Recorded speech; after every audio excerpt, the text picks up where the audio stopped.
think that's it. We are live. Oh, let me get some things set up. Do it live, as Son is wont to say. Son is not with us yet.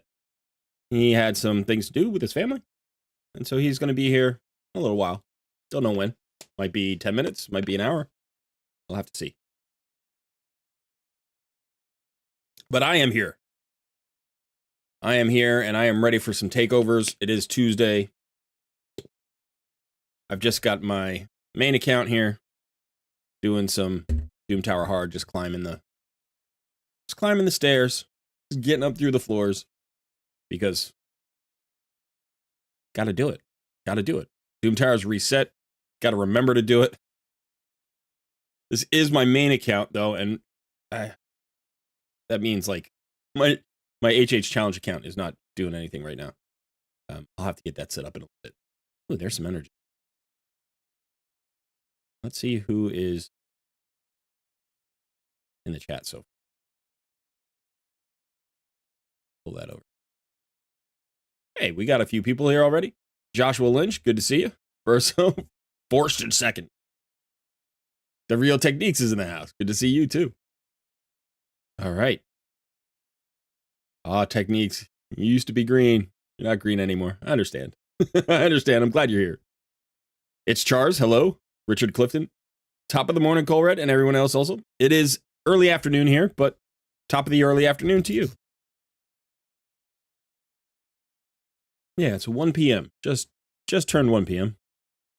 We started at 1:03, it looks like, which is not too bad.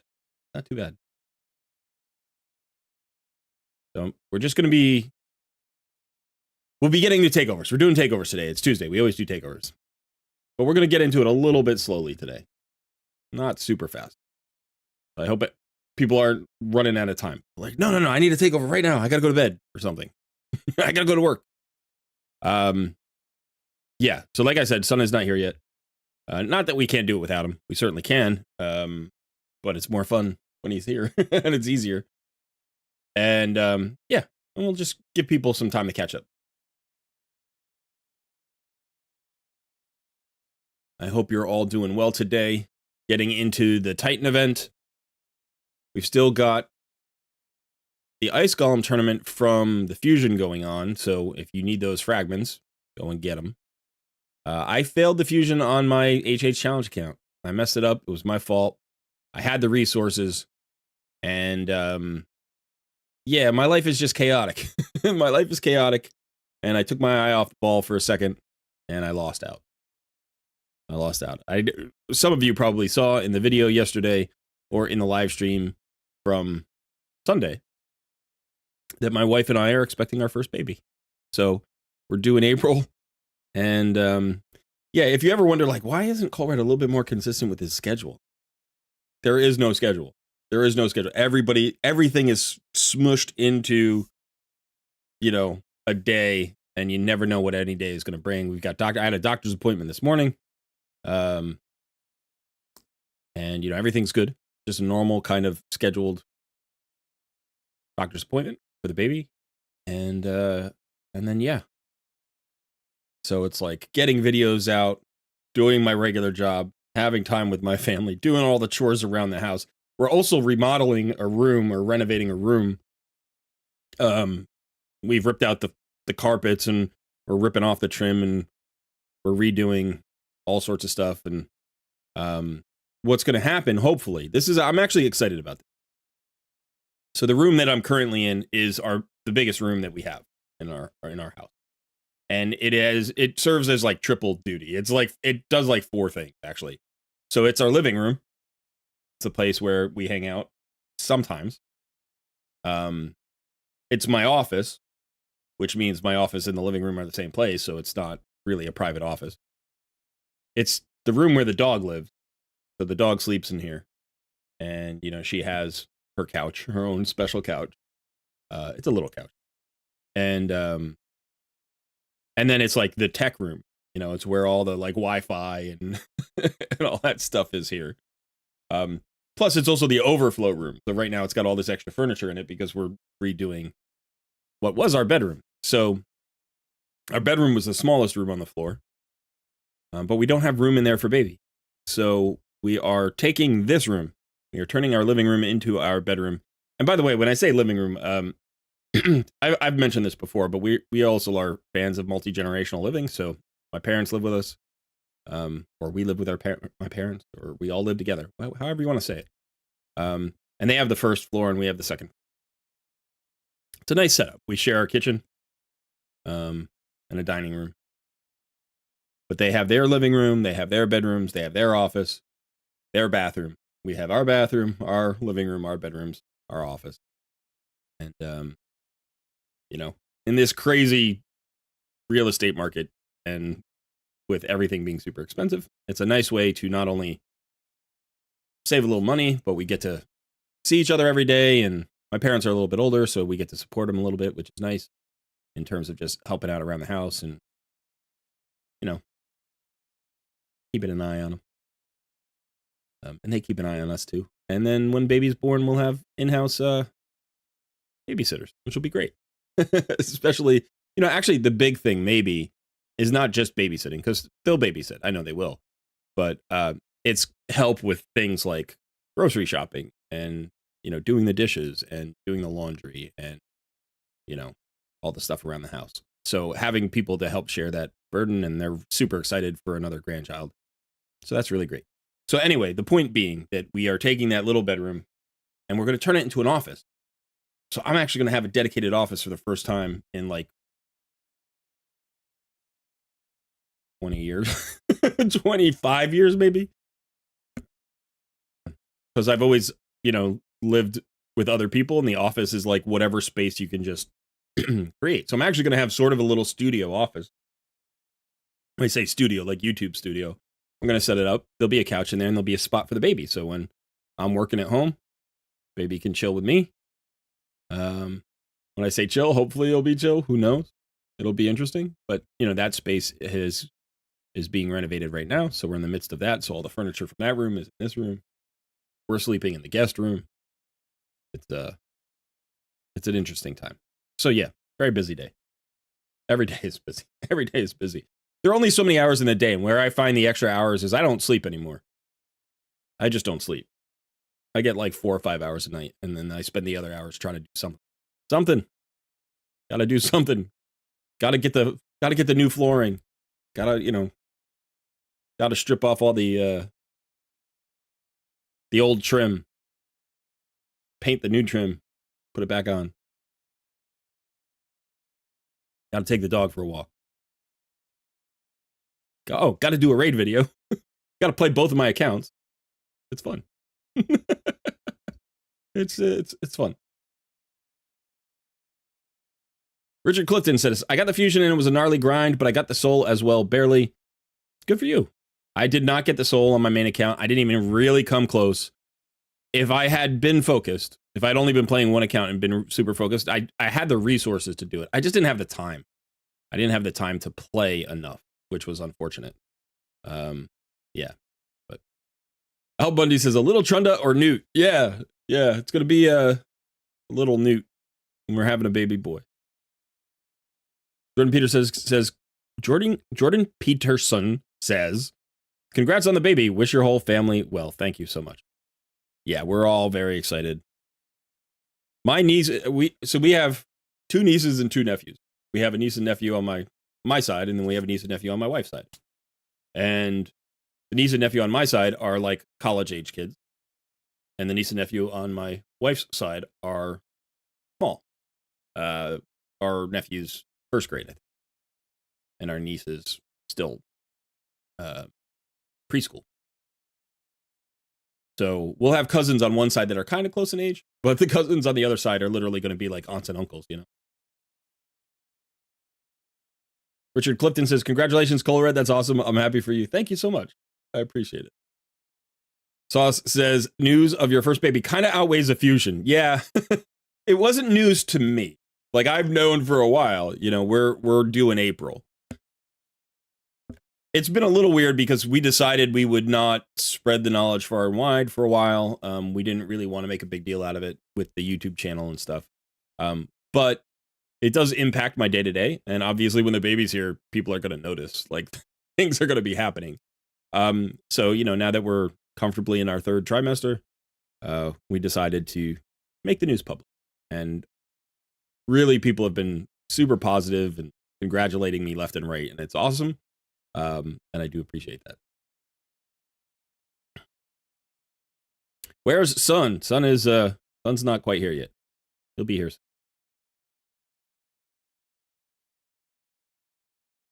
Erhan Alamdar. Hello, boss. Hello. Good to see you.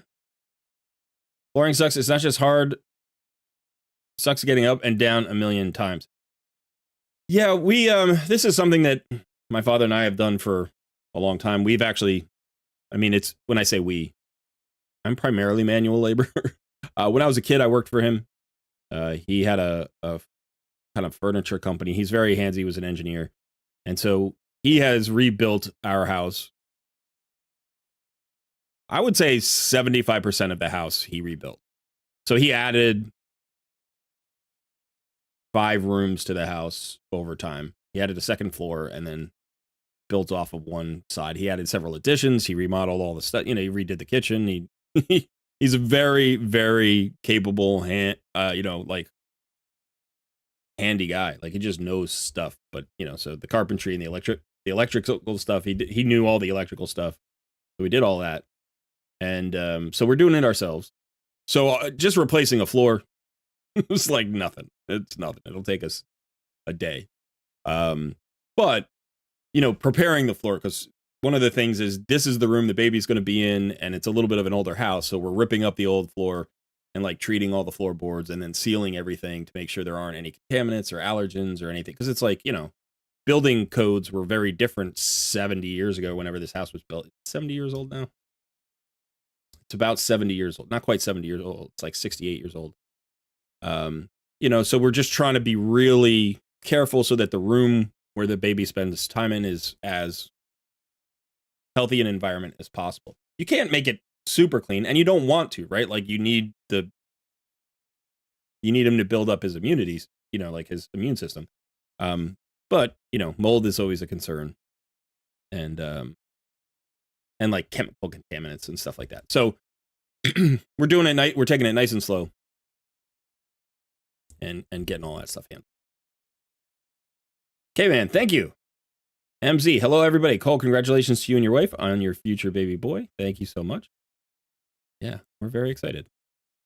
All right, so we're going to get to some takeovers pretty soon. But I did want to do something beforehand that'll be mildly exciting. Maybe very exciting, I hope. We'll see. So I'm going to let this finish up, and then what we're going to do is we're going to pull some soul stone. So we've got a 1-in-1 ancient shard going on, right? Pull one, get one. So I might just pull some ancient shards just for fun. I have like 4. I don't have many at all. How many we got? Got 5. And then let's see. I can buy all of these.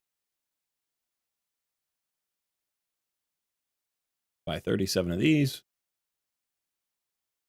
And that gives us 62 and 2.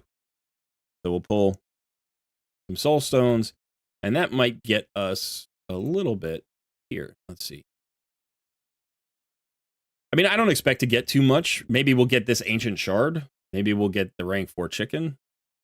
It would be really exciting to get up to like the void shard or the primal shard, but the only way to do that would be to hit on some like 5 and 6 star legendaries, I think. I don't know exactly. Let's see how the points are. Oh, no, it doesn't even matter what you hit. It matters what you pull. So we know exactly what we're getting. We're getting 620 points here and then 200 points here. So 820 points would get us shy of the void shard. Now I almost feel like holding on to them. But the energy, the gems, the ancient shard, the 4-star chicken, the epic KSR, it's all good. And we may get another few stones over the course of some events. There are some event rewards that'll get us some soul stones. So I think I can get maybe another immortal soul stone, maybe a few mortal soul stones. Might be enough to get this epic skill tome, but I'm going to fall short of the void shard, which is unfortunate. The question is, should I hold on to them because there are 2x events coming up? But I'm just like, I've heard there are 2x Soulstone events coming up. It could be literally next, right? Because that's the way Plarium operates. Like, this one could end, and the very next day, they'll launch a 2x Soulstones. And I'll be so ticked off. That's exactly something that they would do. What do you think? Let me put a poll out there. Should I pull the Soulstone? I've been getting away from the polls. We got to get back to the polls. We need our boxes.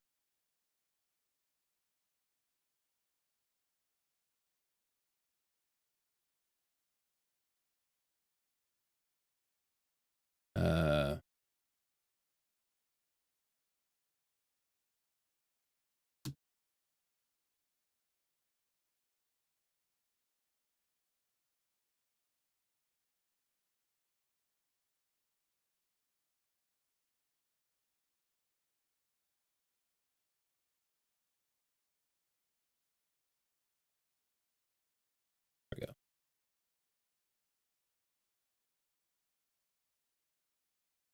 All right. Preston says, Saf says to hold on Soulstones until the new Soulstone event happens. You get coins for pulling the mortals. That's true. You'll get a few more from Hydra Reset. Yeah.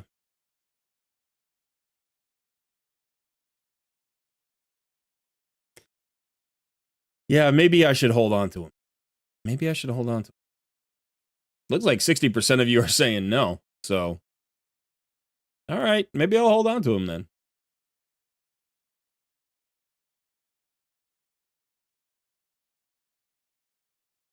Here's a question, though. Should I pull these 5 shards? How about that? Should I just pull the 5 ancients? I don't know that there's any value in pulling the ancients other than just the random chance to pull a legendary. And I don't know how close I am to Mercy on this. I haven't been paying attention. Back enhancement. I might do this later today. I don't have a lot of silver right now, so I'd have to do a gear cleanse, but I need to do that anyway.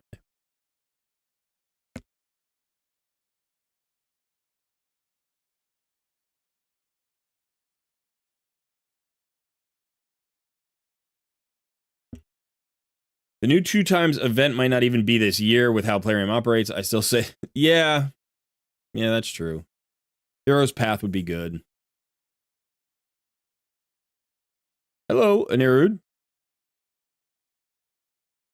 Good to see you. Thanks for coming.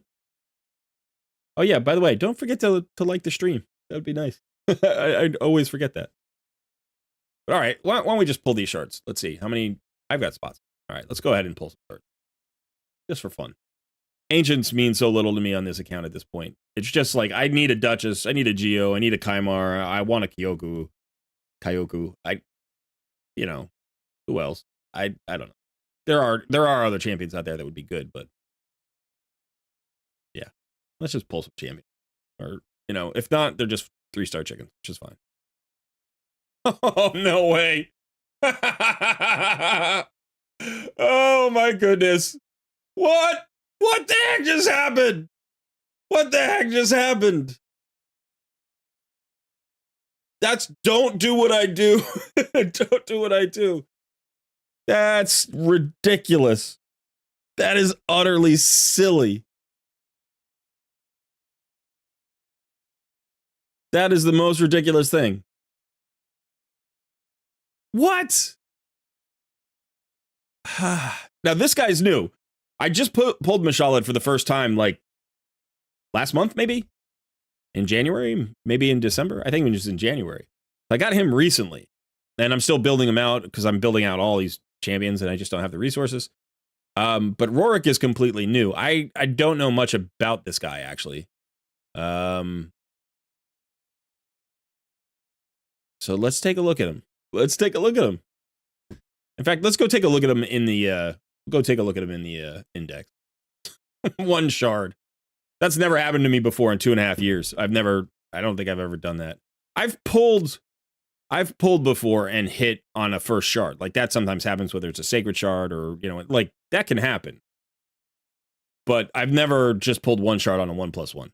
That's the silliest thing I've ever seen. But okay, so let's go ahead and take a look at Rorik here. I don't really know this guy. And I don't even know how long he's been in the game. Ratings are not great. 4.5 for Faction Wars, which is meaningless because everybody's got like a... I mean, that's actually a low rating for Faction Wars. Like, there are rares who have, 4.9. Okay, so... Is this one of the guys that's supposed to get a buff? Is that what's happening? 100% streamer luck, Adrian Thomas. Yeah. Everyone pull your shards now, says Preston. Yeah, I don't know. I don't know what happened. Streamer luck confirmed. Freaky Gamer, that was like my luck today. You pulled and hit right away? Pulled 3 shards and got Archer and Kaya. Wow. Okay, so your luck was better than mine. I mean, you had to pull 3 shards, but Archer is massive and Kaya is really good too. I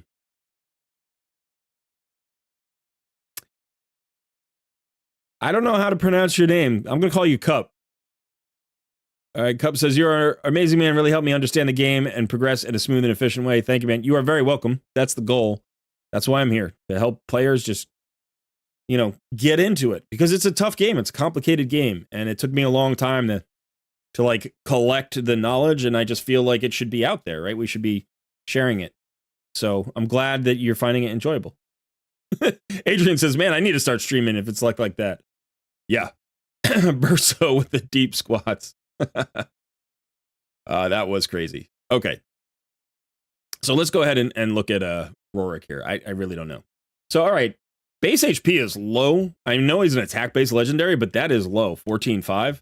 Attack is pretty high. 1641. That's a pretty high number. You don't see, a lot of champions up that high.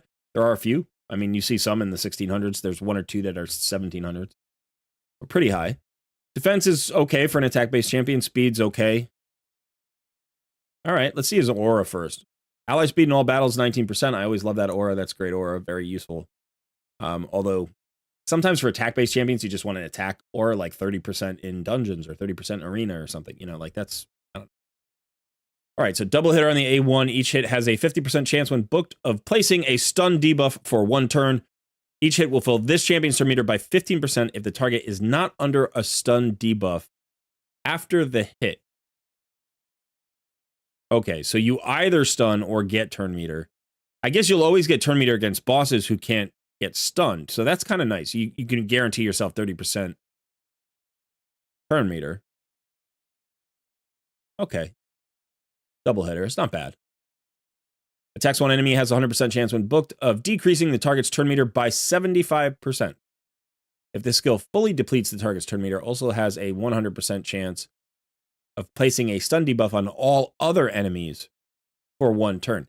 That's kind of interesting. I could see a use of this in Spider, right? Like maybe even Spider Hard, where you go ahead. No, you can't do it in Spider Hard. You can't deplete the turn meter. I was going to say, like in Spider, you could deplete the Spider's turn meter and then stun all of the Spiderling.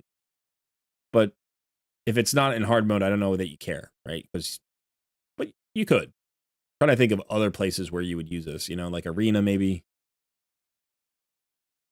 There aren't a lot of places where you need an AoE stun that's not wave content. Like you could use it in wave content, but then you'd rather have AoEs, I think, All right, attacks one enemy will ignore 50% of the target's defense. Ignore defense is not bad. We'll always use this skill instead of the default skill when counterattacking. This skill will not be blocked by block active skill debuffs. That's interesting. So depending on the multiplier here, instead of this, so you're not getting turn meter fill. You can't actually get the turn meter fill on counterattacks or the stun, but you could get the ignore defense on a 3-turn cooldown. But we'll always use this when, that's kind of interesting. Immune to stun debuffs, okay. Deals 15% more damage to bosses and receives 15% less damage from them. It's not a super interesting kit, but it feels like there could be a way to make him a little bit of a boss killer. for like certain Doom Tower bosses and maybe dungeon bosses. Like he could.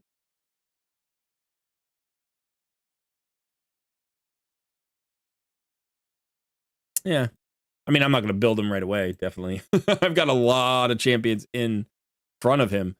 But that was wild. One shard, 2 legendaries. Let's go ahead to our Guardian Ring, Faction Guardians. Undead, I believe, right? And we'll get our Mashalids in there. So another 10% attack for all our undeads. I need to get Mashalid into something. You can see here he's only level 29, 5 stars. I need to get him into something. Maybe a clan boss team. Maybe a clan boss composition. There is a clan boss composition, I think, with Demitha and Mashalid that could be very good. Mashalid's a really good champion. He's a really good champion. I just haven't. Talking about having no time. I barely touch my main account these days. But yeah, when we're looking at Mashalid, like this A1. So he's got this leech thing, right? He can place an AoE leech. Where is it? Places a leech on all enemies for 2 turns. It's not a hit, so it can't weak hit. It's a 100% chance. It can be resisted, obviously, but it's a 100% chance if you have the accuracy. You can always get 3%ed. But so then this becomes an AoE, and he hits really hard. Like, he hits really hard. I've noticed that.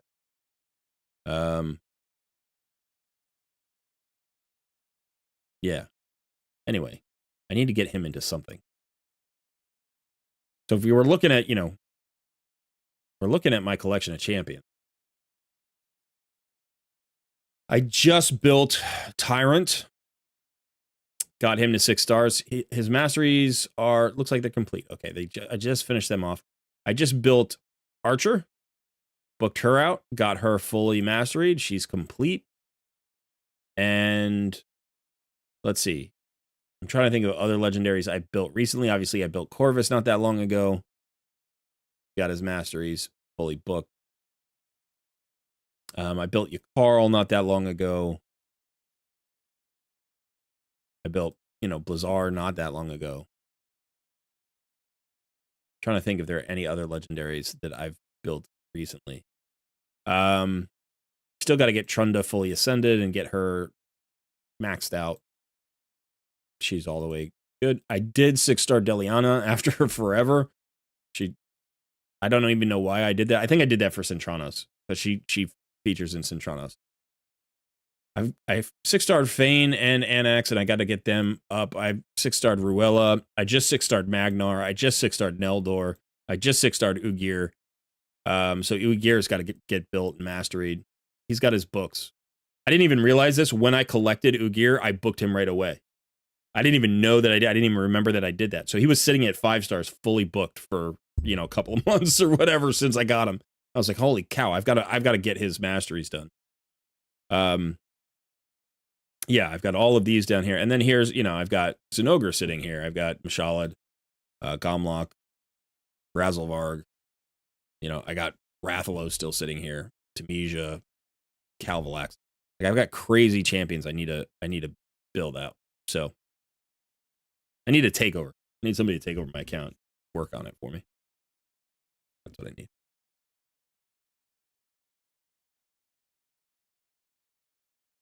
That was awesome. That was awesome. All right, let's see. Let's who are we running here right now? Yeah. I think that's I think that I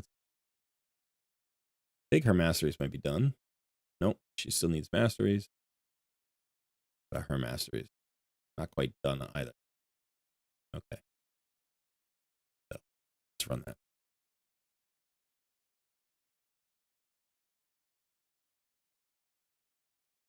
Preston says they probably already did all the champion reworks for the year. Yeah, they're not really great about that.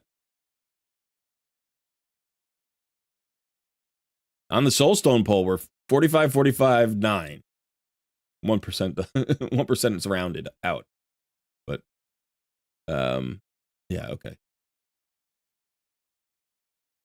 How do you know if HP is low? Like, what's the average for HP, attack, and defense? That's a good question. I would say for any champion, regardless of really what you're, what kind of rarity it is or what kind of role it is. Um, an easy round number to think of as good HP is 20,000. You don't have to have 20,000 to be tanky, but 20,000 is it's like a nice easy number to kind of shoot for, right? And for like basic defense, 1,000 defense. If you're a defense-based champion, it's going to be more like 1,500 defense. So, HP-based champions should be 21, 22, 23. If you got somebody around 18 or 19, that's okay. If you got somebody around like 15 or 16, that's kind of on the weak side. If you have 14, that's low, especially for a legendary, which should have more stats than like a rare. So you can go through, champions and just look at champions in different, like your starter champions have more than 14,000 HP on at 6 stars.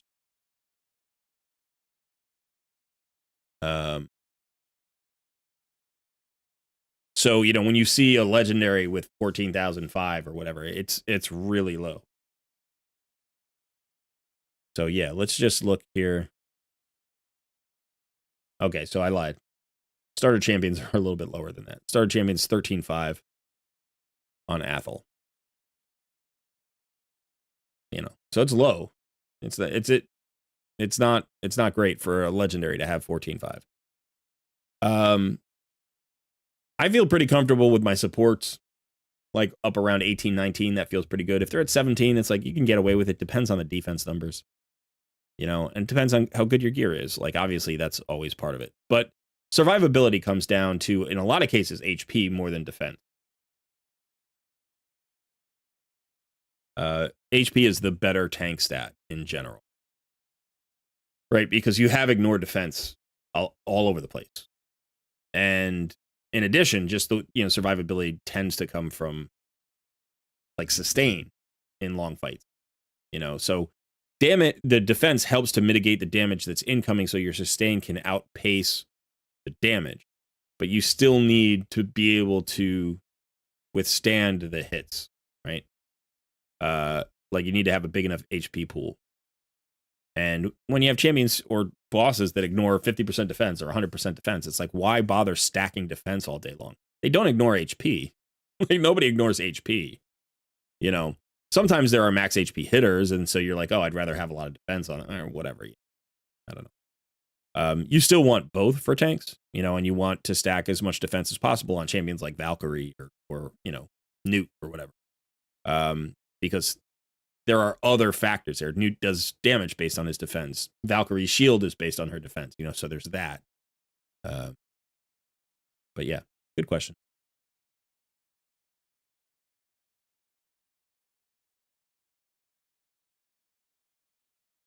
Oh, congrats on 5K subs. Thanks, Anirud. Yeah. That happened probably about 10 or 12 days ago, something like that. It was exciting. It was really exciting. That was fantastic. Good evening, Darth Malgus. Morning, Sean.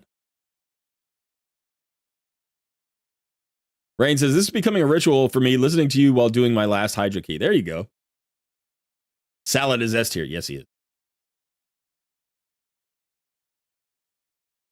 You got a 6-star soul for Mashallah. All right. Yeah, no champion, but you got the 6-star soul. Can I show an Emic build? I can show an Emic build. I don't know that I have a good Emic build. I guess I have a pretty good Emic build. Here's my Emic. So he's in regen and immortal. Actually, I broke his regen.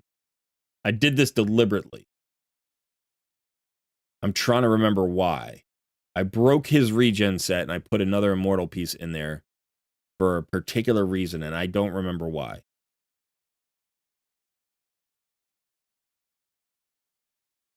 It's been a while. So anyway, I got to 271 speed because there's a whole thing about Emic at 271. He can do like 20 different things at 271 speed. You can run him like Clan Boss, Iron Twins, Doom Tower, like all these things. Hydra. Go check out Bronco Bronco's channel. Bronco, I think it's just Bronco Raid Shadow Legends. I think that's what it is. Bronko. He's a great content creator. He does a ton of stuff with Emic, and I was watching him for a while and getting really into it, and then I've just been distracted by other things. So I haven't come back around to it. But I would probably, you could go regen and immortal. You don't have to. You could do stalwart gear. You could do reflex gear. There's all sorts of builds for Emic, right? But you can see here I'm running about 60,000 HP, just over 60,000 HP, which is sort of a minimum, I think, for a tank. This is not a high total, but because he's unkillable and I'm running him at this speed, that I generally want him in an unkillable composition, so I don't need as much HP. Which I think, is also why like breaking the immortal or the regen was not such a huge deal. Resistance is useful, accuracy is not. So, you could pump his resistance if you want. You can stay away from his accuracy. Yeah. That's what I've got going on right now. I don't know that it's a great example without a deeper explanation. In terms of what stats you're trying to compile: HP, defense, speed, and resist. So, right, I don't really care about his damage. You can build him into a nuker. It's possible to do that with some tanks. Like Helicath is another great nuker, defensive nuker, who's a tank. And apparently Emic's multipliers are decent, and you could build them into a nuker. But I never think about that kind of stuff. I just don't usually. I just don't get around to it.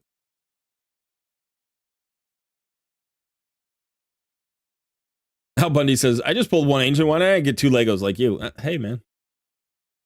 As Son would say, get good. No, it's just the random luck. Just the random luck. Wipe, hello. Bryce, good to see you. Charles, hello.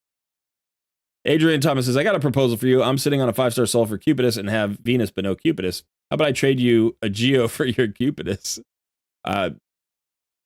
Yeah, I don't know.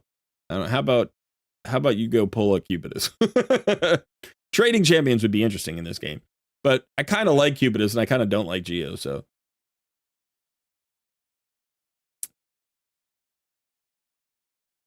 Annie, okay, cool. Annie Rude.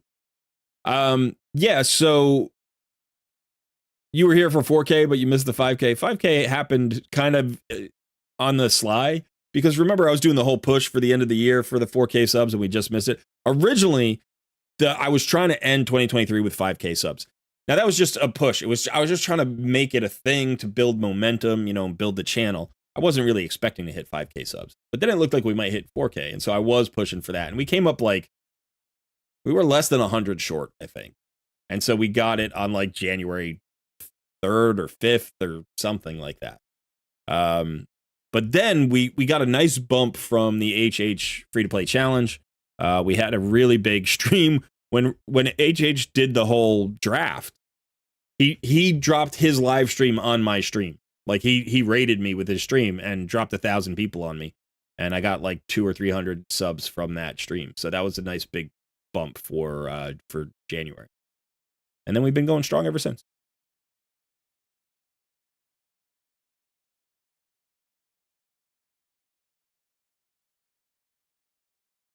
MX accuracy is useful if you use him in arena. Why would MX accuracy be useful if you use him in arena? What does he need accuracy for?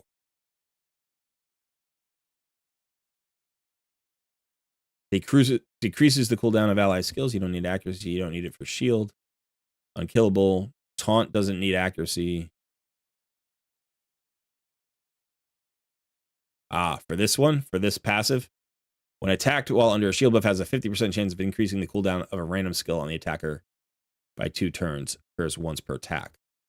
So if you wanted to use that would require accuracy. You're right. That would actually require accuracy.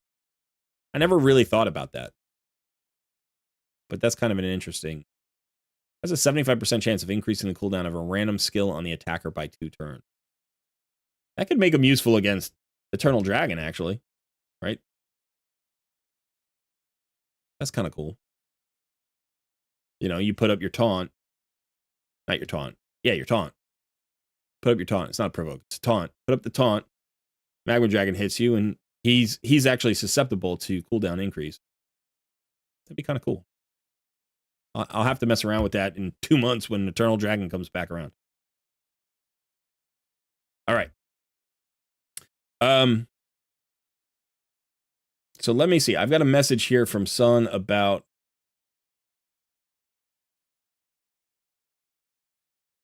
when he's coming back.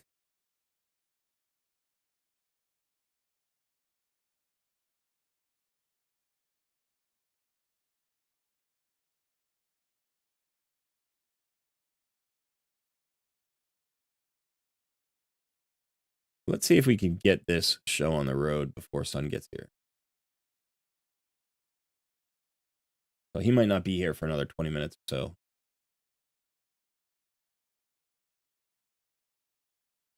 Where am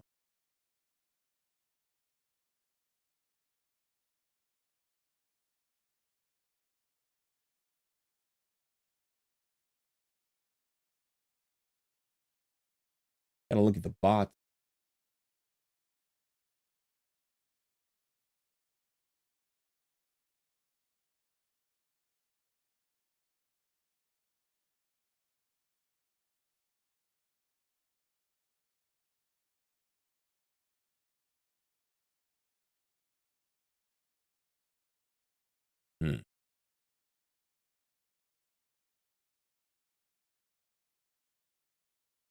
Right click and get the message link. Right click where? Right click, get the message.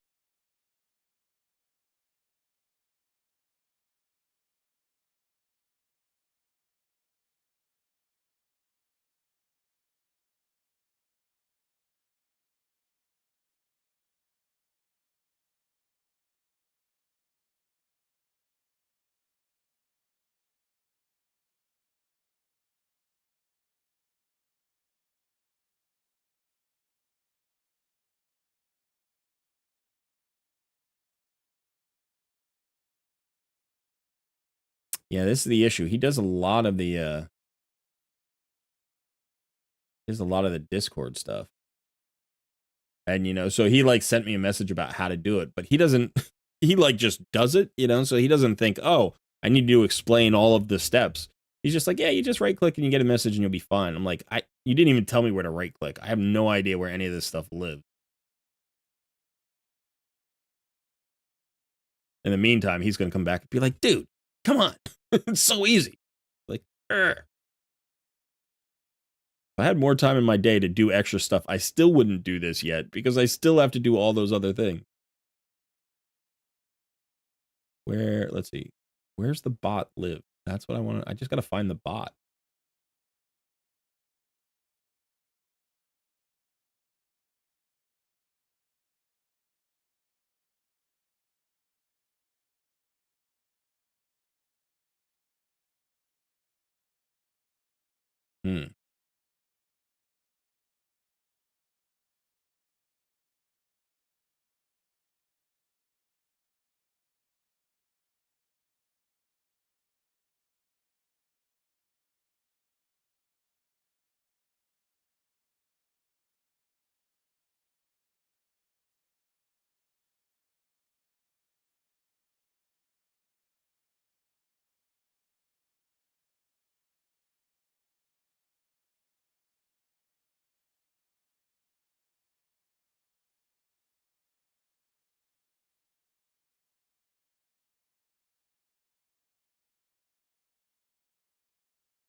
I might be figuring it out.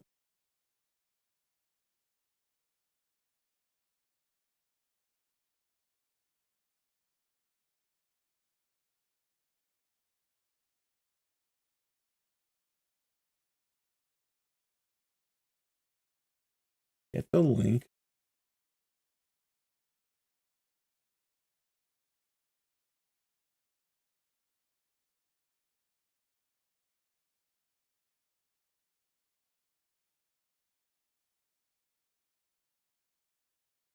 I'm almost there. I'm getting closer. we're trying to get a takeover here.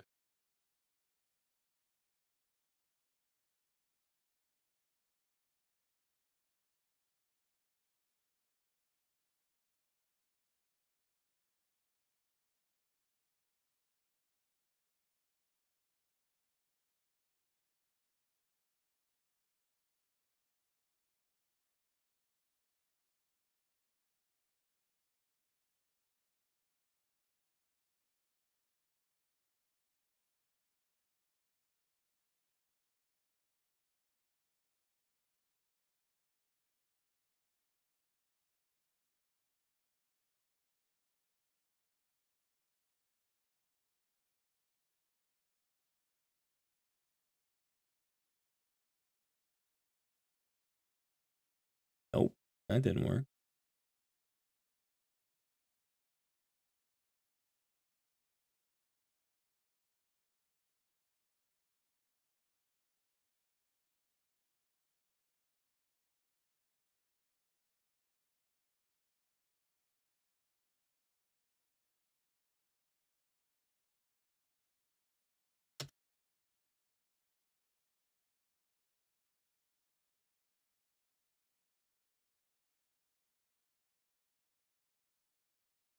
I'm almost there, I think.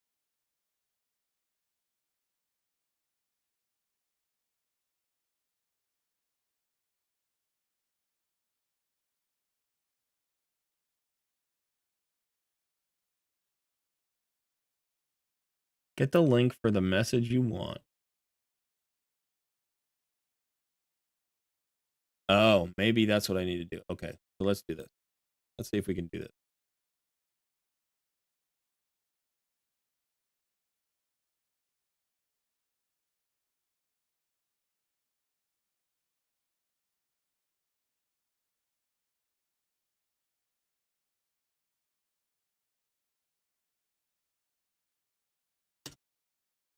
All right, now.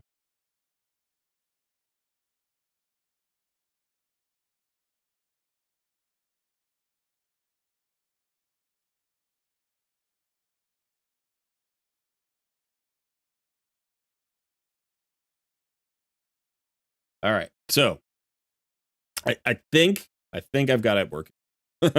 Sorry about that. I think I've got it working. So I just put up a message in the Discord. So if you've never done this before, let me just go through this one time. Basically, what's going to happen is you need to join the Discord community. You scroll down on the server until you find the area called the Coaching Corner. So there's an area of my Discord called the Coaching Corner, and you'll see multiple channels there. One is Wheel of Takeover. So you want to go into the Wheel of Takeover channel. I have put a message down in that channel. It's me. You'll see the little Colred Plays logo. Don't react to Sun's message because he's not here today, so we're doing it differently. You want to go ahead and react to my message. Just a reaction. That's all you have to do. You don't have to type anything else. You just react. That's going to enter you into the wheel. It doesn't matter how many people are actually on the wheel. There's like 50 spots visually, I think, on the wheel. But even if we have 150 applicants, everybody's on the wheel, even if you don't see your name there. We'll spin it. That person that it lands on will win the takeover. In preparation, make sure you have your email address and your password for the account that you want me to take over. As soon as you win, the moment you win, go ahead and shoot me a DM in Discord.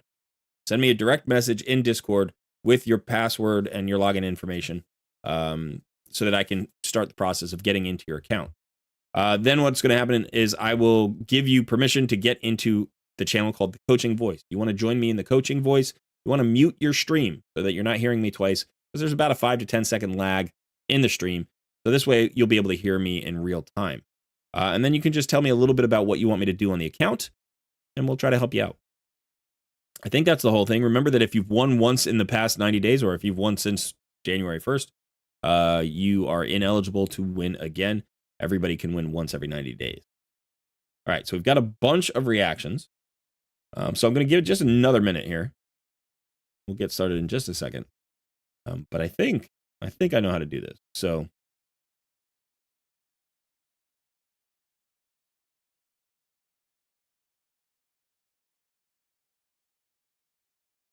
yeah, so I think we're going to be able to do this in just a moment. So are there any questions?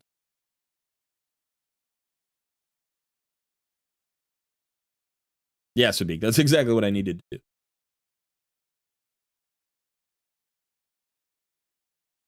Yeah, it was very nice for HH to drop that stream on me. It was huge. I ended up doing a 16-hour live stream. Yeah, Swam, we're gonna hold. We're gonna hold. We'll see. We're gonna see about the stones. They should increase the energy cap. I agree.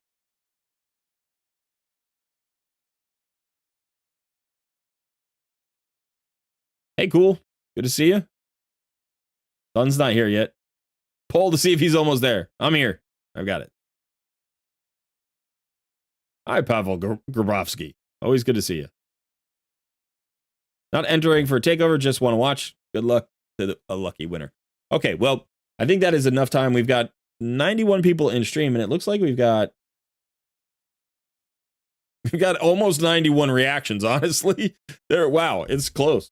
If you react more than once, you don't get entered more than once, so that's just something you should know. You can react more than once, that's fine. But, all right, so let's go ahead and make sure that we've got the message link, and we're going to go ahead and spin this. Now I just need... all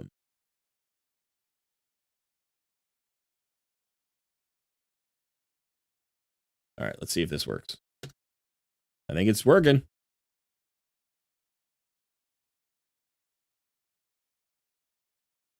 The wheel of names is thinking.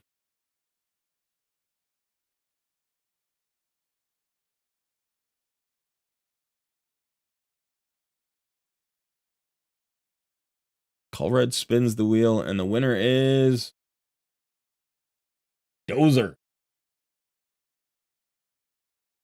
Winner is Dozer. Congrats. Congrats, Dozer.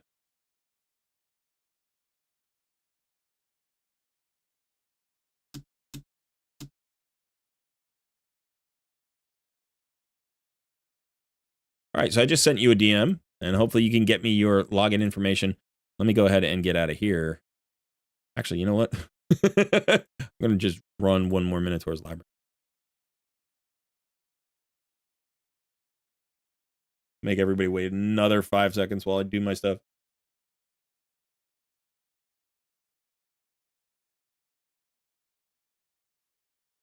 All right, awesome. Dozer is in the house. Let me see. I need to get you...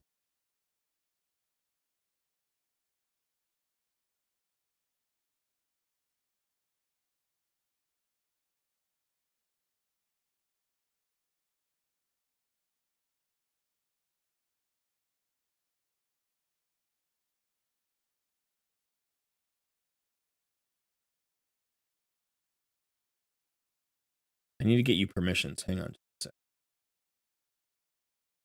This is another thing. But I am tech savvy.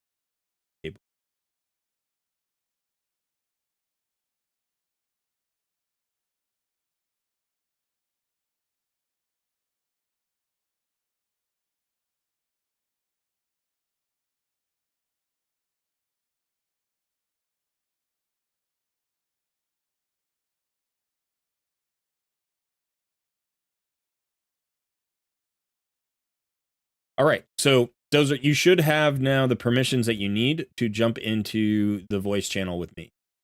So you're going to see in the same section just below Wheel of Takeover, you're going to see Coaching Voice. You just want to jump in there with me and then go ahead and mute your stream. Look at that. Getting things done. Working it out.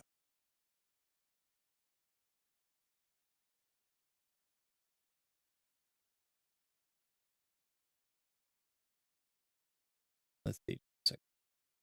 There we go. It's good to have the logo up. I worked hard on that logo. It took me a while to make that. All right, so let's go ahead and get into Dozer's account here. Hello and welcome. Good to see you. And yeah, so you don't have, voice permissions in here, but you'll be able to hear me in real time. And then you can just DM me any input you have, anything that you're looking for in terms of help or any questions that you have or anything. But like right now, just shoot me a DM and let me know what kind of takeover you're looking for.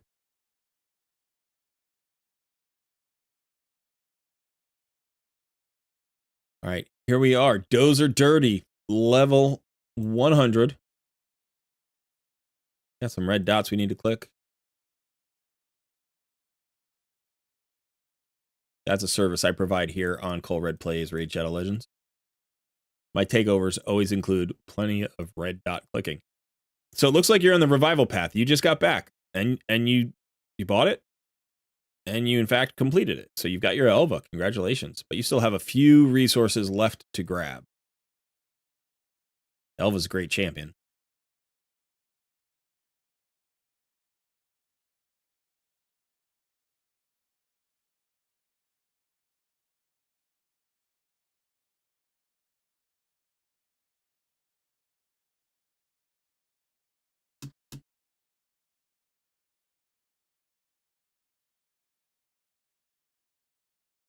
All right, we're going to keep looking around while Dozer figures out what kind of takeover they would like. All right, so let's see how many login days we're in. Plus 271 and all the way through the end, basically. So, you know, once you get to this point where you've got the Immortal Soulstone down here, that means you're past all of the champions. So this is, you know, a year and a half, potentially, at least. We're looking at Sand Devil. Sand Devil's Necropolis. Okay, we can look at Sand Devil. We'll take a look at Sand Devil. I've never done a Sand Devil takeover, but we can try it. Let's take a look at the roster.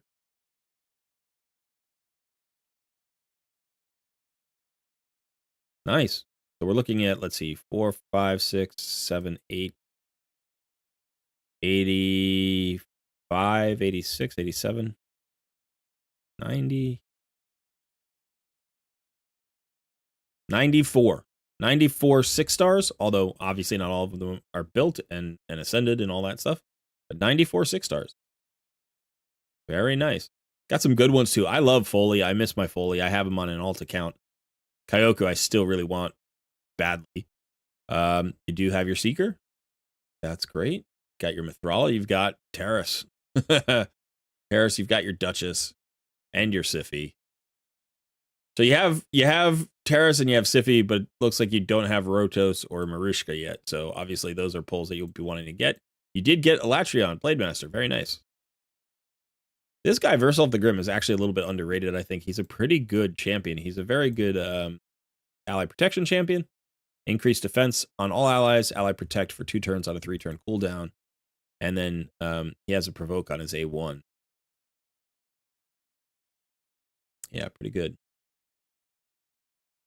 Pretty good. All right, so Sand Devil's Necropolis. Well, let's look at Godseeker. Let's see. She's built. How fast is she? She's fast. She's at 272. She's got 58,000 HP. That's low. That's on the low side. Defensive chest plate. That might be the problem. That alone might be the problem. We'll have to take a look. And we'll take a look at what you're currently running. Is she fully booked? She is fully booked, so we don't have the option to do... there's some other things that we can do, but... you do have the... Spirit Haste, which you don't actually need if you're running at the 272. You don't actually need the Spirit Haste. So you could run her slower, potentially. So that might allow us to get into an HP chest plate, because I know you're running 22 speed on this chest plate, but we could potentially run down around 263, and that would allow us to lose 9 speed. So, you know, if we still had something that was like 13 or 14, 15 speed in an HP chest plate, that might be what gets you over the top. I don't know. We'll have to take a look. You're struggling with your headset. No worries. No worries. If you have to, you can listen to the stream if that's better, if that's messing you up in Discord. One thing you can do in Discord is just make sure that your output is going to the right headset. So the way that you do that is you just go to settings, and then you want to go to voice and video, which is sort of down in app settings. And then just make sure that your output device is the headphone that you're actually listening to. Because sometimes that changes in Discord. It can be a little bit weird. Okay. So this seems okay. Seems okay. Let's go take a look at your Sand Devil.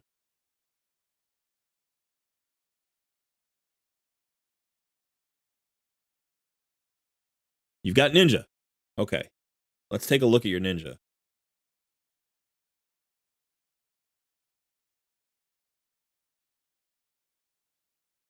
Two-star Ninja, which is nice. You can hear me fine. The delay is crazy. In Discord, there's a delay? That's surprising.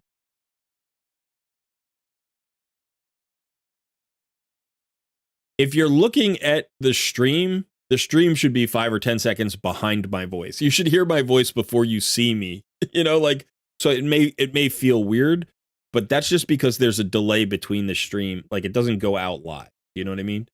So as long as you can hear me in Discord, okay, that's what we're hoping. If you can't hear me in Discord too well, and it's better to listen to the stream, just listen to the stream. That's fine. All right, so you've got plenty of accuracy here on Ninja. You have him in Affinity Breaker. So you're doing the Affinity Breaker build. Okay. 199 speed.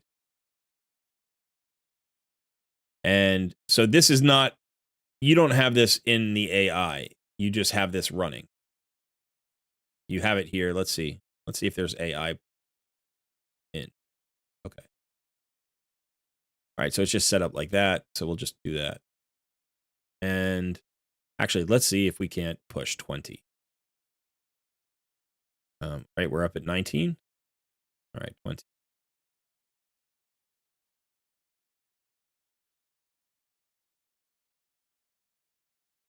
So here's just something, just so in case people, I don't know if everybody knows this, but when you've put a team AI in, if the team setup isn't blue, it's not running. So like if you come in here and you like change stuff, it's like even if you have the same champions in, if you don't have that team setup icon blue, it's not actually doing what it's supposed to do. Let's take off the super raids. And then let's see what happens. Now, this is a good setup. If you don't know this setup, basically what happens with Godseeker Aniri is she can duo with anybody, basically anybody. And what happens is the team gets killed. They get wiped out at the same time. Both champions get taken out at the same time. Her passive revive kicks in. When she does her passive revive, she revives the leader of the party. So if she's the leader of the party, then she revives herself with her passive. She can then use her active revive to bring her DPS back. And then if she's going fast enough, she cycles through enough turns where her passive comes back for the next time she gets killed. In between, she can't afford to die, right? She can't afford to die because if she dies, her passive is down. So that's where the regen comes in. So it may be that she is not tanky enough. She doesn't have enough HP to regen and stay alive. I also didn't look, but I don't think you have a 2-star blessing on her, right? So a 2-star blessing, you have to also regenerate the health. So I assume you have Miracle Heal. I didn't actually look at it. I think it was a 2-star blessing. Was that a 2-star blessing on Ninja? I already forget. So let's just see what happens here. All right, so she's auto-attacking. Now, see, so everybody dies. She revives herself. She'll now use her active revive to bring Ninja back. The boss is asleep. When she revives Ninja, Ninja gets all of his skills off a cooldown. He should use his HP burn. That's what we want him to use. All right, so he didn't use his HP burn there. So that's a problem, right? He should have used his A2. He used his A1. We don't want him to use his A1. We want him to use his A2. Attacks 3 times at random.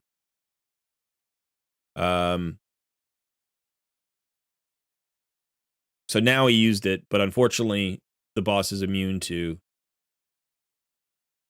2 HP burns unless he's asleep. Now we need to cycle back around. In this case, we're keeping Ninja alive.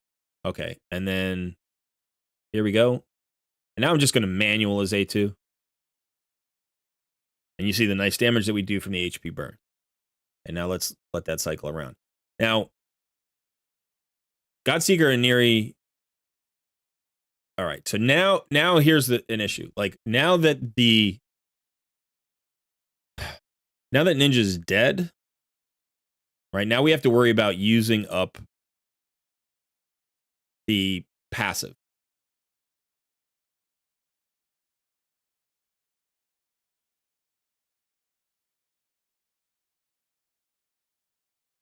Actually, I think the passive only happens when they die, so we might be okay. But we don't want to use the active, so we actually need to wait. So now we need to wait. We're gonna have to manual this fight because it's not set up right. All right, so now we should die. We get the passive revive. Now we can active revive Ninja, and now Ninja should use his A2. We look okay. You might have the stats. Might not be the HP. You might be fine. All right, so now what we can do is remember that any heal that goes out while the boss is asleep will naturally repair the destroyed HP. So the destroyed HP on Ninja will be healed by the A1. It'll also be healed by the A2. I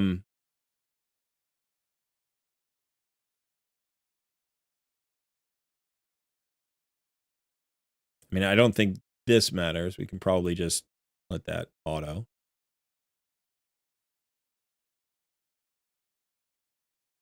Now, Ninja has to die before the passive comes up.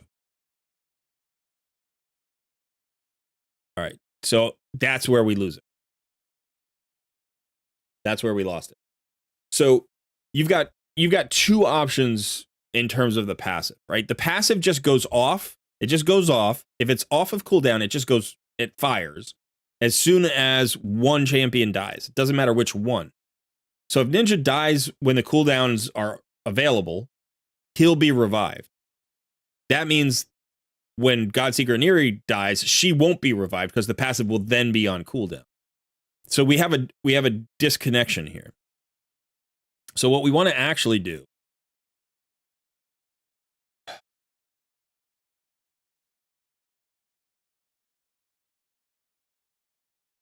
is we might want to make Ninja squishier. Seems counterintuitive, right? But when he dies really matters. You need him to die at the right moment. If he dies easily,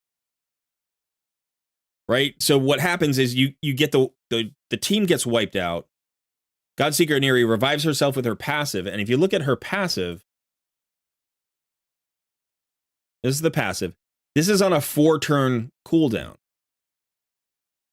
So as long as Ninja dies in less than 4 turns, if he dies in 2 turns or 3 turns, this will be on cooldown. He won't waste the passive. In fact, if he's dead, that's great, right? If he's dead, we don't even have to watch his animation. He just dies and you're good. And then Godseeker will die and revive herself and then revive him. The problem with that is that right now this is the active revive is also on a 4-turn cooldown. So what we may need to do, like if we want to manual it, we're fine. But if you want it on full auto, what you're probably going to have to do is slow her down. She might be going too fast. And I know that I did a video where I ran her at 271 speed, and that may be where you got this speed from. But that was based on a different scenario. That was based on a DPS who can't die. Right? So in that case, when the DPS doesn't die, you don't have to worry about the active revive being used at the wrong time. In this case, you don't have Ninja in regen. Like, in order to keep him alive, we would have to switch him into regen. You have him in affinity breakers so that he's more likely to land his debuffs. So in this case, you want him to die. And that's a problem with her speed, because that's not how you set up this duo with her speed. She needs to actually be slower so that she only gets exactly 4 turns. She has to get exactly 4 turns. Now, what you might have to do is manual your way up to 25, then check the speeds for 25, and then figure out the speeds for the manual. You know, like we could do that. We can do that. Maybe I might be able to do that. I've never done it before. But I understand the theory. So we'll take a look at this and see if we can do this. So I'm gonna get to chat in just a second because people may be shouting things at me. But I want to just pull it. All right.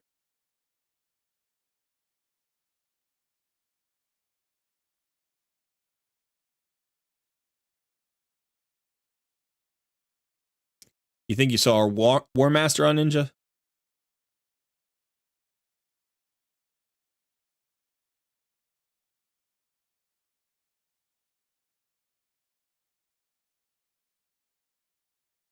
Yeah. So I think you're close here, but I think the issue is that you're kind of using two different team compositions that require different builds or different cooldown. So this will work. I think we can do it. I think we can do it. But what we're going to need to do, I think, to get there is we're going to need to make sure Ninja dies. So let's see if we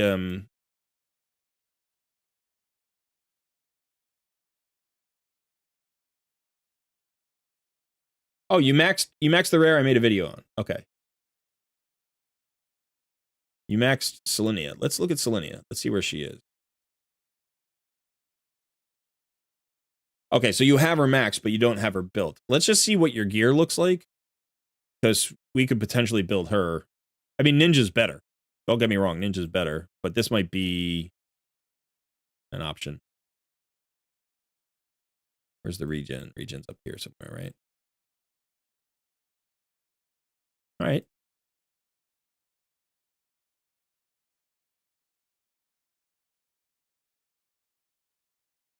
Yeah, all right. Let's see. You know what? Let's just do this. Let's just rebuild Ninja and see if we can get him to die. That's all I want. I think this is the fastest way to do that.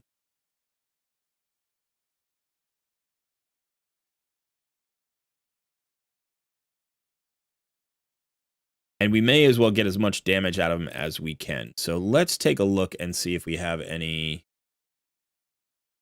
We have crit rate on these. We don't have crit rate on everything. Might not matter. I mean, we'll just get a little bit of what we can get. So let's go ahead and we want to swap this piece out. Just this one piece.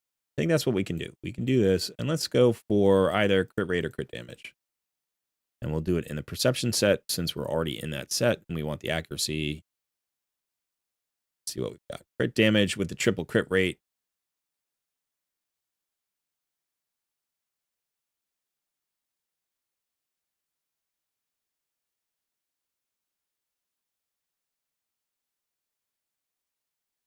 We do lose a little bit of accuracy, but we have enough. Do you need all this accuracy for something? Okay. You okay with me swapping around some gear and stuff? Or is this going to mess him up like in a clan boss build or something?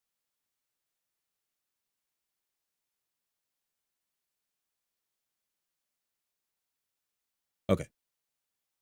No, so let's take a quick look. I'll show you the stages tool. We'll actually do that. All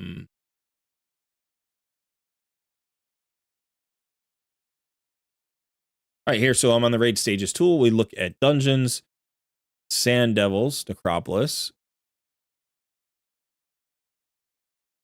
Isn't there only one difficulty? There's not normal and hard, right?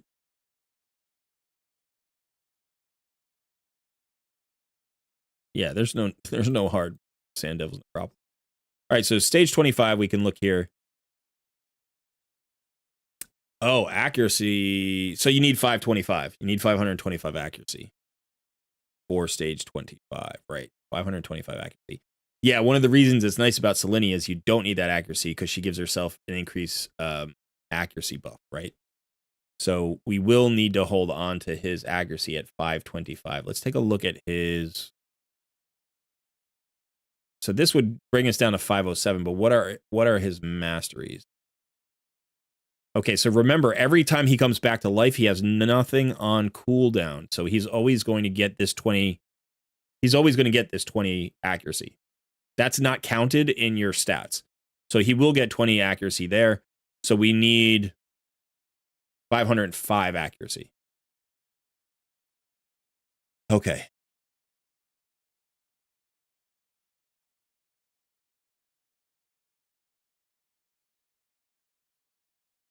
So if we did this, that brings him down to 507. That's fine. And then what I would probably do is I would swap out his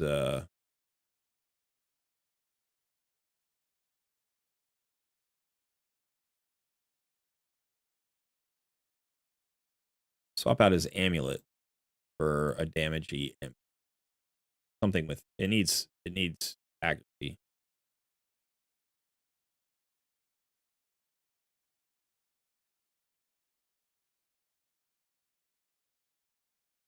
That could work.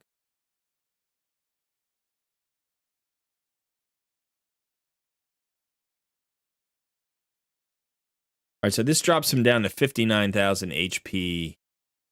We lost a little bit of defense, not a lot. What about his ring? Let's take a look at his ring.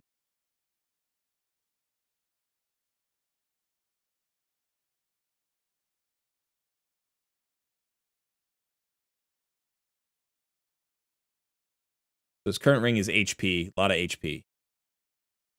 Now the HP works, like the really high HP works if you're in the regen set. But if you're not in the regen set, right, and you're just like trying to stay alive, like it's harder. It's harder to do. You can do it, but honestly, what we want to do here, I think, is we just want to have him die. So we're gonna go to an attack-based ring. We don't even want defense if we can avoid it. So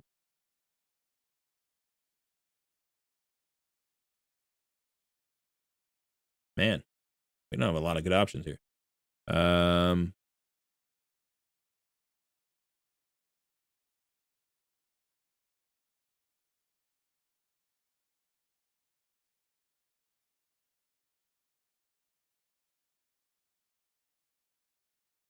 I think we'll just roll up this ring till I get thrown.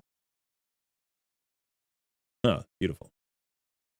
All right, that drops him down to 50k HP and 2200 defense, 201 speed. So this should be good. I'd prefer to have him at 100% crit rate, you know, just for the extra damage. But let's just do this for now. Okay.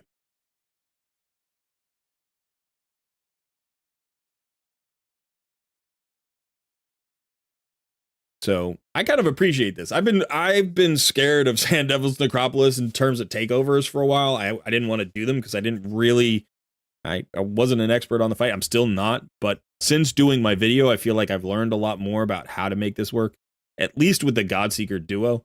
You know, not other options. I don't really know all the other options out there. But so we're gonna get this to work.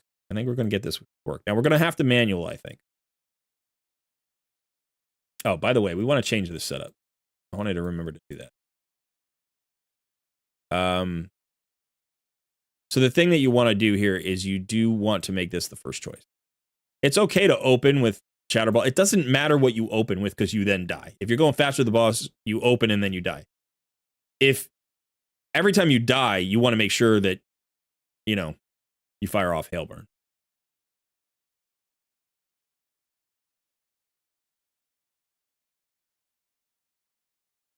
Yeah, I think that's fine. Okay, so let's go ahead and start this. So it doesn't matter what we do here, really. All right, so now he died. Oh, is he going to open? Now he's going to open with his... All right, because he's not faster than the boss. So now he would open with the A1. That's maybe what the problem was. But we want him to open with his A3, so we'll just do that. Now, we need him to die soon. Okay, so he's almost dead, which is good. She's going fast, though. He needs to die right now. No, passive. All right. She's going so fast that she has her 4 turns and he doesn't die. He's still not wimpy enough. Like, he's getting down low, but he's not getting dead.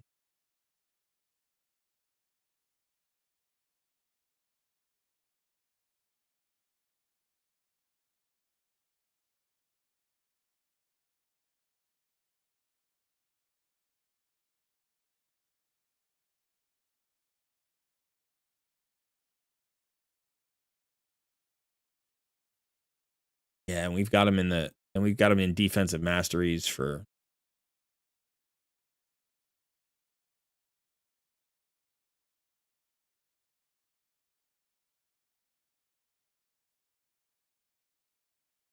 This is tricky. This is tricky.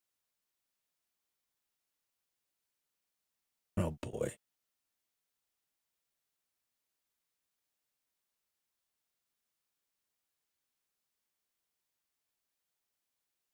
If we can get past this stage, he's likely to die faster on higher stages, right? Because he's going to get hit harder.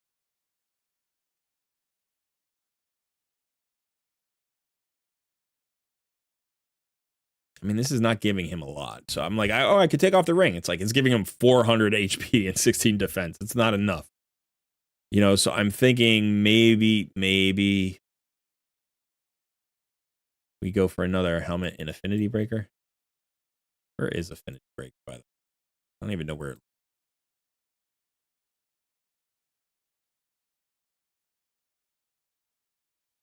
You don't have any Affinity Breaker stuff. Okay. Let's see where any Affinity Breaker.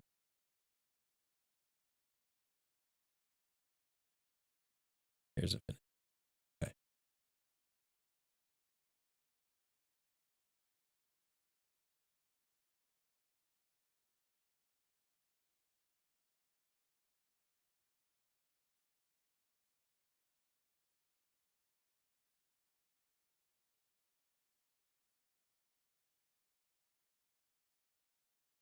All right, what if we tweak her?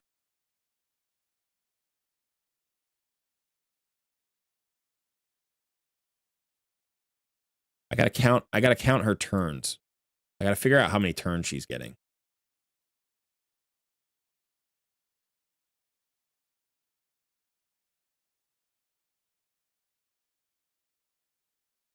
I gotta figure out how many turns she's getting.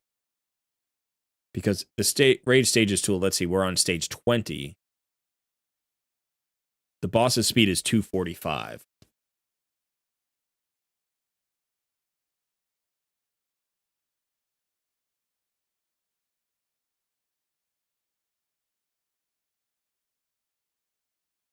Let's take a look at the boss.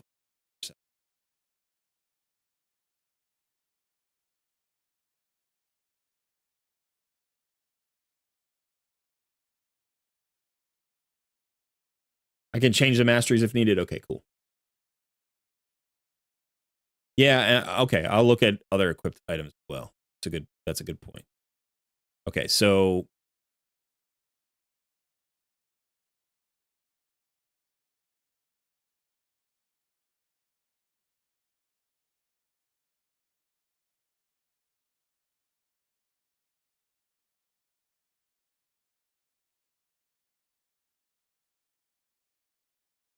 all right. I've got to try this one more time. I just got to count the turns. I think she's getting 5 turns. But she might only be getting 4.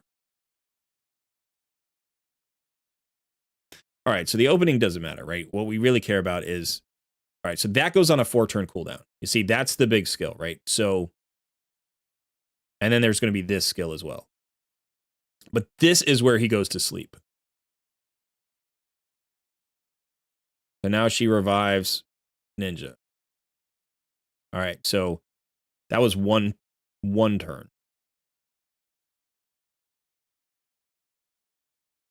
Ninja goes 2 turns. Boss is awake. 3 turns.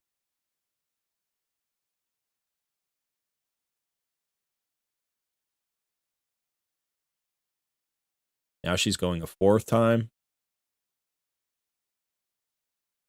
Passive is up.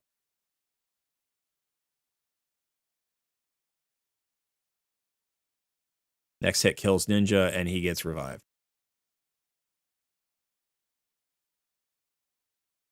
She went 4 times to the bosses twice, right? Because when he falls asleep, I think she gets 2 turns. So let's see how many more times she goes. So she's gone 4 times. This is her 5th time.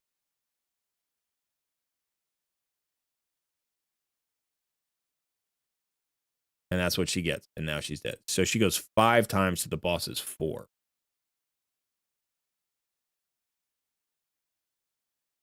So if we go 4 times. So if we slow her down so that she only gets 3 turns before Ninja dies,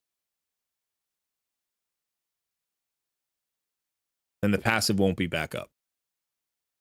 Theoretically, right? So if we go to Godseeker, if we just slow her down,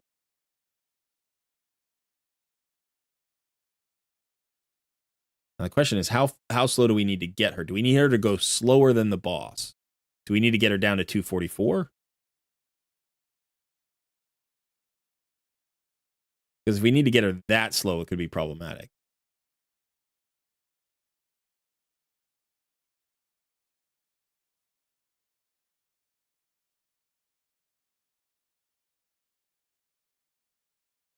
Let's see if you have boots. See if you have boots in the regen set that are not these. Okay, so we've got these.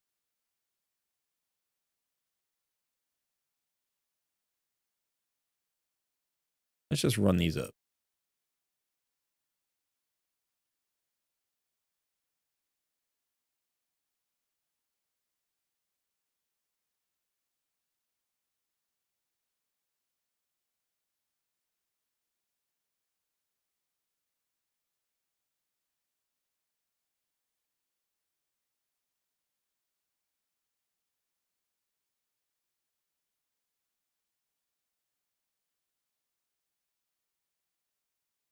Jonathan Pruitt, do I have a link for your Discord so you can sign up? Yeah, in the description of this live stream, there should be a link for the Discord, an invitation.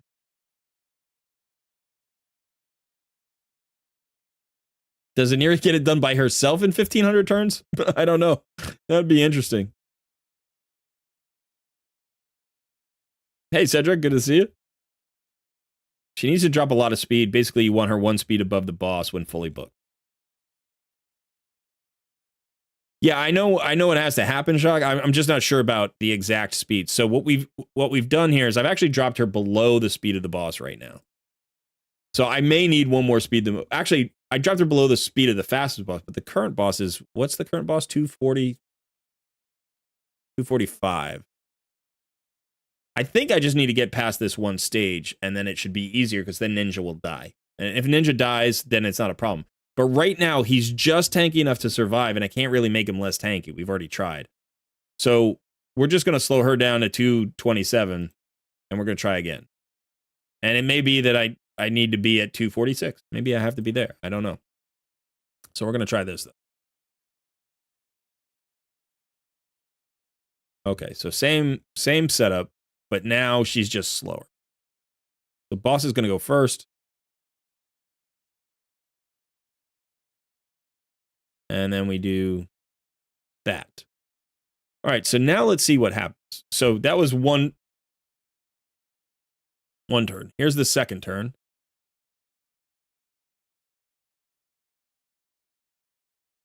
Third turn. Ninja dies. 4th turn. All good. Boss kills her.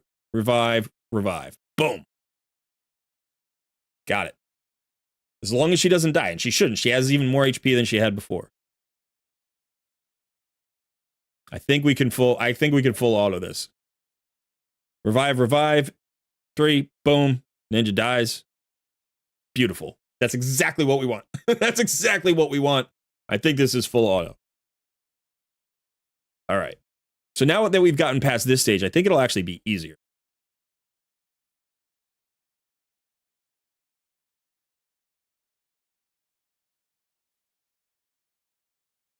You know, the issue is going to be if her HP gets destroyed too much, then she'll die at the wrong moment, and that would be bad.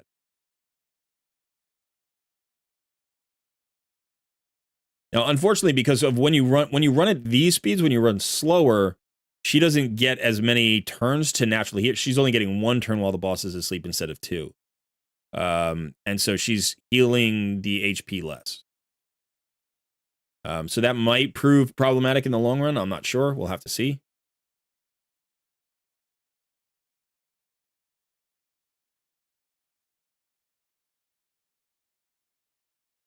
All right. Stage 20 done. Stage 20 done. Now let's see how stage 21 works. We'll just keep running this until it breaks again, and then we'll figure out what we need to do to tweak it. So it's going to be one of those builds that you can't run at every level. You're not going to be able to run it everywhere, but maybe you'll be able to run it at 24 and 25. And that would be the goal, right? 24 is better for Ninja, although you have him in Affinity Breaker, so he should be able to run 25. So the question becomes, can we do that with this build? Will we have to go back to the other build? I think potentially we can go back to the other build, because if Ninja dies faster, that's okay. We want Godseeker to take more turns anyway. Or we don't have to have her take more turns. If it just works, it works. Who cares? But I was going to say we want her to take more turns because you don't have the full blessing. You don't have the 5-star blessing. And so having more turns gives you an extra tick of regen on her gear, and also gives you an extra heal while the boss is asleep. And those two things may be enough to keep her alive. But, like her... Oh, that broke. That broke. That was weird. I don't know why that happened. All right. Let's go back and speed her up again. I think now we're okay. I think now that we've gotten past that one stage, I think we're going to be okay. Maybe not. We'll have to see. So let's go ahead and just get those speed boots back on.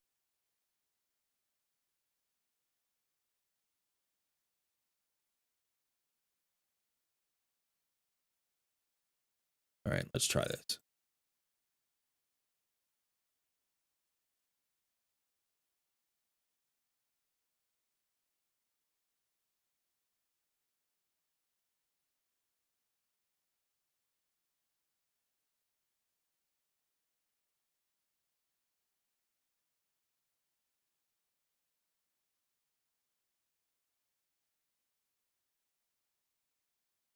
All right, let's see.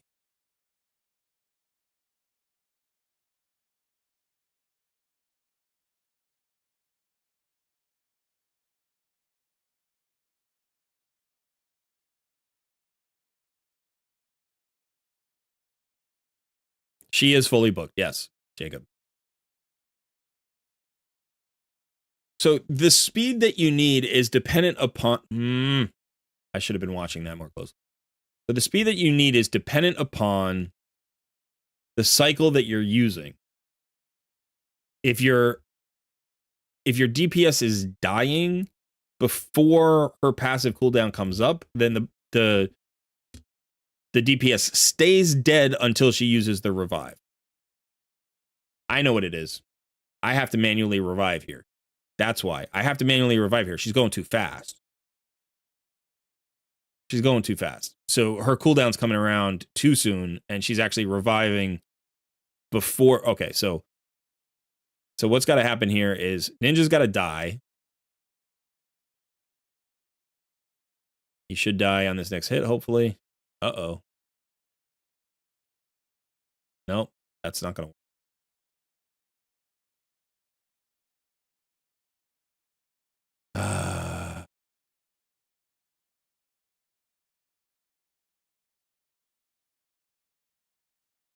She's still too fast. All right, so you have a couple of options, and it depends on how many books you have and what you're doing with your DPS.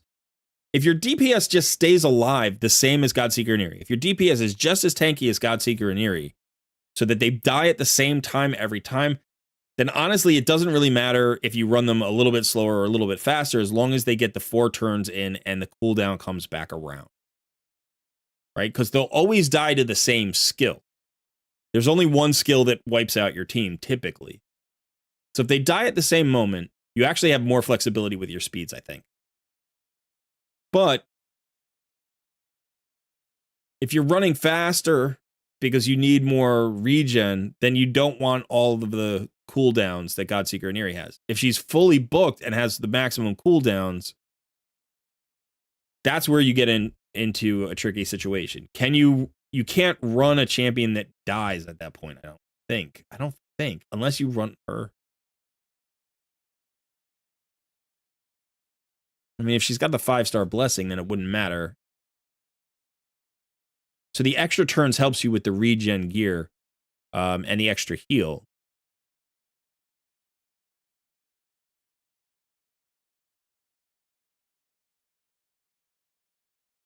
I think she's still too fast. I think when I put the boots back on her, I think for this stage, let me see what the speed is on this stage. So this stage is now 21. So we were at 245, or we just at 250 now? So it's just going up by 5.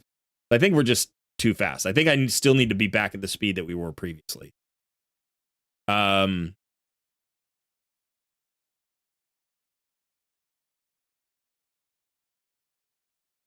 Oops, that's a different Godseeker in here. Also fully booked.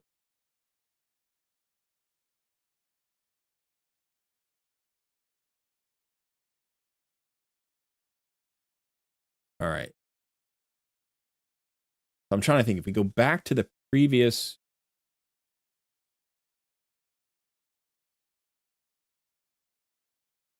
Go back to the previous speed. Ninja needs to die before the passive comes back around. Why didn't that work last time? What was wrong with it? Why didn't it work?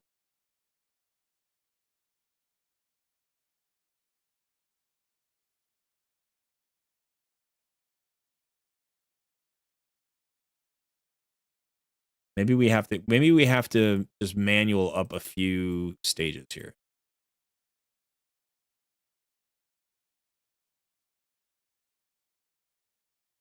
All right, so we both die. We get the passive. We get the active. Why didn't she do her active revive? Okay. She should have done her active revive there, but I'm just going to manual our way around.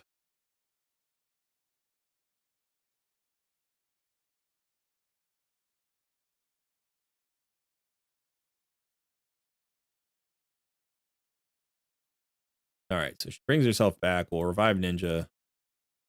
Uses A3.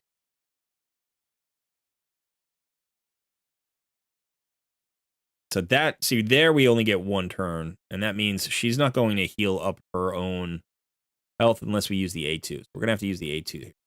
Now that he's dead, it's fine, though. Like, that's not a big deal. All right, perfect. We've got the revive. He uses A2. And now she should... Oh, and now he's awake.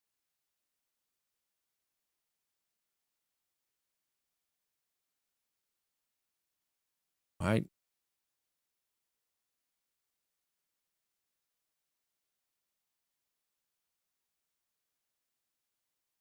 We're getting the passive, so that's not a problem. This should be 3 hits. He has a 5 hit, but we're just slow, I think. He's just getting his normal turn. Dang.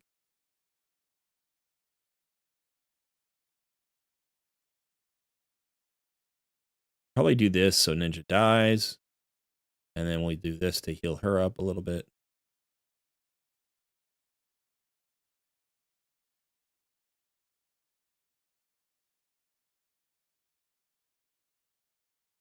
All right, I think we're okay here. We missed? Did we miss? We must have weak hit. That's what must have happened because we didn't do any damage at all.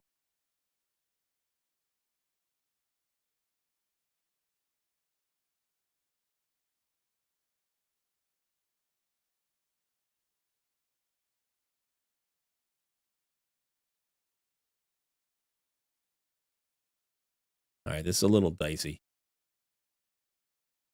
That worked.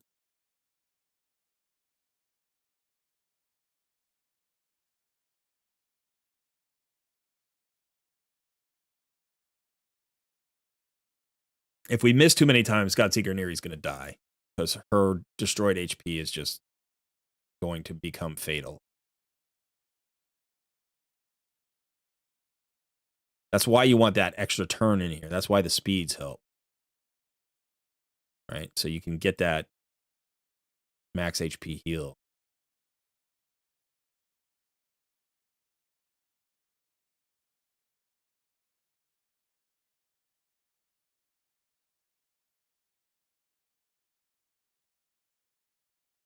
All right, but if Ninja doesn't weak hit again, got a chance. And if she just procs her blessing a few times, the problem is she doesn't heal herself on her A1. This is going to be very close. We might need to take those boots all the way to 16 just to get the extra HP on them. Oh, this is getting crazy. We might squeak out one more cycle. So if he just lands his burns. No, we need it. We need a heal.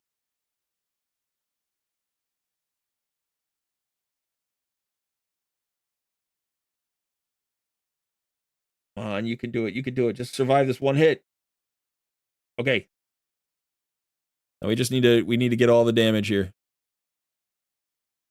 Yes. Okay. Whoa, that was so close. We didn't have another round. We weren't going to get another round in. That was for sure. Okay, but now we're off of the weak affinity, which is good. So, all right, we're making progress. We're making progress. So now we're up to 255 speed. But the question is, do we still want to just be slower than the boss so we get 4 turns? You know, do we want to get like... Maybe... Still think we need to be slower than the boss.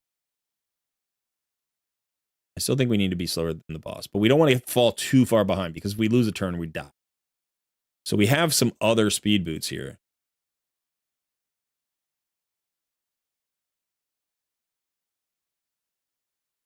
We've got these at 29. Which would give us 29 speed, which would get us back to what? That's 256. We're 1 speed faster than the boss then this time, which I think we don't want.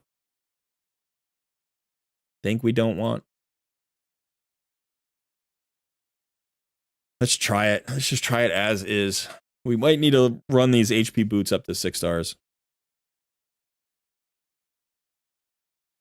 I don't know why she didn't revive it. That's just weird that she didn't revive it.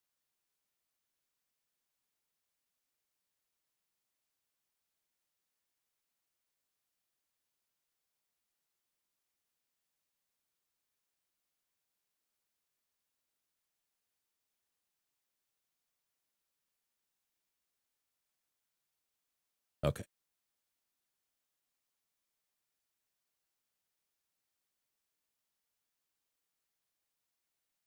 All right, he dies. Great. Beautiful. Not a problem. Now, this is a problem for full auto. It's a problem for full auto. We can't full auto with this. But we should be able to manual all the way up to 25.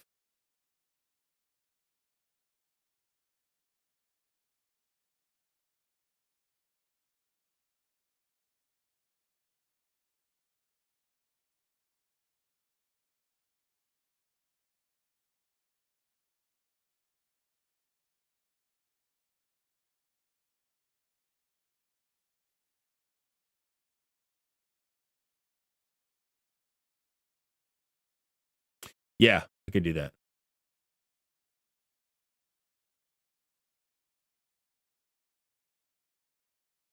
Yeah, you're right, Dozer. It may be that. It may be that. May have to change the AI. Because she's opening with the A1.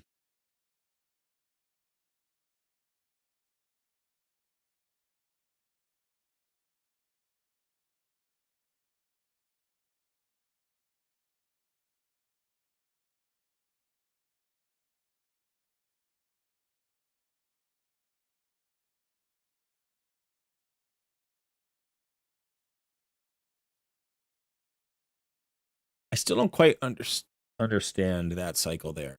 Are we waking him up, or are we just, like, doesn't he go to sleep for 2 turns? We're not getting enough hits to wake him up.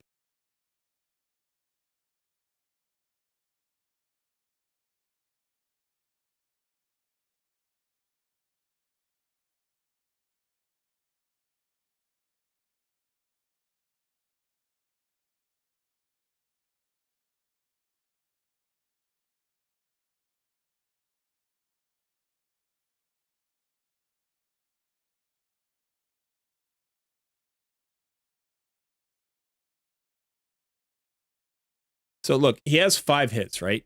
But his turn is almost over. But he goes to sleep for 2 turns.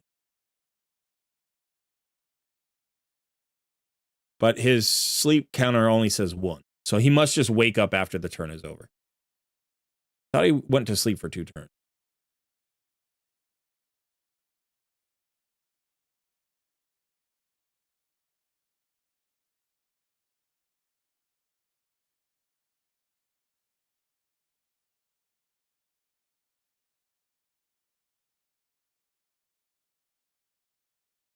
Nope.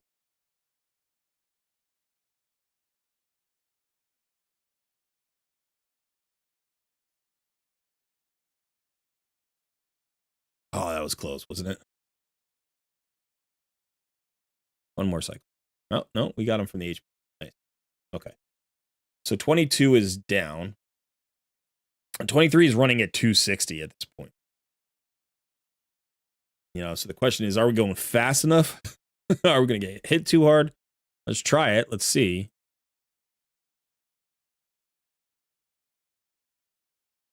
Damn it. Damn it. I gotta shut that off. Damn it. I don't want to lose a turn. Like a cycle, you know, that just gets us closer to dead because of the destroy max HP mechanic.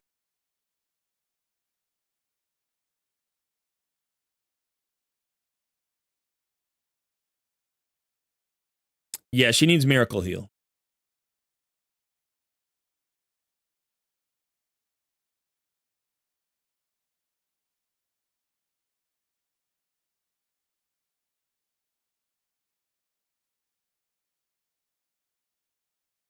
We're going to need Miracle Heal to proc a couple of times here.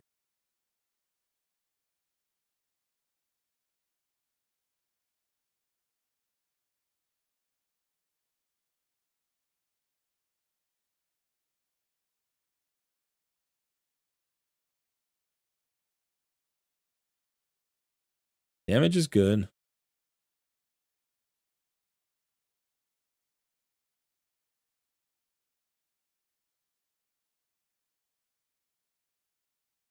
See, this is different than the build from my video, right? Because in my video, Selenia survives. She doesn't die until Godseeker Neri dies. And in this case, we have to have Ninja die. So it's a completely different setup. Do you know what I mean? Like it's not lined up the same way. Now, Ninja hits harder than Selenia does. So if we can get it to 25 and get it working at 25, it will be a faster clear than it would be with Selenia. In fact, if you could use other champions, you don't have to use Ninja. You could still be faster than Selenia. Selenia is not fast. The whole point of that Selenia video wasn't to like give the best version of this team composition. It was to give a completely accessible champion version. Do you know what I mean? Like you still have to have the gear on her. It's still crazy gear to get her to work. But at least you don't have to have Ninja. You know, like a lot of people don't have Ninja. Or you don't have Master, Walking Tomb Drang. I was going to say Master Tomb Drang. Walking Tomb Drang. If you don't have Walking Tomb Drang or Ninja, it's like, who do I use there? And she's accessible. She's Void Affinity. She has her increased accuracy buff, so that gives, a little bit of a alleviation on some of the stat requirements for what's really a crazy build. And it was also to hopefully we're gonna die here, I think. Oh no, we're gonna die to the thing. Yeah. It was hopefully to give people one team comp that could go all the way up through all the stages. Now you have to manual some of the stages. Even with that comp. Let's hope we get enough regen. This is going to be tricky. I think we might be in trouble. Just have enough. We have just enough. Come on. Okay. Now we gotta kill him this time around. Same thing. If we lose that first cycle, we get our max HP so low. Might work. There we go. All right, we're getting. So like, I kind of want to redo. I already want to redo that Selenia guide because I think there are easier builds to go for. With Godseeker, and it requires that you don't book her all the way out. I didn't know. I don't know, you know. And I think it would even help with Selenia. Like, it would make Selenia's build easier too. Are we on stage 24 now? Yes, we are. We're strong affinity here. Now, I have to remember, shut this off. All right, you've got to revive him. I just did that manually. I guess I could have changed it. But hopefully that will be enough to make sure that we get past stage 24. So if you've been using my video, my Selenia video, as a guide, you know, the thing to recognize there is that it has to be done the way I did it. Like, it can't, there's no wiggle room. There's no wiggle room for a different kind of build. You could use a different champion. But then you have to adjust, you know, the stats to, ooh.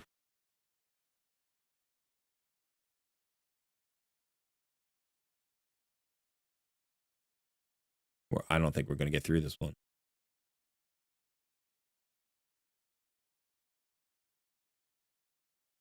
I don't think we're going to get through this.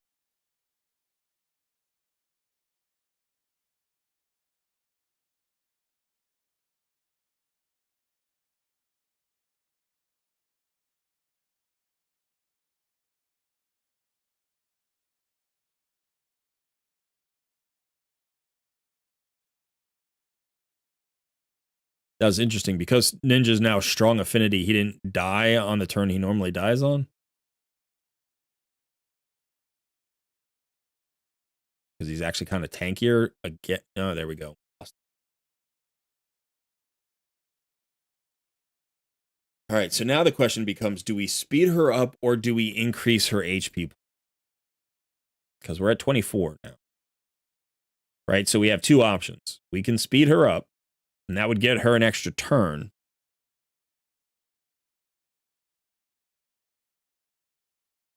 We really don't want the extra turn. I keep going to this Godseeker. I want this Godseeker. I don't think we want the extra turn. So now it's about the regen.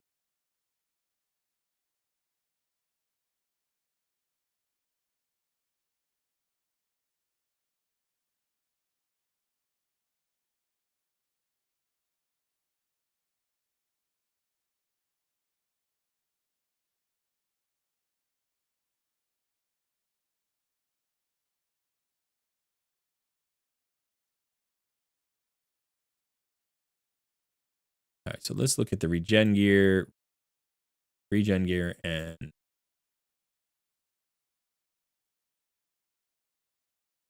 is Claude in anything specific? Like, are you using Claude at all? This guy?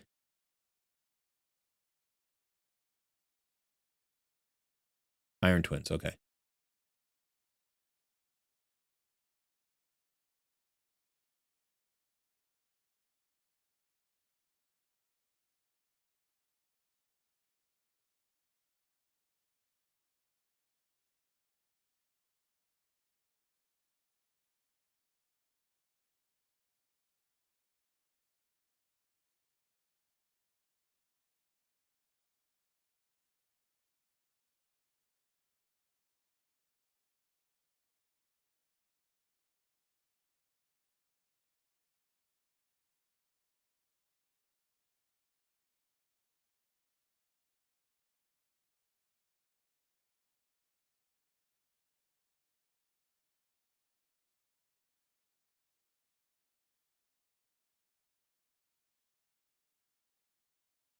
Okay.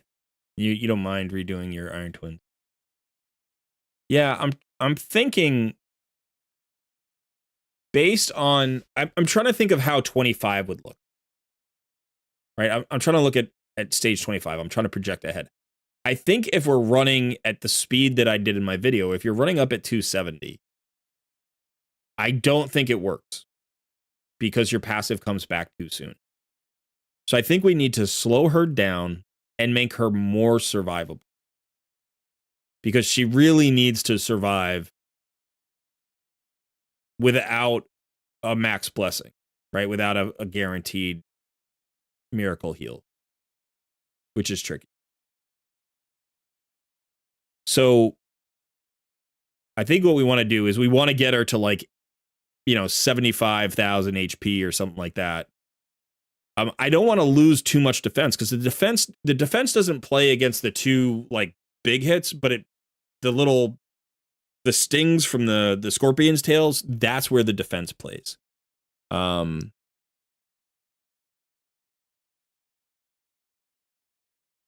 So, here there's an option. We're picking up 7k HP, but we're losing, almost 700 defense. We can get some more HP out of the boots.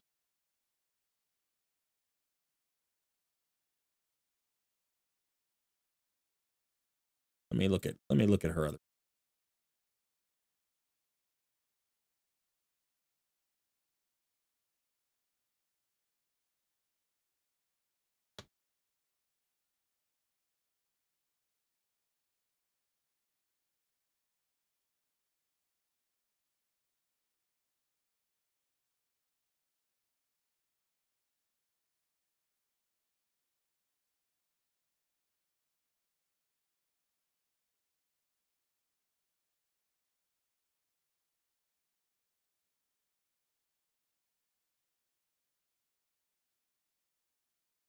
How many stars does she have on her again? Got 3 stars. She's got a 75% chance. So it's not bad.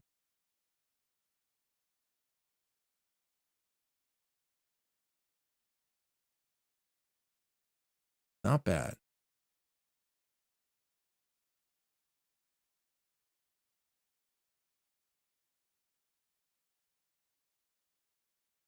Yeah, sorry, the wheels are turning.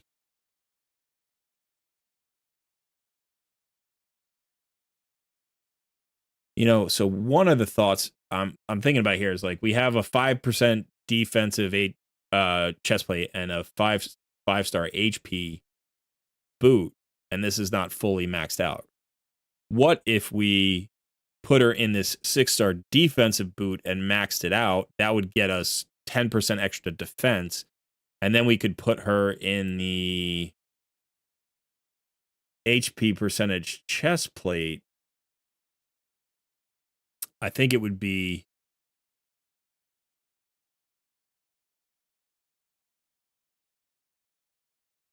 one of these two. We could also look at the boot. We could look at the boots for Immortal.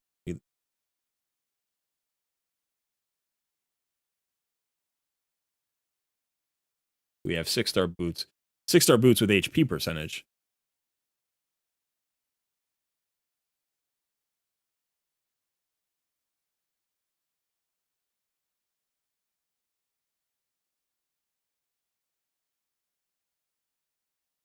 So maybe we do this.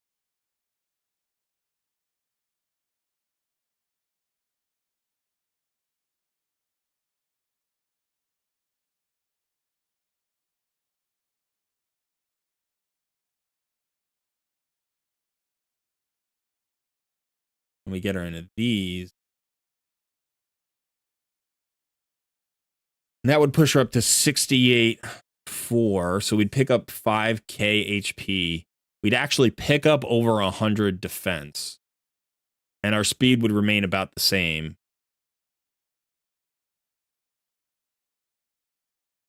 We could maybe glyph.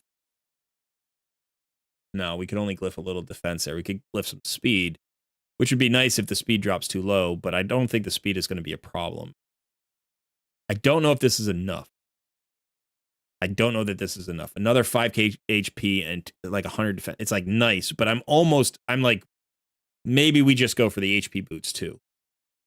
I mean the HP boots and the HP chest too. Like just push that.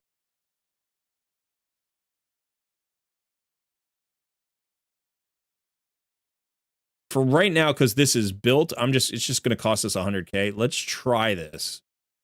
See if this is enough. I suspect, we're close. We're not that far off. So it may be that 5k and 120 defense is enough. Like that. Maybe that's enough. We're close.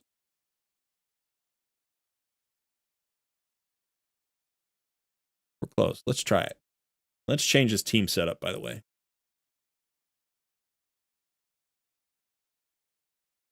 shut that off. You don't care.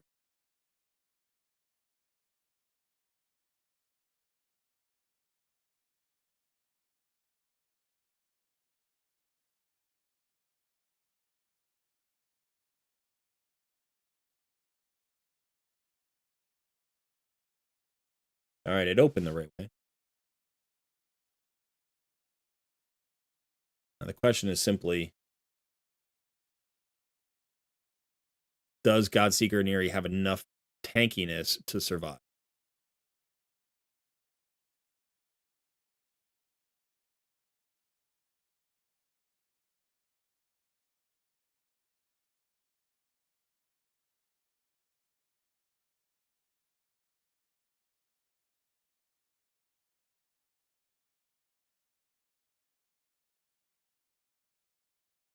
This is going to work. If we get any kind of luck with the blessing RNG, I think this is going to work. I think she's got enough.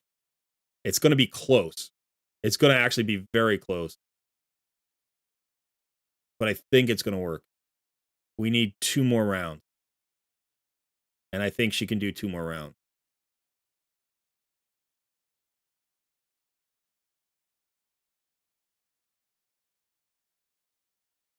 Might need a 3rd round. We might need a 3rd round.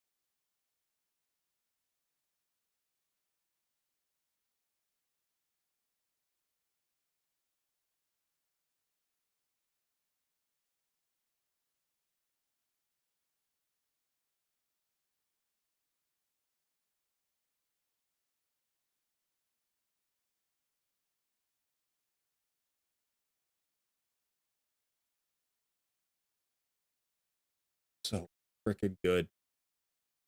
A minute 45. A minute 45. I need to get my ninja out of my clan boss team so I can put him over here and just crush. I mean, it is stage 24. He's strong affinity, you know. Now we got to go weak affinity and we got to rely on the affinity breaker, which is like, this is going to be interesting. I don't, you know, does she have enough tankiness? We need a little energy, so I'm going to go look for some energy here. Oh, well, let's get that 100,000 silver.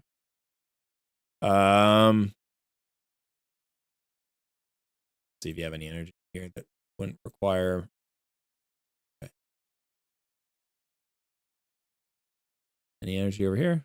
Tag team arena with the team from 4 different affinities. You're in silver 3 and you're pushing. Let's see if there's anything friendly. There's nothing friendly. Okay. All right. We're gonna have to take some energy from somewhere. You want me to just use this pot? Is that cool? Or this refill? Okay.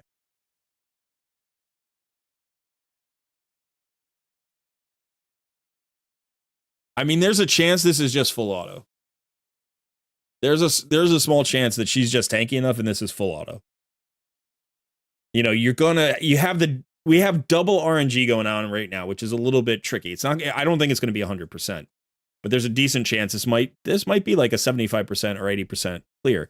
And when you're doing the tournament, you don't want that. You want a 100% chance. But she needs a 5-star blessing, and you know, that would be a lot better. But remember that you also have the affinity breaker on Ninja. It's like if he misses too many times, she's not tanky enough.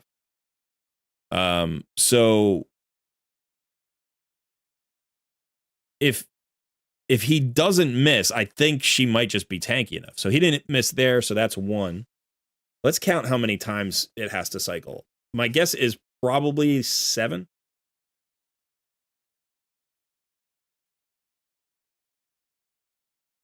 So here's 2. That hit.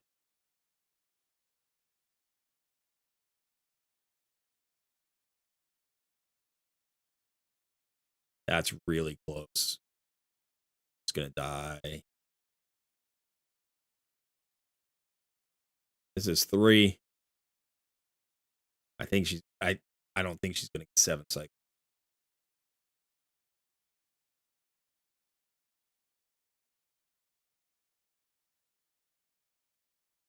That looked better. Maybe that was just bad RNG. That's 4. Maybe he crit her at some point, and now we've caught up. So he didn't crit her again. I mean, that's also another portion of RNG, right? So yeah, because she's plenty healthy there. So maybe it was just an unlucky crit. What was that? Was that 5? I already lost. No.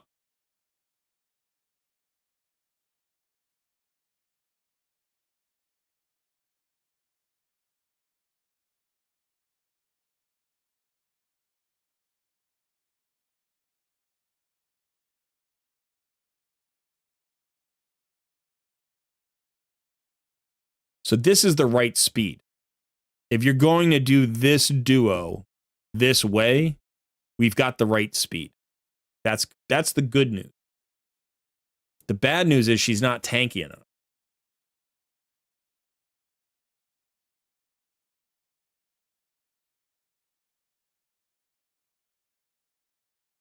I think we could actually lose a little speed even. I mean, this is 18 speed. That might be too much. Yeah, we're getting there. Dozer, we're going to get you there. I'm not giving up yet. I'm not giving up yet.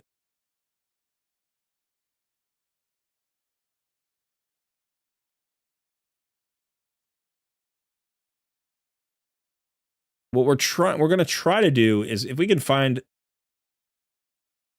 an HP banner, speed is substats. Do we have a 6-star? We do. With a lot of HP on it. We lose 7 speed. That's all we're giving away here. We're picking up 2,400 HP. We're picking up 187 defense. I think we can spare the 7 speed. That takes us down to, what's that, 217? 218? 218. That's going to help. That's definitely going to help. Let's do that swap.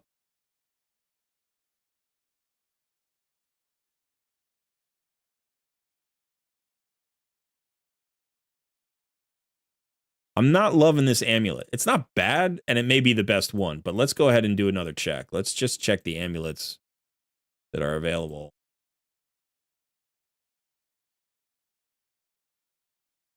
Wow, are there just not that many amulets? Wait, what's going on? That's HP, okay. So she's got a defense-based amulet. So, I mean, realistically, we want HP or defense, right? Got to be one of those two. And all we really want on it is defensive stats. We need, like, flat HP. Yeah, there aren't a lot of options. I'm trying to decide whether or not an HP... no, probably that's where we are. That's probably fine where we are. This ring is nice.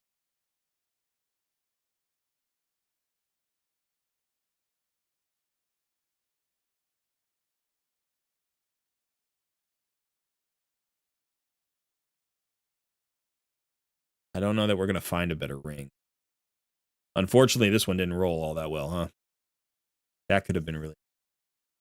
I mean, if we roll into percentage HP here, if we roll into HP percentage, this will be an upgrade. If we roll into defense percentage, it might be an upgrade. Let's go ahead and do that. Come on, roll down here. HP percentage. Okay. So now if we're looking at this, right, we'll pick up a little HP, a little attack, but we can glyph the rest.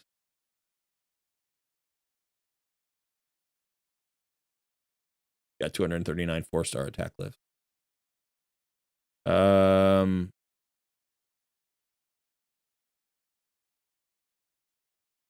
wasn't awful.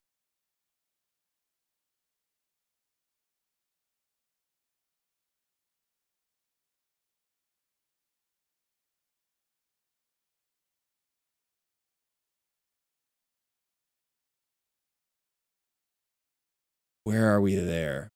Still losing some defense, but we're giving away 137 defense for 1,000 HP.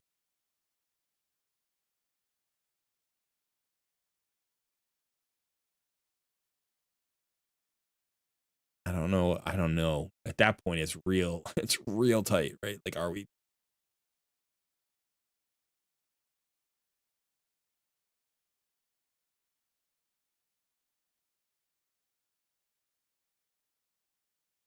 Let's ascend the chest plate. See what happens there. And let's ascend the boots too, bro.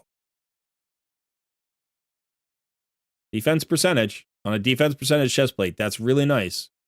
That's actually excellent. Let's ascend these boots. See what we get here.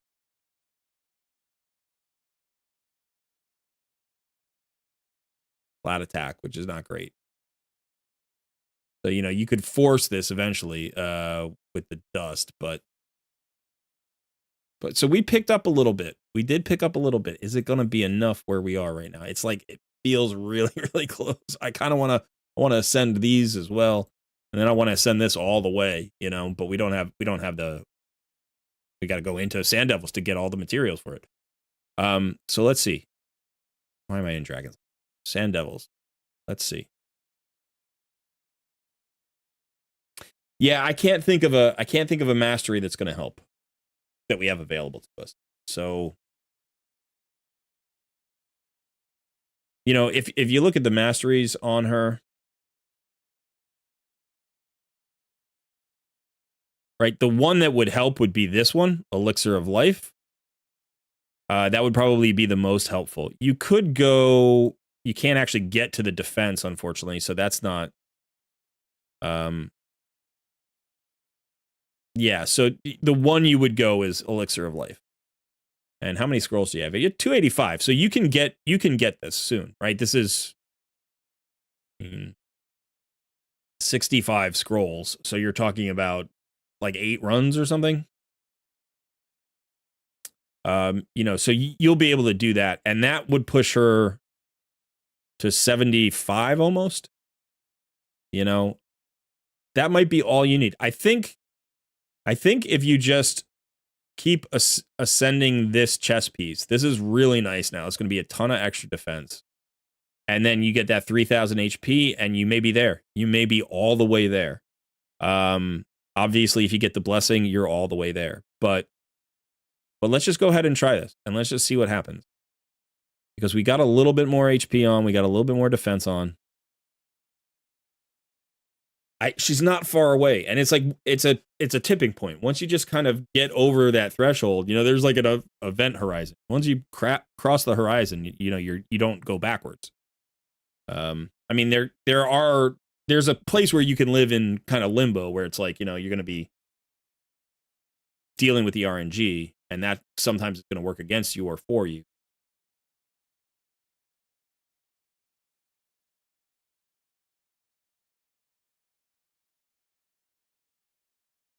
But this build is right there. It's this close. I think you get her masteries, you get that 3,000 HP, and you just get the oils and ascend her chess piece. That might be all you need.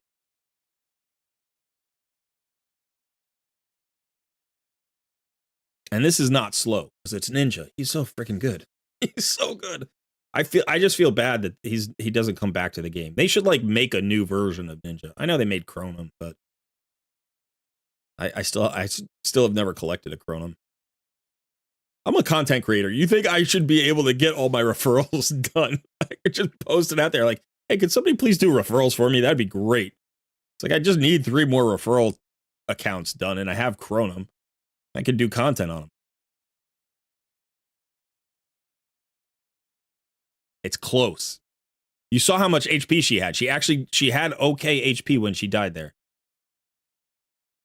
Oh, man. I would love to do this on stream, but it may just be that you have to go into Minotaur and get her other masteries. But let's see if we can't maybe find a few more stats for her. Because we know, I think we can still give away a little bit of speed. I think we're okay. I think we can give away...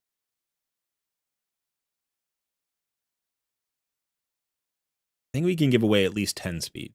Maybe a little bit more. So, you know, the question becomes, can we find like a shield with HP percentage instead of flat HP? You know, can we do that? Can we find a helmet? You know, so like let's look at, just see if we can just squeak out a little bit. Let's look for HP. All right. So regen. We do want 6-star pieces.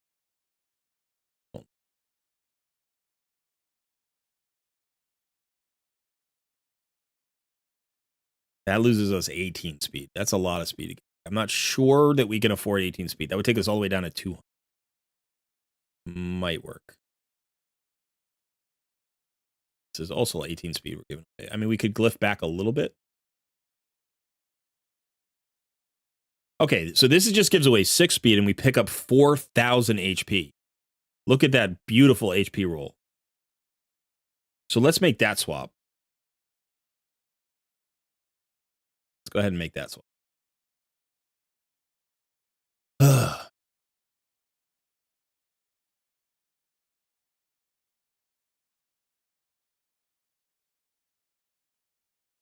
Wow, you got a triple roll. We're not going to be able to get rid of that helmet. Not unless we just... I mean, if we triple rolled into this, then we get a little bit of HP. We would, you know, we would end up with an extra 7% HP.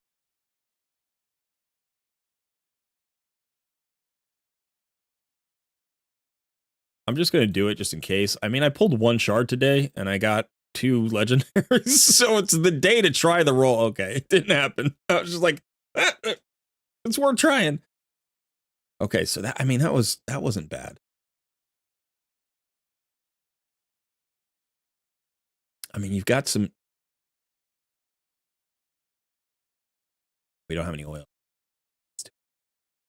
We're so close. We are so close. We did just pick up, what, almost 4,000 HP.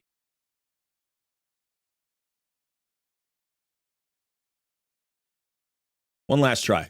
We're going to give it one last try. And then, you know, we'll let you... If we can't do it here, obviously you can go and get the masteries, right? Get that capstone mastery on her, get another 3,000 HP, and maybe grind up a couple of oils in stage 24. Like, just farm stage 24 for a little bit. And then ascend that chess piece and get a little bit more defense. You know, so the big hits, this ignores defense, I believe. And I think this might ignore defense as well.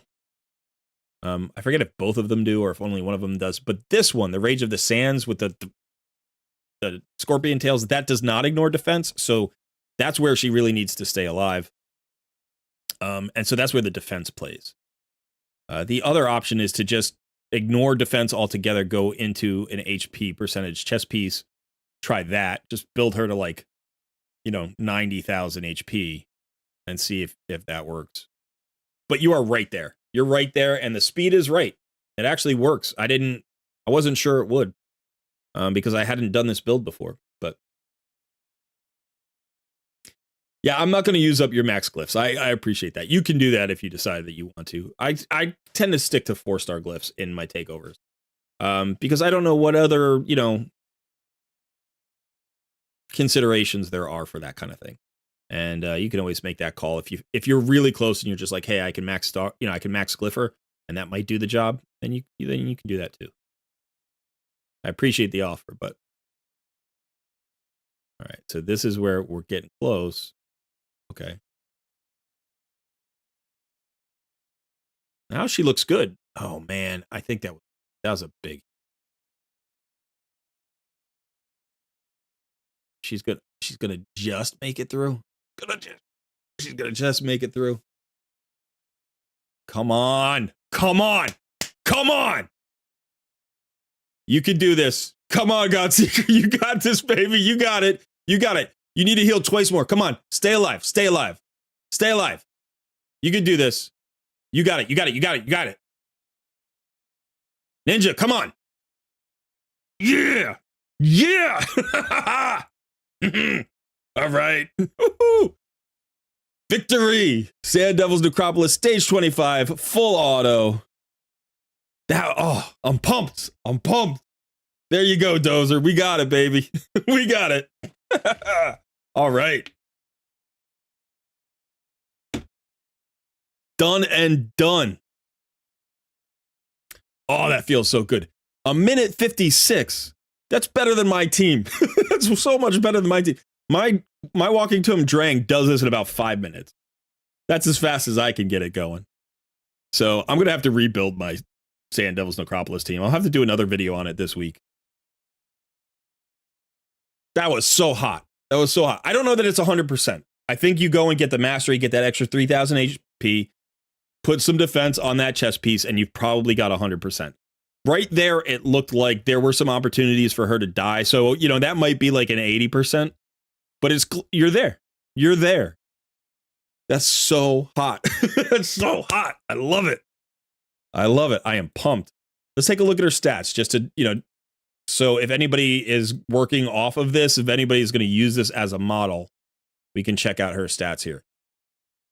So 75k HP, 212 speed, 4,600 defense, which is really high with that HP. My Godseeker, I think, is like 3,600. You know, you do have the 4-star. I'm sorry, you have the 3-star blessing. Where is it? You have the 3-star miracle heal, which is a 75% chance. And then you're running Ninja. Where are you running Ninja? I think his speed was around 200. It's 201. We took away all of his HP, basically. We got him, I think he was up at like 70,000 HP. We got him down to 50,000 HP. Because you want him to die fast so he doesn't burn that passive accidentally. He's only running 2,200 defense. I do think you could actually maybe even improve this a little bit if you could get him to 100% crit rate. Now, I know you're running an Affinity Breaker and you do want to run Affinity Breaker, but if you could find a little bit more crit rate in the Affinity Breaker set, like here on the shield, you don't have any crit rate. You need to maintain that accuracy. Remember, when you're doing your accuracy, if you have this charged focus, you get 20 additional accuracy every time the champion revives, because they revive with all of their skills off a cooldown. So this is an incredibly powerful mastery in this setup to reduce your stat burden. Even 20, you know, an additional 20 accuracy is not nothing. That's basically a stat, like it's a substat with one roll in it. That's about 20 accuracy. You know, so you have that. Now you could go for this Swarm Smiter instead of the Arcane Celerity. The Arcane Celerity could actually potentially mess you up. So you might be better off in this Swarm Smiter, and that'll give you 4 additional accuracy as well. You know, now if you're using this in other places, that's fine. But the turn meter, it could, you know, potentially the turn meter could mess you up in a speed tune, and this is a speed tune. I didn't see it really get us into trouble anywhere, so it may be that we just have enough leeway that 10% doesn't matter. You know, 10% turn meter isn't enough to matter, but that is a potential problem. So I would, you know, recommend if you're redoing, I wouldn't tell you, Dozer, to redo this, but if anybody else is copying this build, I would go Swarm Smiter instead. Yeah.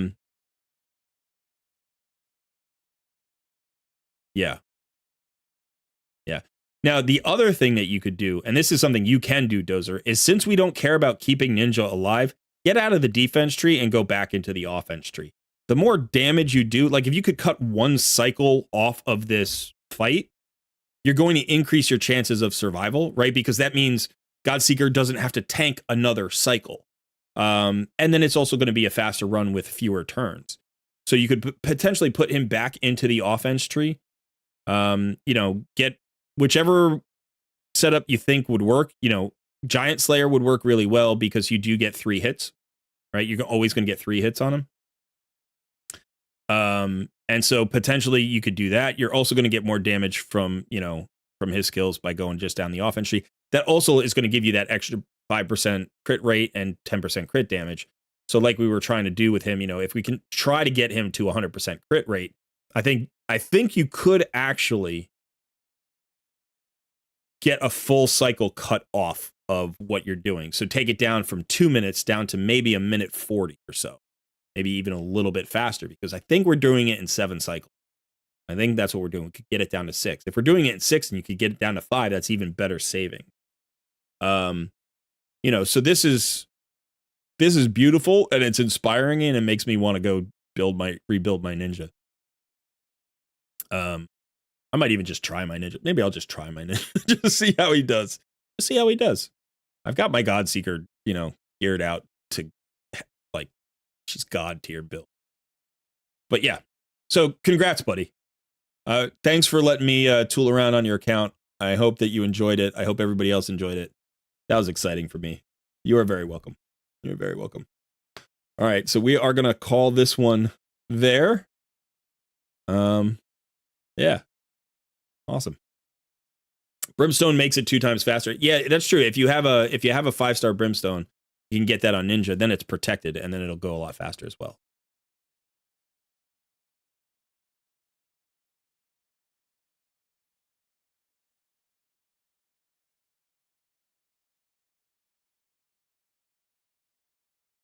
Oh, Sun is here. All right, welcome, Sun.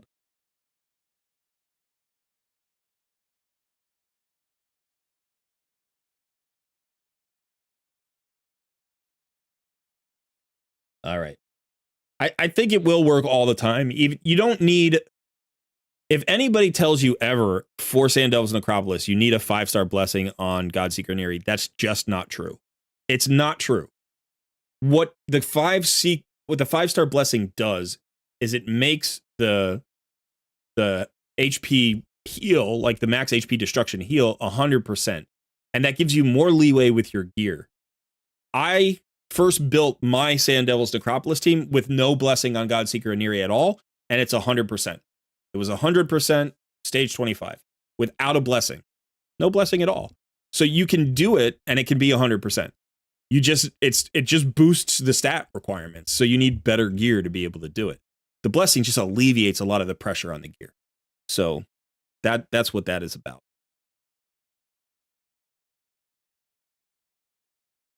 Wipe said, when he made the video, did I just pull the best epic in the game? I honestly thought he finally got his Geo. No, because Deacon's better than Geo. Deacon's the best epic in the game. All right, let's shut this one down. Hey, Dozer, thanks a lot, man. Enjoy. And let me know. Definitely shoot me an update when you get her masteries finished.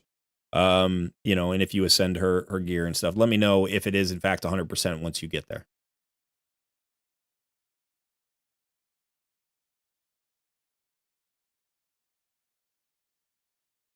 All right, so what we're gonna do is we're gonna reset the wheel of takeover. We want to get somebody else to take over here, and so go ahead and go down to the coaching corner in the Discord. Go to the wheel of takeover. We are resetting the reaction. Did you already reset it, Son? Son's not in voice for some reason. Oh. Already reset. All right. Thank you. Glad to have you back. Hey. It's not a takeover Tuesday without you, buddy. We need you here. So, I had the family stopped in town. They were running a little late, so that made us all run a little late. But we're here. We're back. We're having a good time. Family time's important time. That an Neri, man. Yeah. Pulling it through, clutching it out. That was, for a second there, I wasn't sure. And then I was like, you know what? Let's just take a look at the subset. And honestly, very luckily, Dozer had a sick shield to swap into. It had a triple roll in HP percentage. I was like, oh, that's, or double roll in HP percentage. So we picked up like 19% HP. Yep. I was like, that was the key. But yeah, that's nice. It's always satisfying to be able to do a full takeover and complete the goal. Because sometimes I can't do that. Sometimes I can point you in the right direction and get you moving, and that's fine. That's helpful, I know. But it's like, to me, on the stream live, to actually complete the stage 25, like that's really satisfying. I mean, there have been a couple of times in the past. I remember I got one of the early days, we got somebody stage 25 Fire Knight, and that took like 2.5 hours, but we did it full auto. And that was just like super satisfying. And it's hard sometimes to do like a Hydra team or a clan boss, because that might take more than the few hours that we have here to do. But But I didn't want to leave it at stage 24. I really wanted to get that stage 25. So Deacon is better than Geo. I can smell the copium from here. You know, if you're trying to sneak in comments behind my back, you could just say it to my face, man. Oh, they're right out in the open, baby. I'm getting a whiff of copium. Bryce says he would have Geo built and Where's that maxed coming in a from? day if he pulled him. You know what? I don't need Geo. I don't even really like Geo that much. I've pulled him on one account. I ran him. He's all right. Like, he helps in very specific places. He's very good for specific things. I'm not saying he's a bad champion. I don't care. I really don't care. I don't need Geo. I would like Geo on like my HH free to play account. Like, that would be great, you know. But on my main account, if I pull him one day, I'll build him. I'm not gonna max him out the day I get him. I've got a list of champions that I want to build, and if you added Geo to my roster today, I don't think he cracks the top 5. You know, I'm not sure he cracks the top 10. He is coping so hard to the shot. Like, you guys made this a thing. Got a fresh supply of copium coming in. The only somebody stock this man back up. The only thing about Geo that irks me in any way about not having him is the fact that he's just a regular epic. Like, I have every regular epic in the game, you know, like just about, except, you know, when they introduce new ones, then I obviously don't have those. But like, I literally own every, you know, regular epic in the game.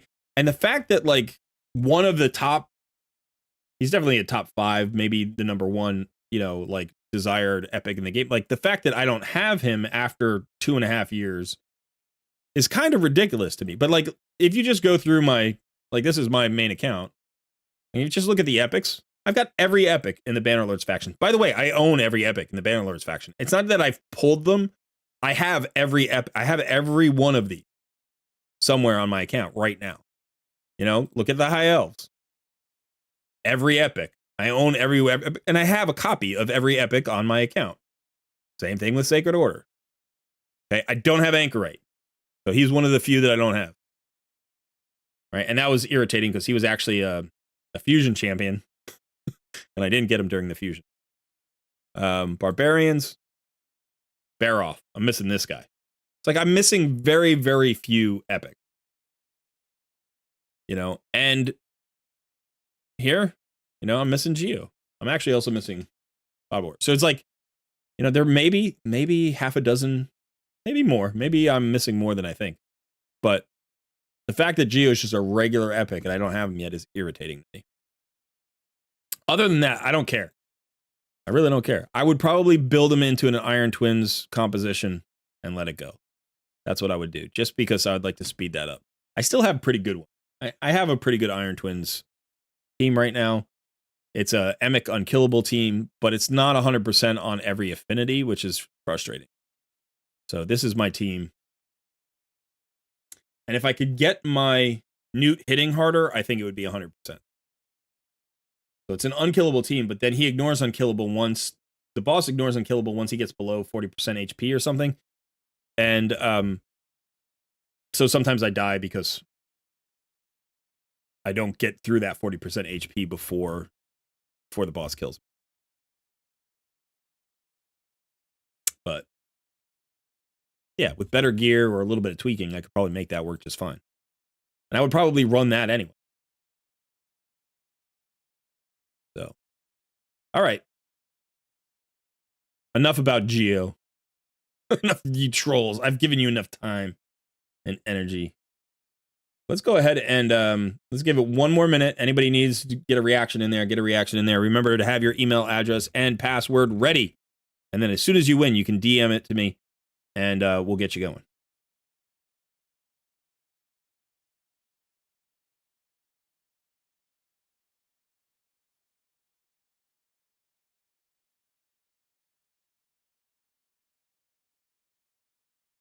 All right.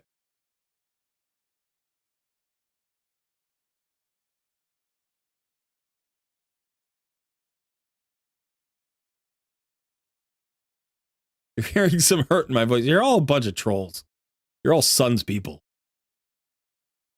How did I do on the Fragment Fusion? I missed. Suns people. I made a mistake. I had a mental lapse for a minute, and I made a mistake, and I messed up. I had the resources to do it. I'm really disappointed that I didn't do it. I think it would have been great content. Very few content creators even tried to do it. I think HH is going to pull it off. I think he might be the only one that I know about that's going to pull it off. I could have pulled it off a lot easier than he did, and I made a bad call. I missed, and I feel like I let the channel down. I feel like I let my viewers down. So, but it happens. You know, you got to pick yourself up and keep going. It's like that happens in Raid. You can't let those disappointments inhabit you too fully. You know, you just got to be able to put it down and move on. On my main account, I did fine. I've got it done.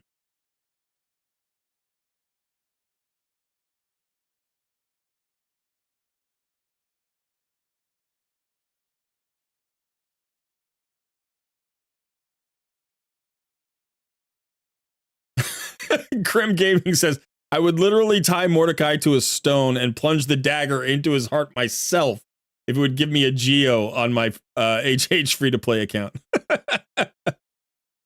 That'd be funny. Funny, yeah. Sacrificial murder is funny. Yeah, the COVID brain is, I mean, I'm feeling pretty good, but there was still last week, there were a couple of moments where I was like, you know, honestly, what happens is during the day, I don't feel it at all. But then when I get tired, it kind of kicks in a little bit. But I feel pretty good this week. I feel pretty good. Physically, I feel better. Not 100%. Still got like a sniffle, which is just irritating. But otherwise, I'm recovered. All right, let's go ahead and let's do the poll. Done. Let's spin the wheel. Do the poll. Spin the wheel. Fire it up.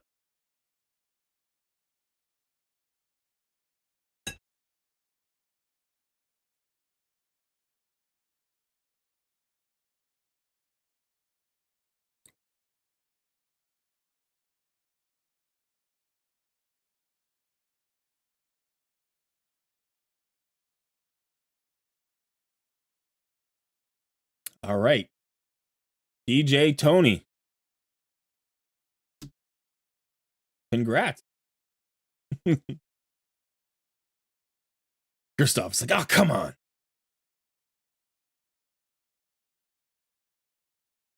DJ Tony, congrats.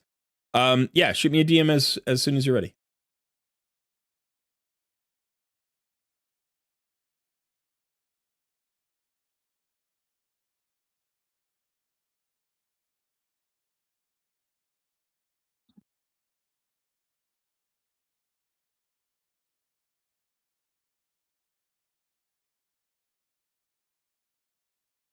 We didn't get the chance to see who was the first winner. Whenever you get a chance. It was Dozer. I already marked him as winner. Yeah, that role won't expire like mine will, though. So Okay. I'll do that.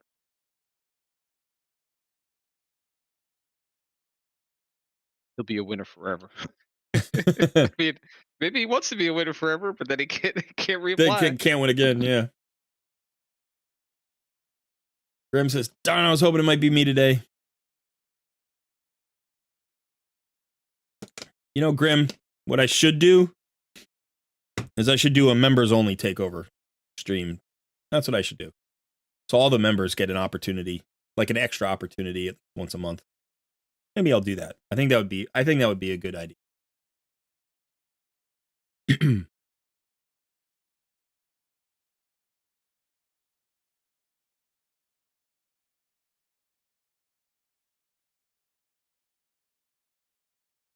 The other thing is I've been saying this for like 4 months now, but we're getting pretty close to offering takeover services, you know, so people can sign up for them. It would be, you know, for money. It would not be a free takeover. It would be a paid takeover. But I'm getting close to that. Can you get members only jackets too? You know, yeah. Members only lives in my brain. If you grew up in the 80s, it lives in your brain too. You're going to be doing a takeover. That's awesome. Yeah, I saw a couple of your videos, Grim. Good luck with the channel. Joshua Williams says 5 months every Tuesday, still haven't hit once. Well, you're a member, so maybe you'll get lucky there.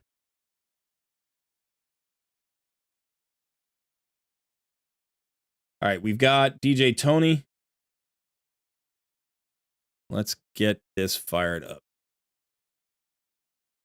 Get this show on the road.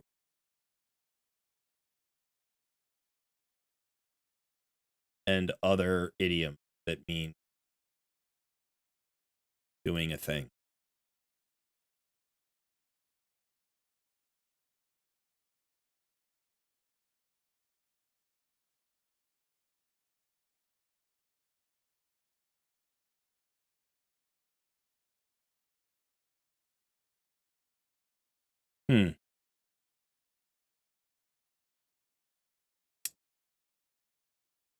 It looks like that password might not be right, Tony.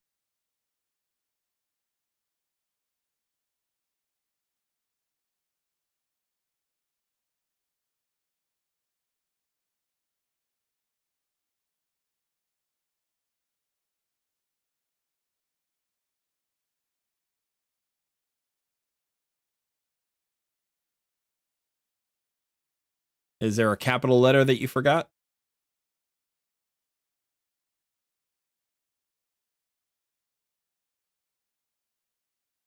Or an extra symbol?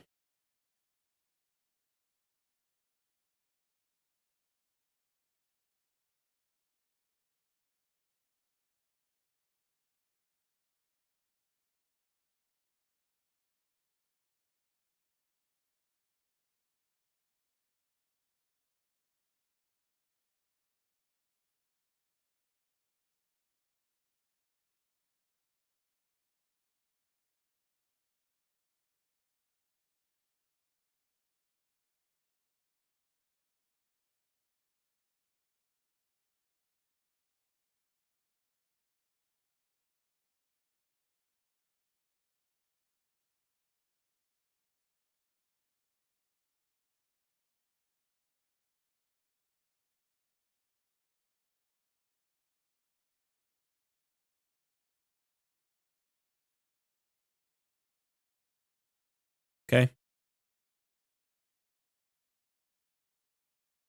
Anthony Wood in stream trying to figure out the password. Yeah, okay. So, one of the things I think that this comes through if you watch the videos on this channel long enough, which is that, like, I believe in a mentality. Like, I don't mean a philosophy so much as just like sort of a state of approaching things, and I call it the free to play mentality. And the free to play mentality is meta doesn't matter. Like, if you happen to pull the meta champions and you have an easily accessible solution, then great, then use it. But the meta doesn't matter, right? What matters is the challenge of finding solutions when you have a limited resource pool, when you have limited roster, when you have limited gear. And there are solutions that you simply can't employ without specific champions or specific gear. So, for instance, we just did a Sand Devils 25. It's a Godseeker Aniri ninja duo that cleared it in under 2 minutes. That requires 2 very specific champions, one of which you can't even get anymore. And then really, really good gear on Godseeker Aniri. That is not...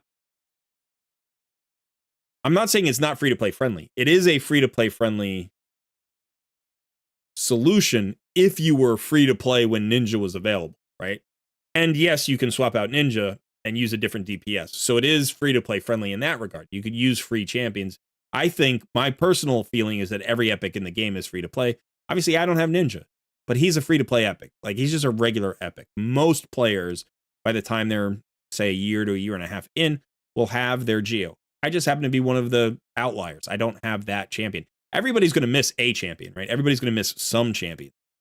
And so the question is, can you still find solutions? I still do Iron Twins stage 15 in every affinity. I have a team. I have a solution for that. And I've had a solution for Iron Twins basically since they came out. First time I started really caring about Iron Twins, I built teams, made solutions. They work. Now, at that point, I already had my Mithrala. I already had my Scylla the Drakes. I already had a really big roster. I wasn't new to the game when Iron Twins was launched. But my point being, like, Geo is a great solution. Amic is a great solution. The Cold Hearts can be great solutions. Like, you can build those teams. But if you don't have those teams, you can go with other things. You know, I went with, like, a Valkyrie, Mithrala, Scylla the Drakes, like, super tanky team. And it was like a 95% success rate. And it took something like, I think on average, depending on the affinity, it was somewhere between like 4.5 minutes and 6.5 minutes to clear it. Not fast, but I got it done every week. And that's that mentality that I'm talking about. Just find a solution. I never saw anybody do my solution because why would they? Why would a content creator waste his time on a 6.5 minute solution? Right? Especially one that takes like a whole bunch of legendaries that maybe are not really that friendly anyway, like Valkyrie and Helicath and it's like and Mithrala. Like you could, but if you're going to use champions like that and you're an end game content creator who spends money on the game, you're going to find a better solution that can do it in a minute and a half for people. Because otherwise, who cares? But if you're free to play and you just solve it on your own and you're like, oh, I got it. And it's 95% success rate and I get it done every day. And it's like, yes, it takes me some time. But I don't have Geo. I don't have the faster. This was before Newt came out. So that's what that's why I don't sweat not getting particular champions. I don't care. I don't have Duchess. I'd like her. I don't have Kaimar. I'd like her. I'd like him. I'd like Yumiko. I'd like Krisk. These are incredibly powerful champions that are super useful and would save me time every day. But I don't need any of them. I don't need any of them. I focus on good fusions. I get those champions. And then I just take what the RNG gives me. I do 2 times shard pull events as much as possible. I never pull voids when it's not a 2 times event, So I save shards for either fusions or 2 times events. Occasionally, really occasionally, I'll do a progressive like I did for Archer. And, over the long run, it equals out. It equals out.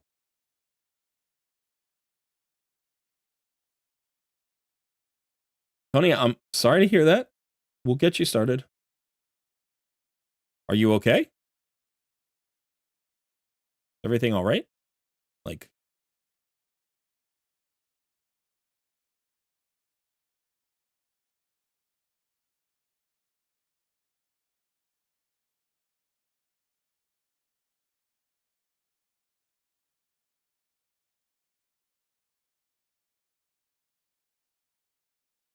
all right, we're in.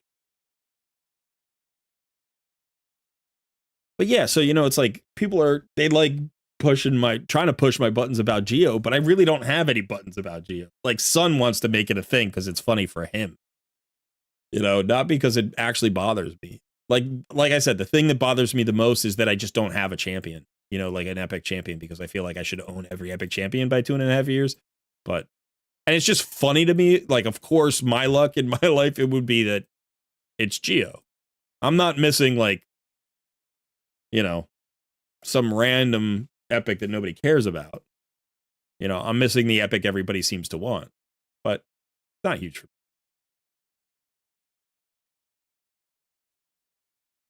I am very sorry to hear that. This was not today, I'm hoping. I'm assuming that you're talking about recent past.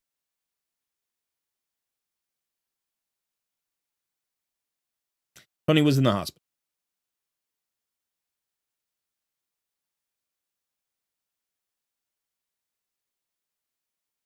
First of February, just a few weeks ago.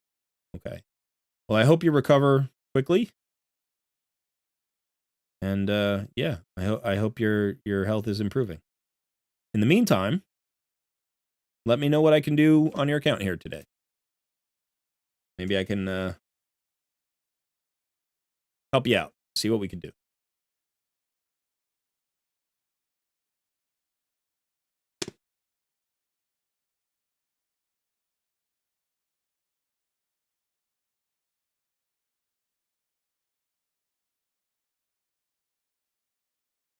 Let's take a look at the account. It is level 93.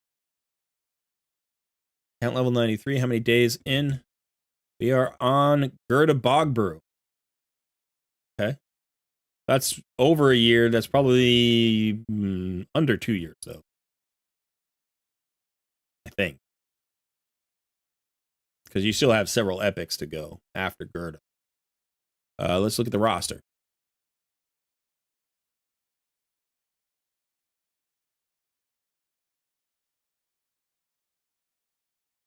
$79 6-stars, all fully built. Gotta love that.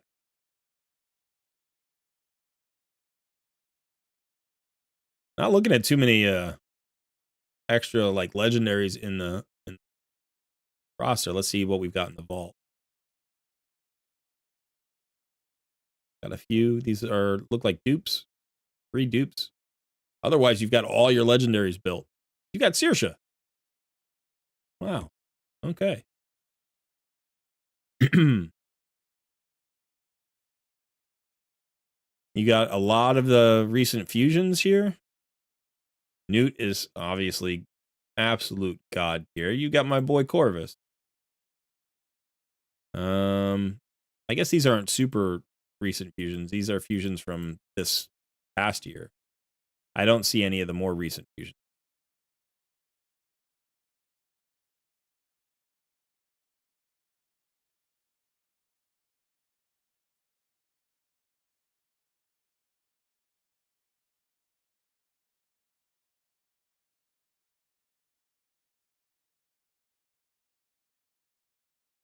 Yeah, none of the super recent fusions. No, Urgrim or Panda or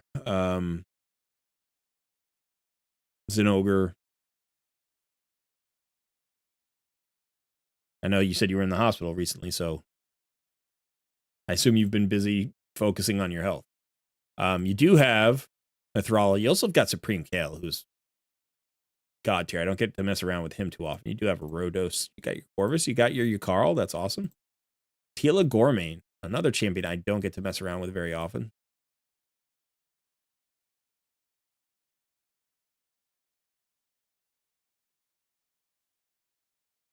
King Garok. I do own this guy, but I've never built him out. So you got Gentoro. Fantastic. Clan boss damage dealer. Dracomorph, also great for clan boss. Theodore, you've got yourself your Mortu Macabre. Man, how I hate this champion. I hate this champion. Mortu Macabre. Just a pain in my butt in Doom Tower. All right. So what are you looking for, Tony? What can I help you with today?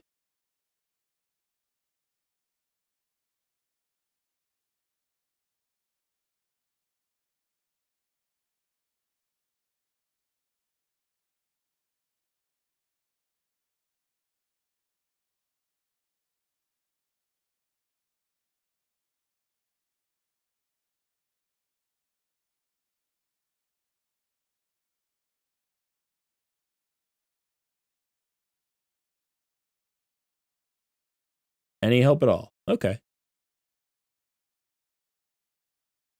Okay, so one thing I'm going to say that I'm noticing right away looking around at your roster, and this is something I will talk about frequently, is one of the most universal temptations that leads us into being less effective on our accounts is getting new champions and falling in love with the newest champion that you pulled, right? Getting distracted by the new shiny. And then the old shiny doesn't actually get optimized. So what I'm looking at here is I'm looking at some really great champions on this roster that are not fully booked. And then I'm looking at other champions that are also not fully booked. So, Rhonda, great, fully booked. Garog's not booked at all. Great. Those are both good choices. Fully book a champion or don't fully book a champion. Like, don't even bother booking a champion. There are champions that do well with just like some books, and you can do that to kind of save books in the long run, especially if you're just using a champion for like one particular solution. You just get them there, and then everything else is extra, and you don't really want to waste it. But I'm looking at Artak here. He's got 3 books on him. Now, he is worth fully booking, So it's like he's not really doing his job well until he's fully booked. He's okay unbooked. You can run him unbooked. But so we've got 3 books here. Now Kriela's fully booked. Wukong's fully booked. Great. Yukarl, 3 books. Now if you take these 3 books and put them on Artak, or take Artak's 3 books and put them on Yukarl, you're much closer to having one really great legendary. Like, Artak's awesome. He's phenomenal. Yukarl, awesome. He's phenomenal. Either one would be great fully booked out. Both of them, like, booked out a quarter of the way, are underwhelming. They're not doing their job well enough. Physics, 1 book. Maybe that was a copy. Maybe you pulled a copy. Rathalos, 2 books. Rathalos is the new shiny. He pulled those 2 books away from Yukarl and Artak, right? Like, that happened. That's what happened. Rathalos's books came out of somebody else's allowance, right? Xena, 3 books. Manaya, almost fully booked. She might not need to be booked anymore. This is actually a place where you can save 2 books. You don't care about her A1. So this is like, she could live here forever until you just have too many books, right? Okay, Scylla the Drake's fully booked. Great. Corvus, this skill matters for Corvus, right? Leaving this unbooked, it's like, okay, now we're talking about 4 books. We take away, 2 books from Rathalos. We take away 2 books from Yukarl. Leave them both basically unbooked. Switch the 1 Yukarl book over to Artak. Get Corvus perfectly booked. And now you've got Artak and Corvus getting stronger, and you're running Rathalos and Yukarl unbooked. In fact, this is one of those things where it's like, did we need Rathalos at 6 stars? Like, he's the newest shiny, right? He's really exciting. And maybe you just like Monster Hunter. I'm not telling you to not do that. I'm just saying there's an opportunity cost when you do something like this. Like, you ran up this 6-star champion. Awesome. Great. 6 stars. But now you started booking him. And it's like, okay, now where could we get power out of this roster? Rotos, really strong. You want his A1 fully booked. This is actually incredibly important on him because you want that extra, the chance of an extra turn. You want to get those kills. You're going to get those A1s. You want the cooldown here on the A2, so, and he's not that far away. He's only 6 books away, so this is something I see all the time on takeovers, which is like a distraction. We get distracted. This is probably fine. You probably don't need the last book here, but it's a good book on Cupidus. If you had Venus, it would be more important, but it is 10% damage. It's on his AoE A1. So we got 3 books here. Mithrala's fully booked. That's great. Yeah, you could probably save, one. The Weaken is nice on her A1, but if you're not using her in PvE, it's not super important. So just what I would say is, as you're moving forward for the next several weeks, few months, pick champions that you think are going to provide specific solutions for specific problems and get them fully optimized. Now, I haven't even looked at masteries. So, my guess would be this mastery isn't quite done. These, like, Wukong is fully booked, but isn't fully mastery. He gets stronger when he's fully mastered. Like, if you have him fully booked, you want Helm Smasher on him. You desperately want Helm Smasher on him. It's like, you could go with Flawless Execution, but really you want Helm Smasher. So when you get there, like, he all of a sudden gets 30% more effective just by getting him to Helm Smasher, just by getting in that last, maybe that's overestimating, but it completes his build. It rounds him out. So whenever I see people, have accounts where their books are spread around, I also expect to find masteries unfinished. And that's what we've got here as well. Any champion that's fully booked should be fully mastered. There's no reason to not fully book a champion if he's fully mastered. Here you've got a Corvus who's almost fully booked with no masteries, and he's at level 60. You got to invest in the masteries here. And again, don't feel like I'm coming down on you. Like, I'm not criticizing. This is a very common thing I see. I would say More than half of the takeovers I see this. You know, and it's understandable. It's really understandable. You know, the other thing that you can do is you can think about, you know, like, all right, if I do have champions that are fully booked and fully mastered, like those should become core components of my roster. They should become solutions in multiple places. So when I level up my next 6-star, I start booking my next 6-star, I want to think about a new skill set. I want to think about a champion that's not just strong, but gives me something that I am lacking in my team, you know, in my overall roster. So, you know, you do have Drexthar here. Let's see. He's partially booked. This is actually a champion you can get away without booking, so I don't know that you need to book him any further. But if he's your HP burn solution, you know, how important is Artak? Now, Artak's better. We know that Artak's better than Drex. It's not even really close. You know, like, Artak is S tier, and Drex is, like, B+. You know, like, he's good. He's good in Hydra. Maybe he's a little bit higher. Maybe he's an A-. You know, but, like,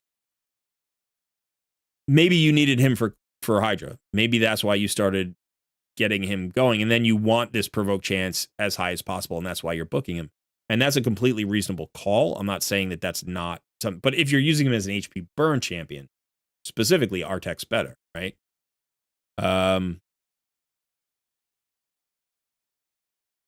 You've got Newt. He's fully booked. He's fully mastered. He should be everywhere. He's in Savage. That's awesome. Like, this guy should be a key component of everything you do. But look at his speed, 155. If this guy is going to be your everywhere boss killer, which he could be, he's just so good at it. It's not just about getting to 100% crit rate and good crit damage. It's also about getting his accuracy to where it needs to be and getting his speed to where it needs to be.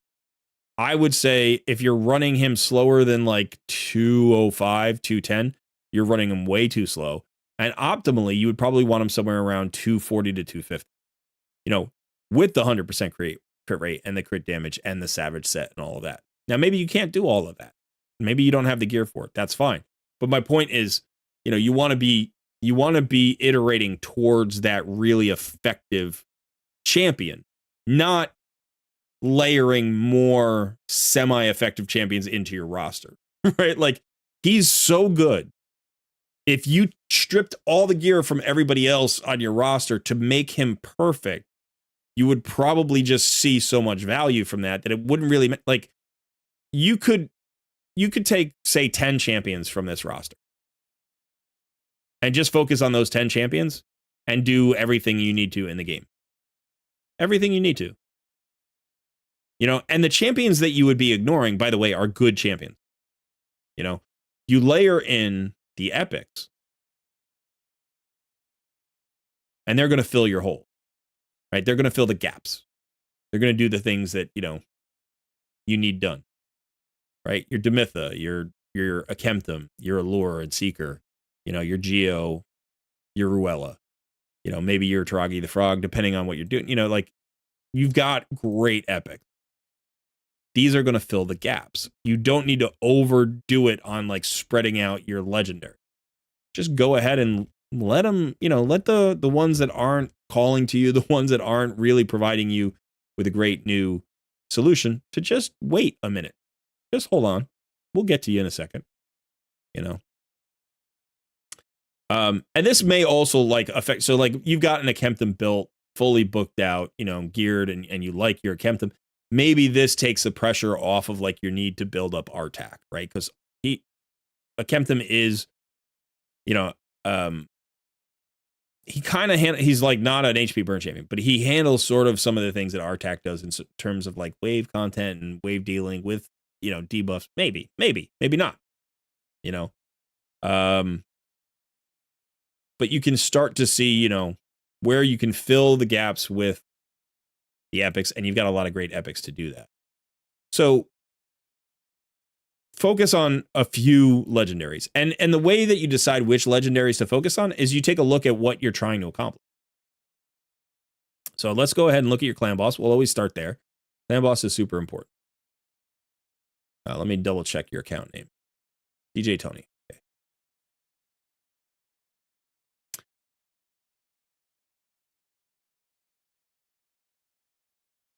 Okay, so Ultra Nightmare. DJ Tony, 69 million. And you've got a myth there with Newt. This is why he's running so slow. Okay. So this is specifically because he's running this slow. Or he needs to run this slow for this speed tune. So one thing you could think about.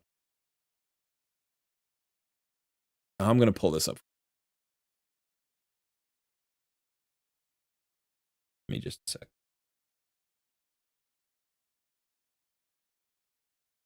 All right, so you're running the Myth Air, right? So let's go and look at the Mytha. I think you're running the classic Myth Air, I think, not the budget Myth Air. I don't think it's the budget Myth Air, is it? No, right? That's the one. Okay, so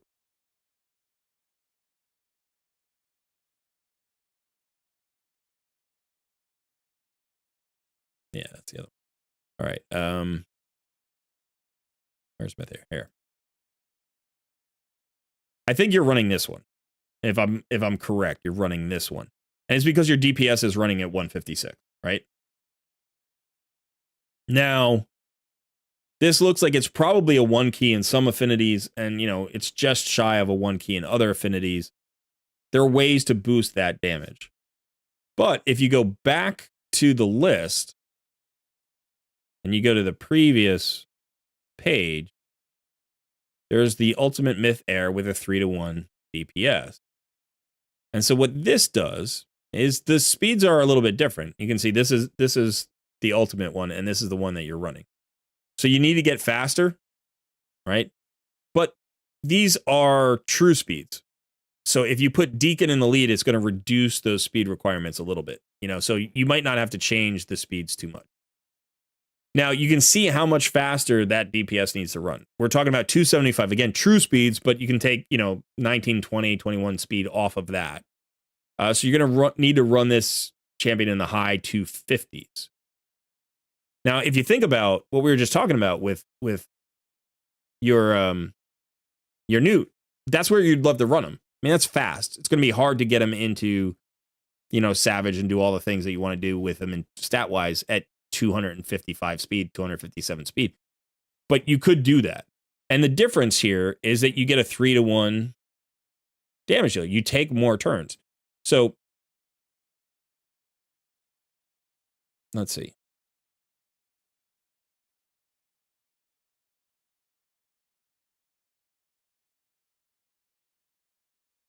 All right, so who's the damage dealer here? It's Warboy. And as you notice, this looks like a 3-to-1 speed tune, but it's not. Warboy is the damage dealer. That's your Newt. And he's only going twice. He's only going twice per turn. The Myth is going 3 times. Deacon's going 3 times because of the extra turn mechanic. Seeker's going 3 times because of his extra turn mechanic. And Eris is actually also going 3-to-1. Right? And Warboy is not. But if you go to the Ultimate Myth Air, and now you look at this. Now in this spot, in the orange spot, you have Raz and Scarhide, so that's the same as Warboy. Right? Like he's the extra damage dealer. And he's actually doing a 3-to-1.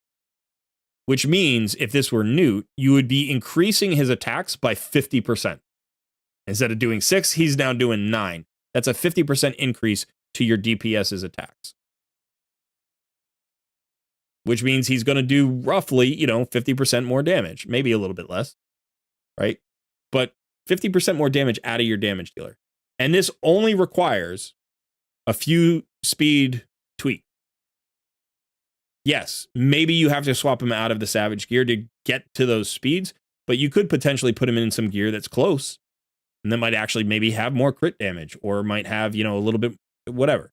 So my point being, like, if you picked this as the thing that you wanted to improve on, you're like, I want to get a 1 key, full auto, full affinity friendly clan boss team, Ultra Nightmare. I don't have to worry about it.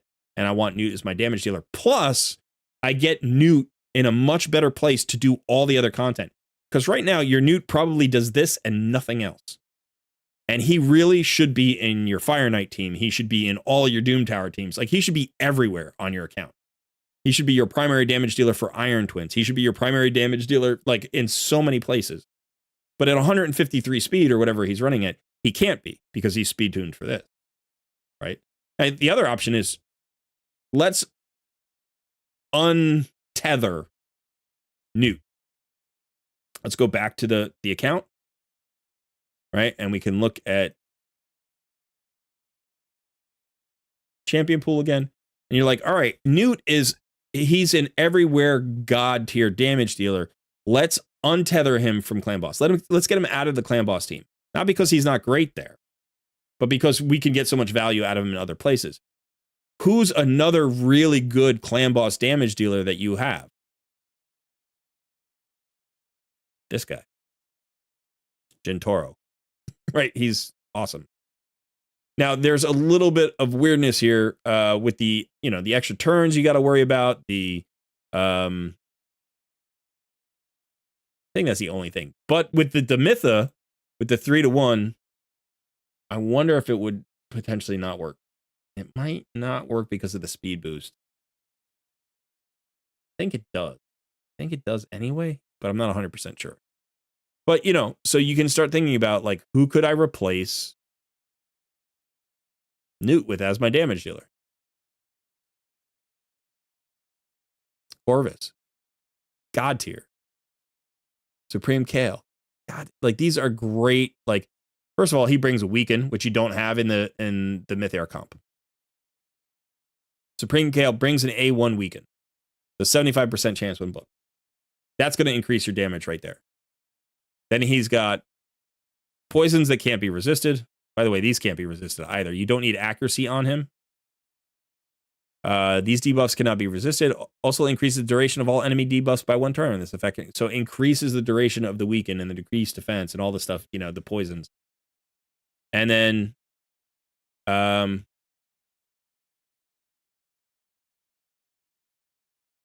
and then this. So the decreased resistance. And then so you have other champions that could take the role of Newt in Clan Boss. Supreme Kale would be a really interesting choice too, because he's void affinity. And because his debuffs can't be resisted. So he's going to be really consistent regardless of the affinity. Newt goes up and down, right? Like, he's great against force affinity and he's weak into magic affinity. And even though you can definitely get him to be strong enough so it doesn't matter, it's harder to do that, right? Like, you're always going to have some fluctuation. Supreme Kale, every time, knocks it out, Plus, he's also usable and great. He's great in wave content. It's an AoE weaken. It's AoE poisons. It's AoE, on the A3 as well. So, decreased resistance is an AoE. This is a champion you can bring into Hydra. This is a champion you can bring into Doom Tower. This is a champion you can bring into, a bunch of places and get really good value out of. But again, it comes down to choices. Pick a spot and say, that's the next thing I want to solve. Or pick a chain of solutions that all synergize together. If I move Newt out of Clan Boss, I can speed him up. That helps me in Iron Twin. That helps me in Fire Knight. That helps me in Dark Fae, or whatever it is. That allows me to build my Supreme Kale. Supreme Kale now helps me in Clan Boss. I could run him slow and not change the speed and see if it works. And if it runs slow and works, then it frees up my account, right? Because I don't have to worry about, like, the gear and spreading out the gear or whatever. Or I can, again, build him fast, do the same thing I was going to do with Newt in terms of improving him. But now he gets me into all sorts of wave content. So what's my next step? Book out this guy, get him fast enough. I don't have to worry about accuracy. So in terms of, like, getting to that speed, getting to that 3-1 DPS, it's going to be a lot easier. Because on Newt, you want to land you need the accuracy in other content. Even if you don't really care. Oh, I'm sorry. You did have a weaken on Newt, right? You do have a weaken on Newt. So you still have the weaken here. But in order to land the weaken, you need the accuracy. But to land this, you don't need any accuracy. So now you can build more crit rate, more crit damage, more speed. So now you've got, like, a domino effect going on. You improve one thing, and that helps you to improve another thing, which helps you to improve a third thing, and a fourth thing, and a fifth thing. I think untethering Newt from your Clan Boss team, or speeding him up to that 255, 257 speed range, that's going to allow you to get so much more value out of this champion. Now you just got to start hunting for a soul for him. You want at least, you know, a 1-star soul. If not, you know, if you can get a 4-star soul, it's going to be great. Because, you know, pick any blessing now. It doesn't matter which blessing you pick. 4 stars is where you get the crit damage. Right? You get the HP and the crit damage on everything. Every single, you know, blessing has the same stats. So, you know, how much you get is different depending on, you know, like which, but I mean, you always get the bonus for your thing. But I'm saying like you know, an epic won't get the same as stats as the legendaries will on for the same thing, but you always get that crit damage there. So, you know, eventually you're going to want to get a 4-star blessing for Newt. But, you know, and then let's make some decisions about some other content or some other champions, you know, like who do we need to sideline for a little while, you know, in order to focus on other content, other champions.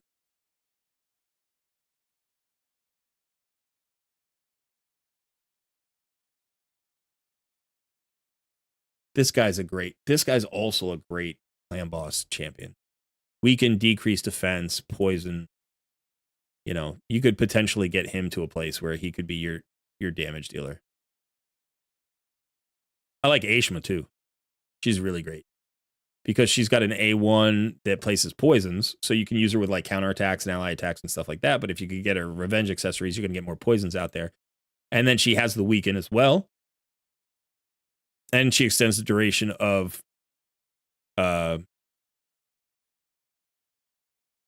she extends the duration of all debuffs on the target. You know. So I think I don't want to tell you exactly that that's the thing that you need to do. I was using this as an example because you are really like, you know, breaking an Ultra Nightmare Clan Boss team should be a consideration that you take some time thinking about. You shouldn't just be like, oh, Colred said I should break this team and free Newt, and so I'm going to do it, and then get stuck with a 3-key Ultra Nightmare team. Do you know what I'm saying? Like, don't break it today. I'm saying plan for it. If that's something that makes sense to you, if you're like, I could really use Newt in other places, it would be great to have him untethered from this clan boss team. Then make a plan. Who's going to replace him? Is it going to be Jintoro? Is it going to be Corvus? Is it going to be Ashma? Is it going to be an Epic? Is it going to be a Kemptum? You know, are you going to move somebody else in here? Are you going to try some other champions? Maybe because you have the team constructed. Maybe all you need to do is get another champion to the speed. What's the speed that we're running at? We're running at 155. Get another champion to 155 that could work. And just try them out and see if there's a fall off or not. And if you can get a void could be really nice. So like I could look here and say like, let's look at a void. We want void champions who are built, who could be clan boss damage dealers, right? In this speed tune. Now I'm not 100% sure Whisper because of the extra turn mechanic. Typically in a Demytha comp, you can run an extra turn champion, but I'm not sure about the Myth Air comp. I'm not 100% sure. I've never run it myself. Maybe somebody in chat knows, so you can ask there. A Kemptum is actually a great clan boss damage. He's really good. He's got a triple hit. Each hit has a 50% chance of placing a poison debuff for 2 turns. You don't care about the poison, spread effect, right? You can place a hex. The hex isn't really huge. Except you have an 80% chance to inflict damage from 1 poison debuff to enemies under a hex debuff whenever their allies receive damage from poison debuffs. So he can be great. He's also got a speed aura if you don't need it. You have Deacon. Who else could you use here?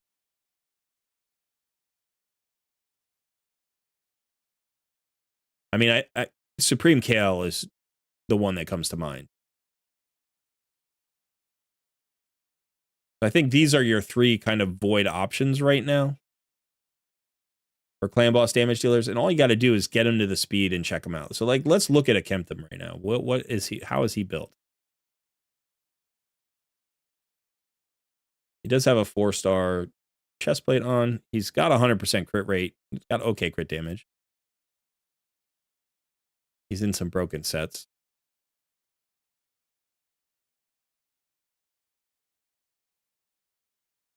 Do you use a Kempton for anything?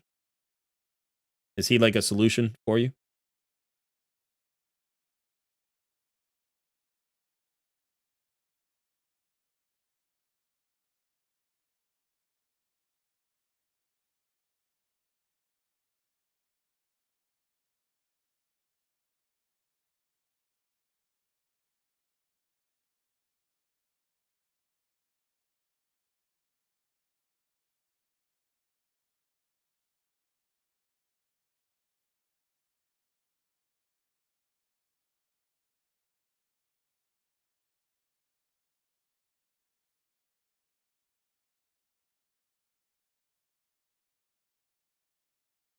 You're not sure. Okay.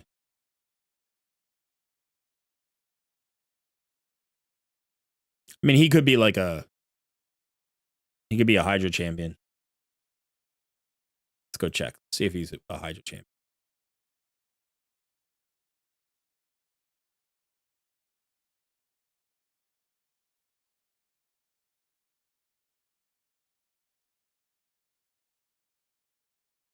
I don't see him in a Hydra team. Oh, here's one. He's in Team 14. Is that the only one he's in? Yeah. I mean, he's a good Hydra champion.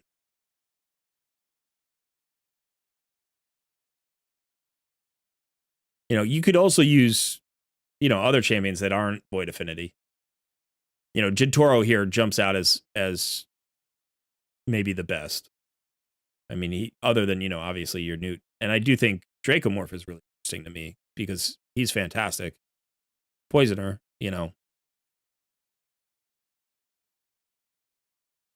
fully booked already.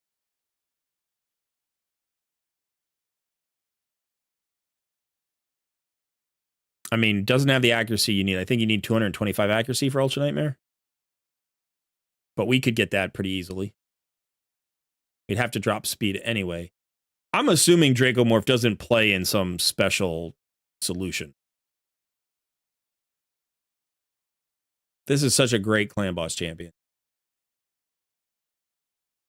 Corvus is the other really great option.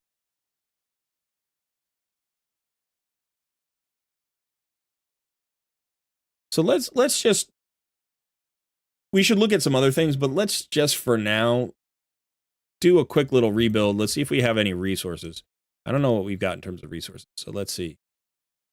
What do we have in silver? We got 11 million silver. Let's see if we can do a little rebuild here on Dracomorph. And we'll just go down to the speed that Newt is currently.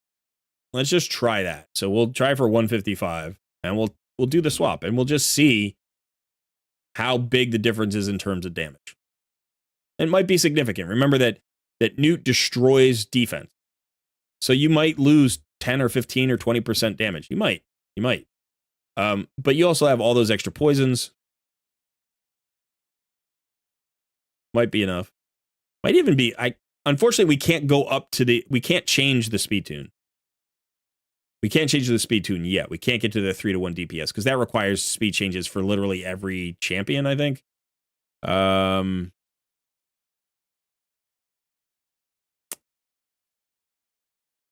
Yeah, every single champion would have to change speed, so we're not going to do that. Yeah, I understand, Tony. I'm sorry to hear that. And don't worry about it. We'll figure it out. We'll do the best we can. But so let's just get Draco down to where Newt is. So 155. I don't think there are any other mechanics. We just need 155 and more accuracy. And we want to get, obviously, to 100% crit rate. We've got pretty good crit damage here.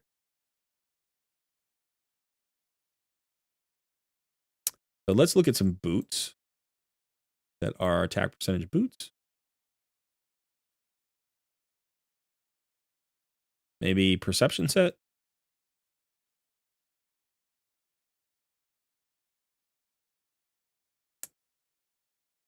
We've got 16% crit rate that we're giving away. But let's just see. Let's see if we do that.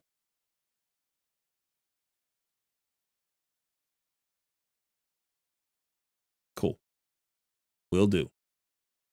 Now let's maybe look at this with some crit rate.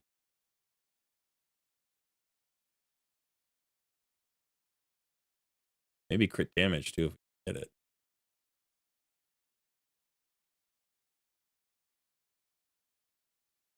These are both the same.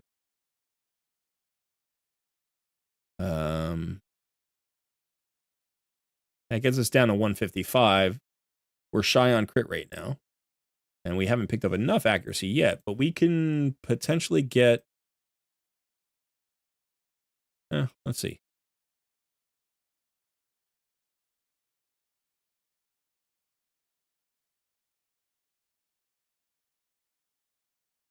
All right, let's look at the chess piece that we're running.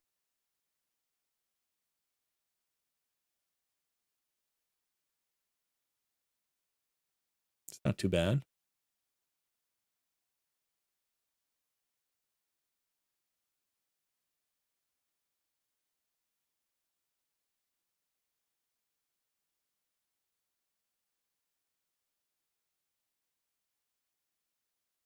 All right, so we're not swapping that out. Let's look at these two pieces.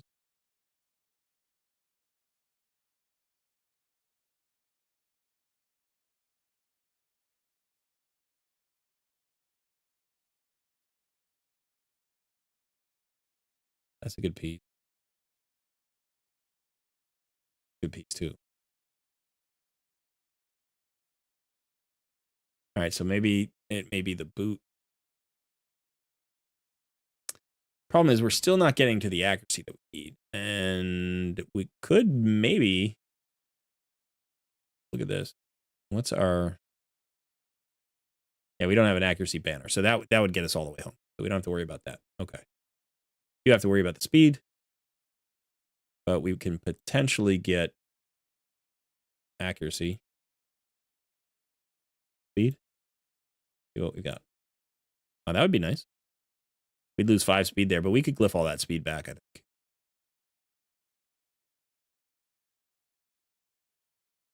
Oops.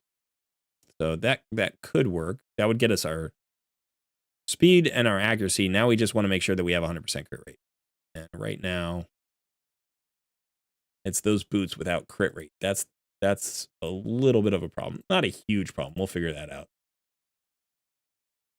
And it's also not critical. Like, he's not really doing a ton of direct damage, but we just want to maximize. Do you know what I mean? We do want to get our maximum amount of...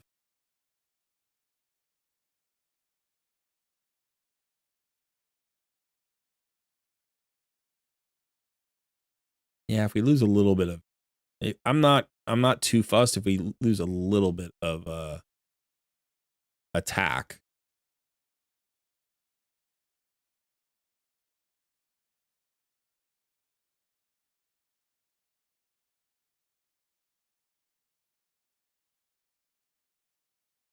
This is an interesting piece.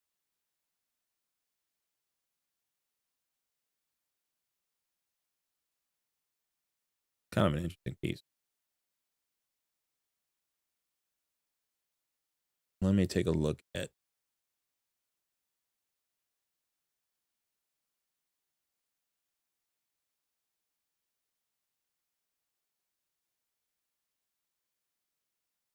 Let's see if there's an attack percentage chest plate.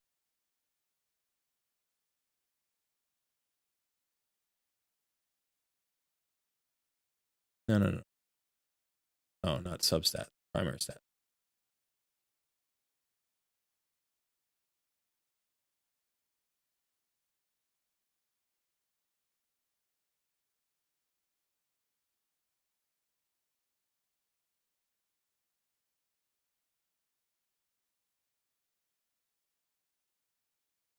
Finding our way around this crit rate's a little bit tricky right now.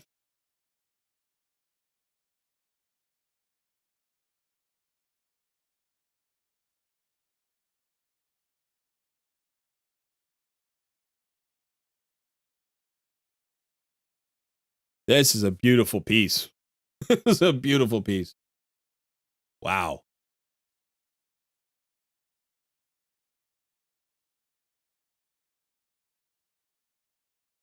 I'm going to roll that a little bit.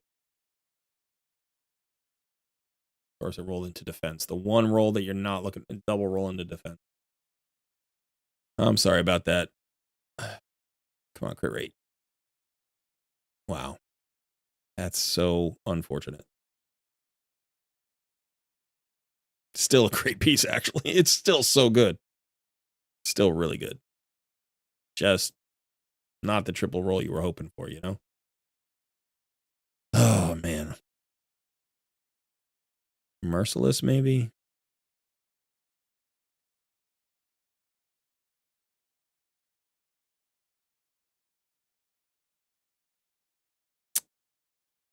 Maybe I just got to get away from the attack percentage and not worry about it too much. What we really need is we need to pick up some crit rate. And so this chess piece is currently giving us 12%. So we need a triple roll. And we need to be 18%. Or a double roll. We need 18%. Could be a 6-star piece. That'd be good. About crit damage.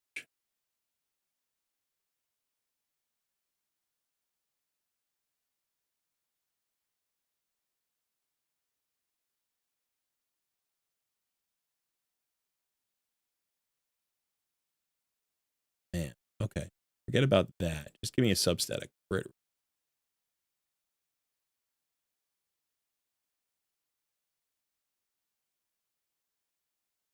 %15% here on an accuracy chess piece.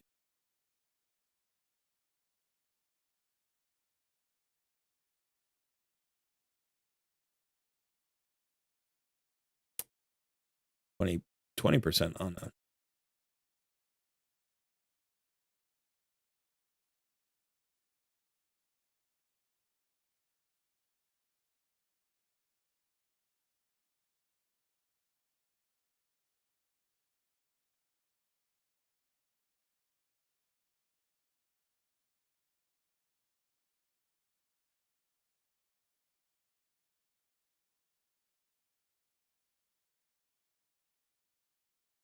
Not rolling well right now. Sorry, my friend. Wish I was rolling better for you. Kind of like this one too.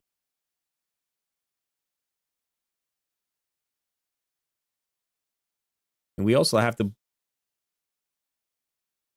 bleed off some speed.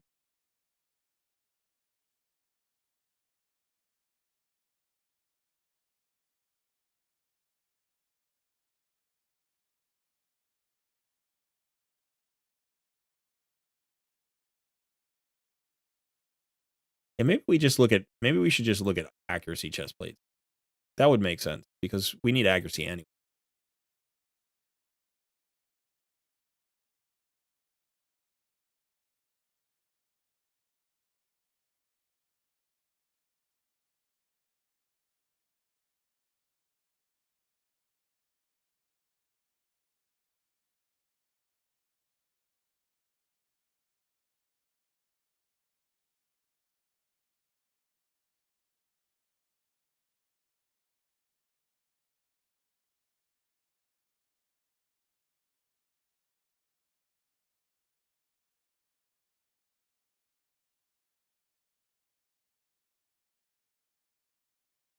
That's a very nice.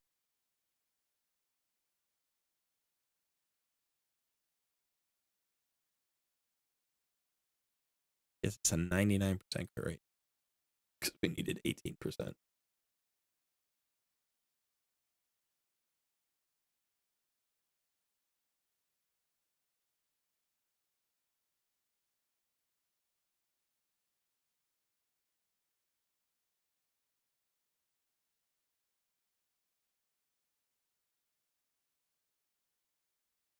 Hit.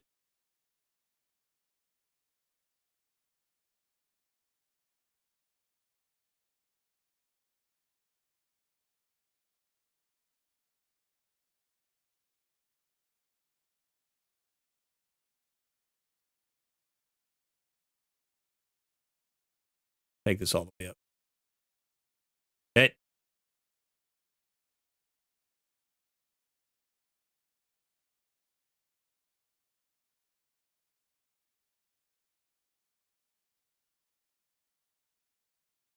That's doable. We traded away a little bit of HP here. We picked up some attack. We picked up a little defense. We dropped our speed. We maintained our crit rate, got a little bit of crit damage. Picked up the accuracy that we probably need. I think that's all we need. Let's just check that out for now. Let's see what. I don't think we're going to break at 156. Let me just double check that calculator. Make sure that we don't break at 156. So we're doing the classic myth air.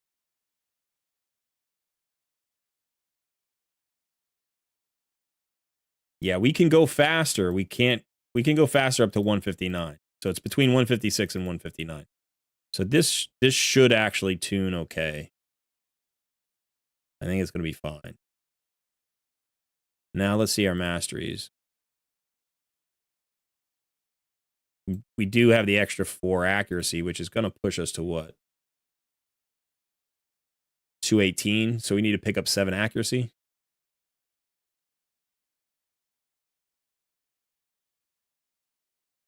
We have okay, let's look here. We don't have accuracy on our I was just like, you got to be kidding me. So crit damage, substats, accuracy. There is. That's going to give us 8. That's going to be enough. Go ahead and well, let's take it to 12. Maybe we'll roll once in accuracy. Nope, but we can glyph it.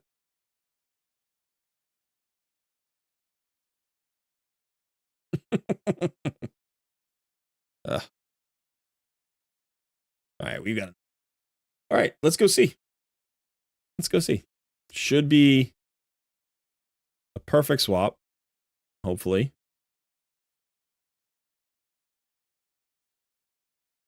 So now, Newt was neutral affinity here. I don't know if you did this against the void affinity or if you did this against the spirit affinity, but in either case, Newt's going to be neutral affinity, right? And now Dracomorph is going to be positive affinity, like strong affinity.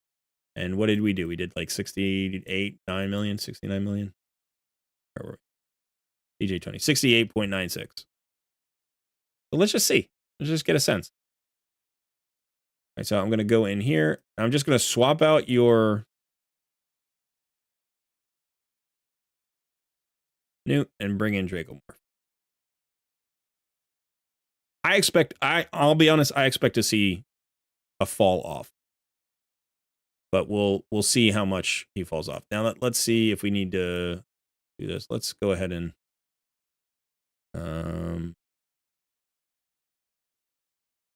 open with that.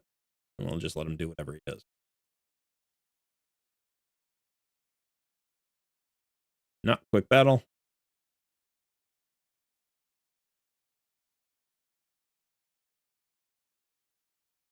We need to use the second key anyway, right? Tony, are you okay with me using up the key? Because I can save the key, but you don't have the set, you need the extra damage to get the top chest anyway.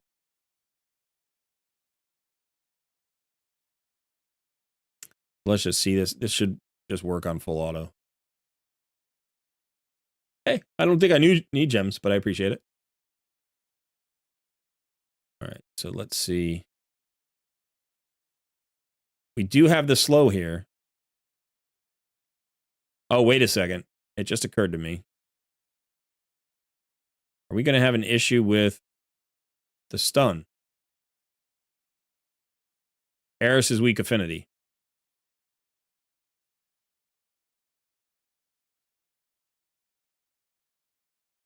Eris is weak affinity.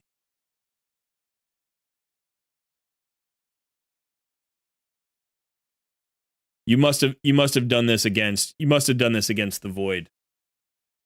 We can't do this right now because Eris takes the stun.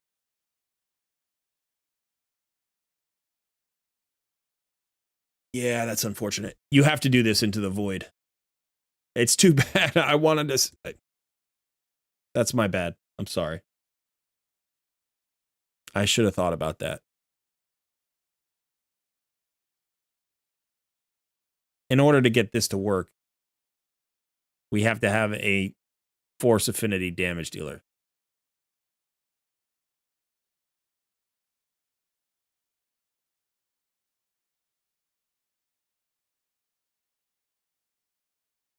You can't do it. You can't do it into Spirit Affinity.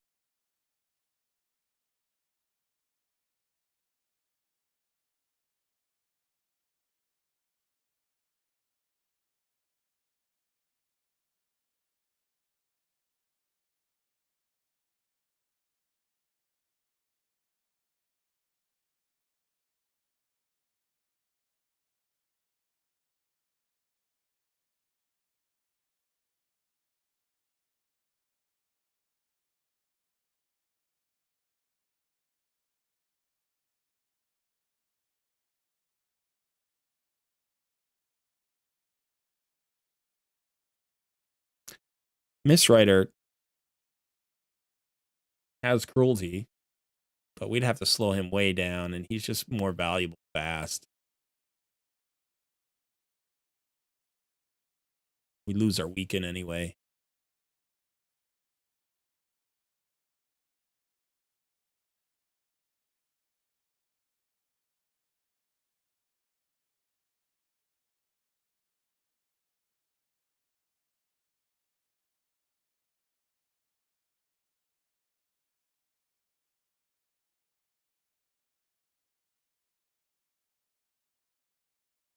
Gerbtuck is actually kind of interesting.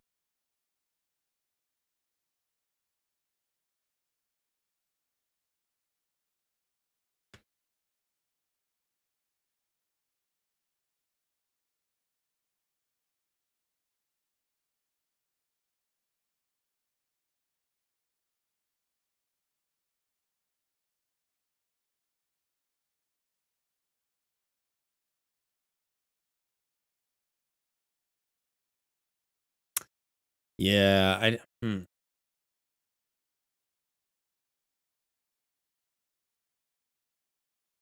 just didn't register there was Spirit Affinity with the Myth Air comp. I mean, you have Rathalos, right? Who you could, he's got Brimstone, you could get him in there. He's not fully booked. You know, you could slow him down and get him in there and see, but you don't have an HP burn champion.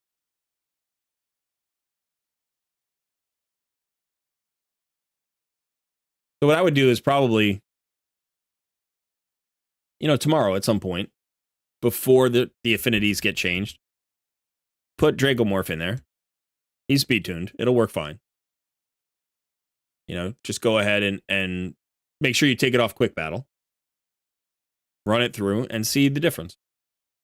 You know, if it's 5 or 10 million damage, you know, that might be still worth it, right? And if you're getting a 2-key anyway, it might still be worth it to get a 2-key Ultra Nightmare, 1-key Nightmare, 1-key Brutal. That's your 4 keys. And just detach Newt and let him be faster for something else. The other option, like I said, is to try to build him up to, you know, 200 and whatever it is, 257 speed or something, which potentially you could do, you know. This would again be sort of something where you'd probably need a complete rebuild here to get him fast enough. But it's just like every single piece of gear is going to need speed substat, you know. So I don't know what your Savage looks like. You don't have, yeah, you don't have a lot of, you know. Maybe you do. Take a look.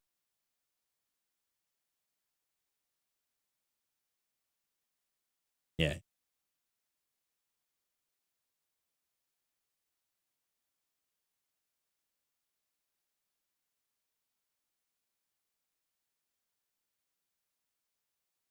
That could work.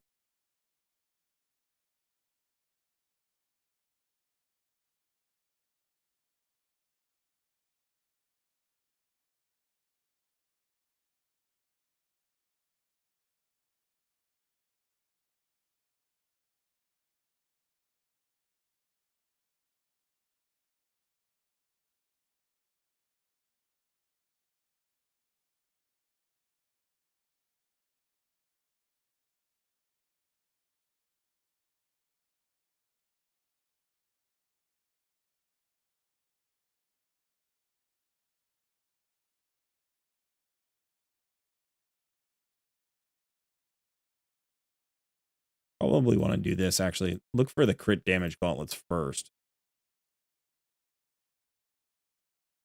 See if there are any out there that are even worth grabbing.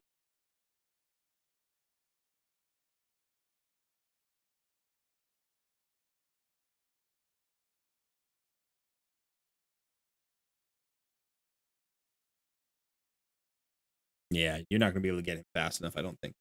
Not in a Savage set. You could certainly pull him out of a Savage set. He doesn't have to be in Savage to be super effective. It's nice to have him in Savage, you know. It's like getting the extra 50% attacks. Like, you know, you're ignoring 25% defense, but 50% extra attacks. You're probably coming out ahead.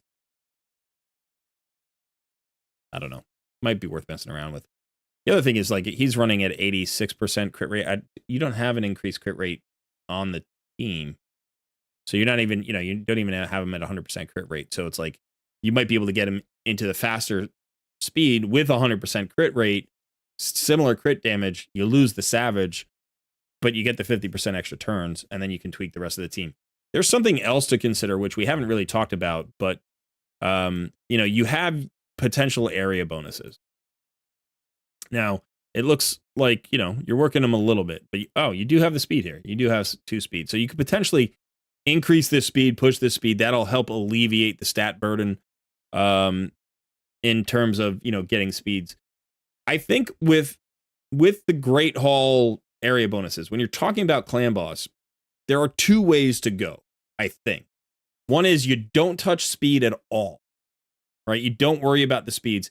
And that's going to give you flexibility to get like slow builds going too, if you want. You know, if you have something like what you're just talking about, or what you're doing currently with Newt at 156 or 157 or whatever, like he needs to be slow. So if you push this number, if you push speed too high, you lose those slower builds. You lose the potential to really do them because it's so hard to get gear that is super slow and still has all the stats in other places that you need. You know, so there's that. So you could just ignore speed, don't push speed at all. Or you could really focus on speed. Try to get yourself 10, 12, 16 speed here, right? Because that alleviates the stat burden so much. Now you can get the crit rate and the accuracy and everything else you need. Or you open up some of those really fast builds. Some, you know, builds take 325 speed on Demitha or whatever. Like, you've now unlocked that because between a speed aura and the 16 speed that you're getting, you can actually run her at 280 instead of 320. You know, it's like, oh, hey, that's a major difference. So, you know, there's that option. If you go, you know, without the speed, if you're not going to put a bunch of points into speed, you can go for the, so you can go for the crit damage and you can go for the ignore defense. Those are both really valuable. Remember, if you're running an unkillable, you don't need defense, you don't need HP, you don't need resistance. You may need accuracy. But you can probably go just ignore defense, crit damage, and accuracy if you need it. And again, accuracy is another thing like speed, especially if you decide not to go speed. You can push accuracy a few times too, because that alleviates the stat burden. Now you need to get to 225 accuracy, but maybe you really don't. Be careful though. Be careful. Because if you're going to run a champion in Clan Boss that you're also going to run in other places, Clan Boss actually typically has lower accuracy requirements than the bosses in other areas. So if you're going to run a champion as a debuffer in Clan Boss, you may run them as a debuffer in the dungeons. You may run them as a debuffer in Doom Tower. You may run them as a debuffer into some of the other fights, you know, Hydra, Clan Boss, whatever it happens to be. And those stat requirements are higher. Those accuracy requirements are higher. Clan Boss actually has like the lowest, the lowest accuracy requirement in the game, other than just the normal dungeons. So the normal dungeons and Clan Boss, I think both at Ultra Nightmare and Stage 25. I think it's 225 accuracy. I might be wrong. It might be 250 accuracy at Ultra Nightmare. But my point is it's low. Once you get into like upper tier of Doom Tower, you're talking about 350 accuracy. You know, once you get into hard mode dungeons at the very end of it, you're talking about like 400 plus. You know, so we saw how in Sand Devil's Necropolis, we're talking about 525 accuracy at stage 25. So obviously, if you're going to bring, you know, this damage dealer into Sand Devils, you're going to want 525 accuracy. So in that case, you're not saving any stats by putting points in here because you still want the accuracy in their build. You can't take it out of their build because you're using them in other places. But if you're using a damage dealer 1 that doesn't use any accuracy at all, then it doesn't matter. And you also don't need this. Or if like the champions who are here, your debuffers who are here aren't being used in a lot of places. Let's say your Deacon, like your Deacon's running so slow, you're not going to run him in a lot of places. So you need him at his 225 accuracy. You can do that. That might alleviate the need to have him in like a perception set or an accuracy set, and you can get him into toxic. That's an option. So what I would say is, try the Dracomorph and consider with your roster what solutions you want, where you want to build, who you want to move around, and who you want to focus on. Get away from splitting up your book. Max out your RTAC. He's going to provide solutions for you. Or go for your Carl. Or, finish off your Corvus. Corvus is awesome. He's awesome. He's phenomenal. He might actually work in a Demytha speed tune because he increases the duration of ally buffs. So he would increase the duration of that speed buff potentially, and that would maybe throw it out of tune. You could probably find a tune with him. You might be able to tune it. I mean, you'd not like find a new tune. You might be able to still tune him into it without turning off the A2. Hopefully you could. You would just have to like extend the buff once the increased speed buff has dropped, then you use his A2. And that's going to increase the duration of, debuffs and stuff like that, which would be good. But let's also go ahead and look at some other places. Let's see what else is going on in your... So you're gold 5. Yeah, that works. I mean, Rathalos here... So Creola brings an HP burn, right? Yeah, AoE HP burn. So really, you've got 3 nukers and a reviver, right? 3 nukers and a reviver. And you're kind of hoping that maybe, like, against slow teams, Wukong goes first. You get a lot of damage out there. And then he just keeps popping back up. And Scylla the Drake stays alive, If you're going into slow teams, obviously you're going to go first. If you're going into fast teams like this,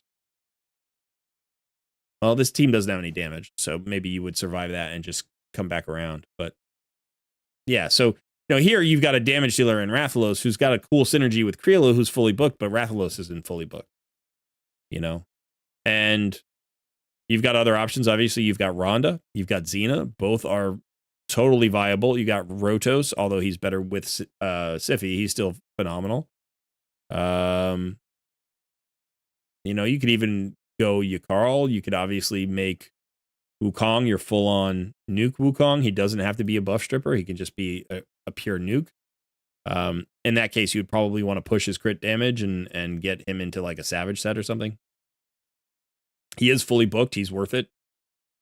You could also keep him as your dual action kind of debuffer, buff stripper, and nuker, which is great. But then you want to push this accuracy, right? You're kind of in a middle ground right now. You don't really have enough crit damage to be considered the main nuker, and you don't really have enough accuracy to be considered a major debuffer.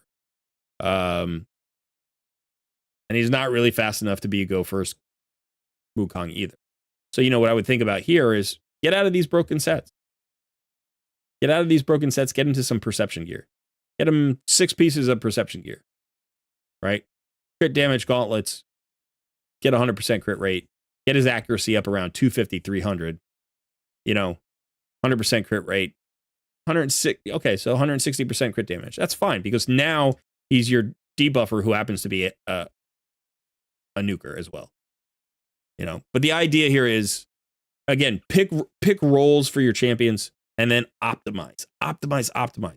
You want to be making every champion as good as possible for the role that you've chosen for them.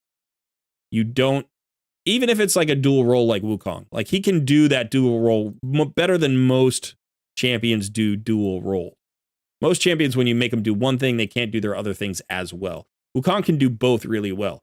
Because if you wanted to make him a pure nuker, you could. And that would be the one thing where you'd be like, let's just push that. You know, let's just push that. In which case, great. But you can also make him a buff stripper and have him hit extremely hard because Perception Gear gives you that speed and that accuracy in the set bonus. And it's like you can now just pile on stats. You don't get the advantage of like Savage or Cruel from that, but it's still, you know, highly valuable. Another thing you can start doing, and we're going to have this new rotation coming up, is you can start farming lethal gear. Dark Fae is coming out. Dark Fae is out. She's out today. Right? Dark Fae is up today.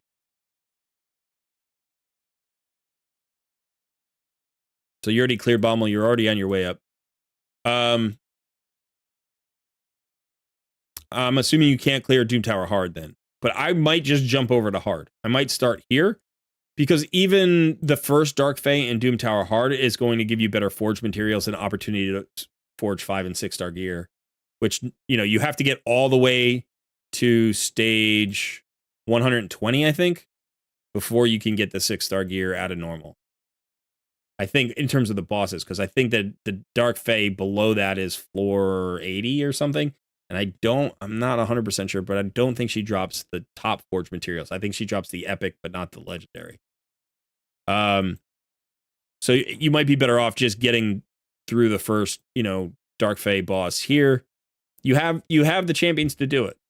You know, you might have to swap around some gear to do that. Focus on Doom Tower hard, you're going to get better rewards. And you're going to get better forge materials. And that allows you to come in here and start forging that lethal gear. And the nice thing about this lethal gear is it just, again, alleviates some of that stat burden by giving you that free 10% crit rate on top of what a Savage set would give you. Right? It's the same thing as a Savage set, but with 10% crit rate. You know? And so this is what I would probably focus on. I also might forge all of my instinct gear. Might just go ahead and forge all of it. Use, you know, your, not your glyphs, what are they called? Charms. Use your charms when you get the chance. Because if you get good 5-star instinct gear, this can also alleviate the stat burden, right? Again, it's 12% speed, so it's just like a speed set. You got a speed set with most of a Savage set here. You know, so that could be an option. Forge up your Rathalos stuff. Forge all of this. I mean, this also gives you, you know, all of those extra bonuses. The extra crit rate. The extra crit damage is nice. The extra speed is really nice. Again, alleviating the stat bonus. Or the stat requirements for all of these champions. So as you're optimizing your roster, we're doing several things, right? We're thinking, one, about what's the best use for this champion for the entirety of my roster? Like how many solutions can I get out of a particular champion? Is it something where I want to specialize this champion for one role, or that I want them in a build where they can go into a lot of places? Like Newt, he's so valuable in so many places. Let's get him into a build where I can use him everywhere. The second thing is then optimize your champion. Get all the masteries. Get all the books. Part of that is also getting them into the gear that makes sense. So really focus on just a few champions with all of those things, but include the gear. That means forging gear. That means farming gear. That means getting into Doom Tower to get more forge materials. That means getting into, you know, Dragon or Fire Knight or whatever you need to do to get the speed gear or the Savage gear or whatever it is that you need. You know, roll up those pieces that you've been holding on to see if they roll into the crit rate or the speed or the accuracy that you need for those pieces to be really valuable. If they don't roll the right way, sell them, get the silver, reinvest, right? So we're doing all of those things. And then the third thing that we're doing is we're staying away from the distractions. We're really staying focused, right? Just stay away from the distractions, stay focused, and pick your, you know, the solutions that you want to go. That's it. That's all it is. So it's, you know, having a goal in mind and then being single-mindedly just stubborn about it. Don't get distracted. Just go, go, go. And it's a domino effect. Once you do that, you know, once you get to a point where you're like, now I'm not distracted. Now I'm not distracted by the shiny next thing. Now you really get satisfied when you're like, I'm going to make Newt a god. I'm going to conquer the whole raid world with this dude. You know, and you will, by the way. You know, and then you're like, and you know what else? Now I'm going for Mithrala. I'm getting Mithrala totally, like, she's going to solve Hydra for me. She's going to solve all these other, okay. Like I said, you could pick 10 champions from this roster, focus on those 10 champions, and solve everything in the game. I mean, everything. Everything in the game you could solve with 10 champions. And it's crazy to think that way, but when you have the right maybe 15 champions, that's fine too. It doesn't have to be 10 champions. I'm just saying you could. But it's like perfect Fire Knight champion. Ruella, perfect Fire Knight champion. What else does she have to do for you? Nothing, maybe. Dark Fae. Fire Knight, Dark Fae. Solutions for both of those. Beautiful. Right? Builder for that. Hey, here's our guy. This is the damage dealer we could have used today instead of Newt. I don't know if he's solutions, for other things, but if you're trying to do a Myth Air team, he's maybe the best damage dealer for that team in the game because he's, Force Affinity. He'll take the stun. And he'll do damage when he gets stunned. Do you know what I mean? Literally. He will literally reflect damage and do extra damage when he gets stunned. So he could be the guy that steps in. But yeah, it could be, Venom Mage could be your solo champion for Ice Golem and Dragon. You've got the champions that you're building are great, in a lot of places. Wukong is your arena nuker, your buff stripper, can go in Hydra, can go in can cheese a bunch of things. You could use him in Scarab Boss.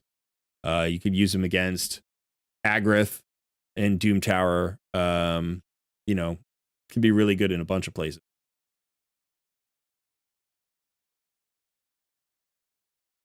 I mean, Scylla the Drakes is your everywhere support. Great in Iron Twins, especially.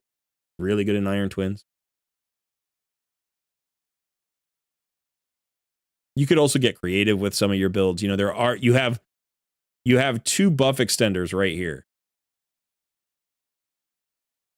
Corvus and Demitha. You could have 100% uptime on all your buffs. You could go in other directions with that kind of stuff. And like I said, I think Supreme Kale is incredibly powerful. You've got your AoE freezer and your, that's a Fire Knight hard mode solution. Here you've got your regular Fire Knight solution. She's good everywhere. She's literally good everywhere. I mean, she's so strong. She's great in Hydra. She's great in Doom Tower. This is a champion I would really focus on, actually. After you get your Newt squared away, maybe after you get your Artak squared away or your Carl squared away and your Wukong, like these are the kind of the 4 champions that I'm looking at. I'm like, these are the ones who are going to make your account work. Then I think Vizix is right there after that. Draco, Corvus, Supreme Kale, or Jintora, one of those probably, or Geo, has to get into your clan boss team. You don't have to do all of them. You just need to pick one. Unlock Newt. Vizix is your turn meter queen. You have an allure. You have an allure built. So allure and Vizix, you put them in the same team. There's no turn meter situation in the game you can't deal with. Maybe you don't even need Vizix at this point. If you have allure and Ruella, because they're different affinities, that might be enough. This is only 5% of the turn, but she's got the decreased speed and everything. But this is an AoE. She's so good. AoE provoke, AoE decrease speed, and then the turn meter. She's great against Hydra because of that AoE provoke and decrease speed. Right? Provoke on the A3, decrease speed on the A2. That ally protection, you got to watch out for that. It can kill her. But yeah.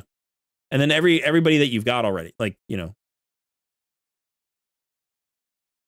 Vogoth, Venom Mage, Miscreated, Runekeeper, all of these champions are going to be usable in spots.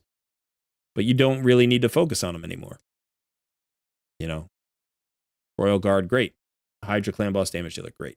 You know, good in some dungeon, Doom Tower dungeons. Doom Tower floors, not dungeons. Yeah.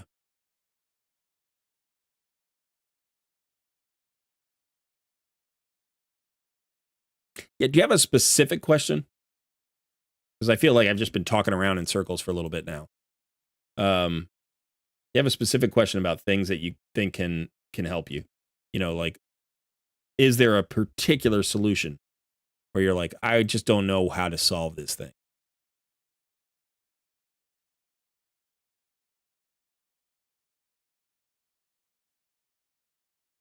Hey, Tomas, good to see you. Joseph been told, I think the top boss in Doom Tower normal drops legendary forge materials. I'm not 100% sure of that, but I think that that's true.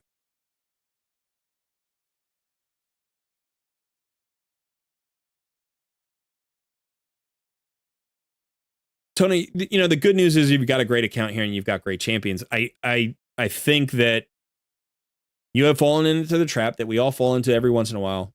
That is the most common trap in Raid, which is the new shiny thing has distracted you from completing the old shiny thing and getting it into the optimal situation.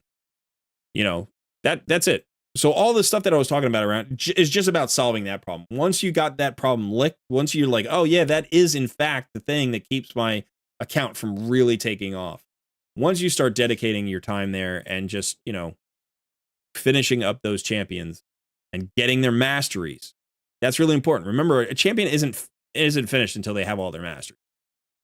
You know, all their books and all their masteries. You Carl, you know, you've got 2 legendary tomes sitting in the tavern right now. You know, does that change anything for you? Is that enough to max anybody out? It's like you might want to pick somebody and be like, all right, every book I get for the next month is going into one champion. Maybe it's completing Artak, maybe it's completing Yakarl, maybe it's completing Rathalos, maybe it's completing Vizix. You know, but these are all champions that are, you know, they have a book. That's it. Get one of them done. Get Corvus done. 4 more books and he's done. And he's beautiful. He's beautiful. He is a boss killing machine. He's a wave clearing machine. He works everywhere that poisons work. This guy works. Decrease attack. He's got the poison sensitivity. By the way, this is an AoE poison sensitivity, if people didn't realize that. After attacking, places a poison sensitivity debuff on enemies under 2 or more poison debuffs. He places 4 poisons on an entire wave. Each hit has a 100% chance of placing 2 poisons. So unless he's weak hitting or getting 3%ed, he's going to place 4 poisons and a poison sensitivity on an entire wave. So he's great for, you can make him a solo champion, you can do it, and he's got Brimstone. He's got Brimstone already. Awesome clan boss damage dealer, but awesome for wave content. Awesome for any boss that is susceptible to poison.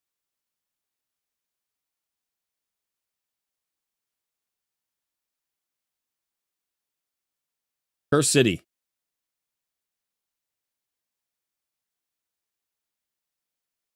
Are you talking about Amius? You've got your keys. Ooh, okay. This is a good question. I wish you'd asked me this earlier.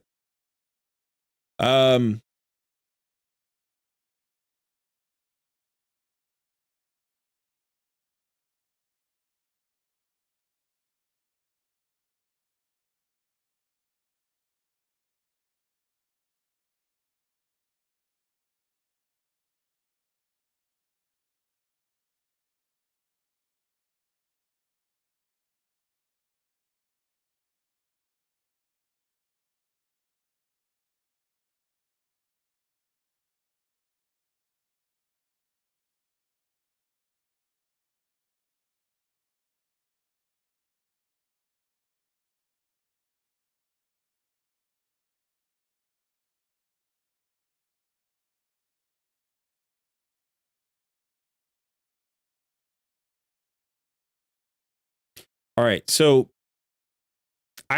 I'm still figuring out this fight myself, but there are a couple of things that I think about when I'm trying to put together a team. One is you want a healing reduction debuff.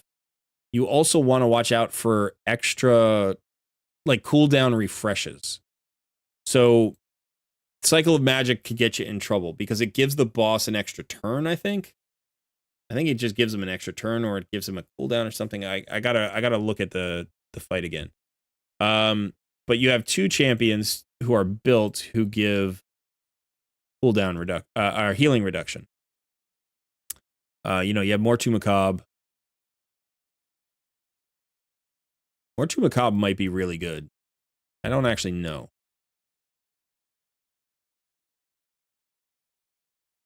Mortu Macabre might be really good. He's got a block buffs. A heal reduction is on his A1.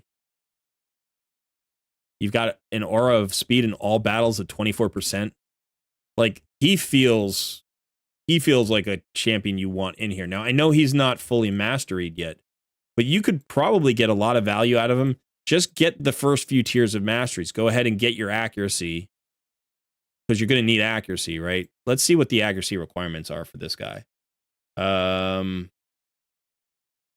me just go to the stages tool.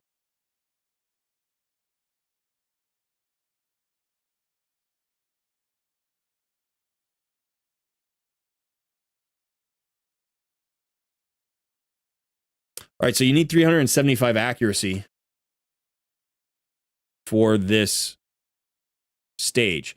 So, I would get pinpoint accuracy, get the charge focus, get the swarm smiter, and probably get the lure of steel because you're going to maybe put him in perception gear.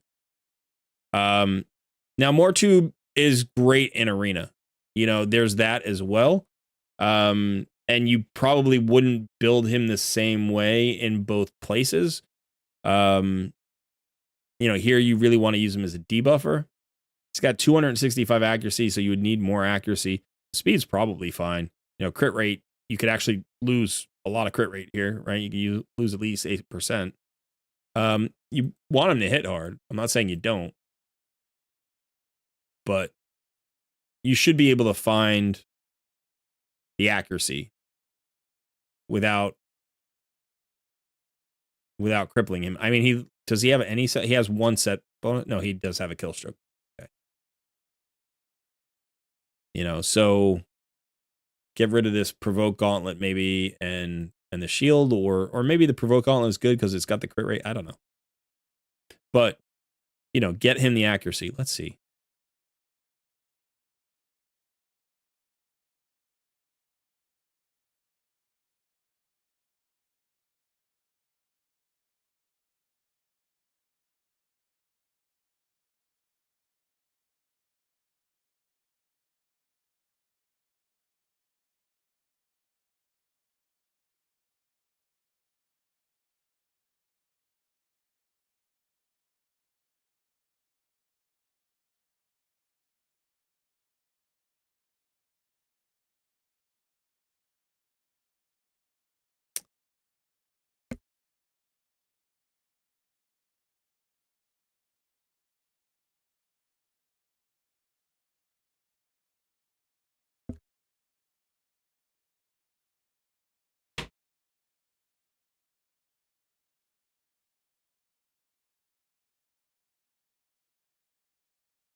See if there are any pieces.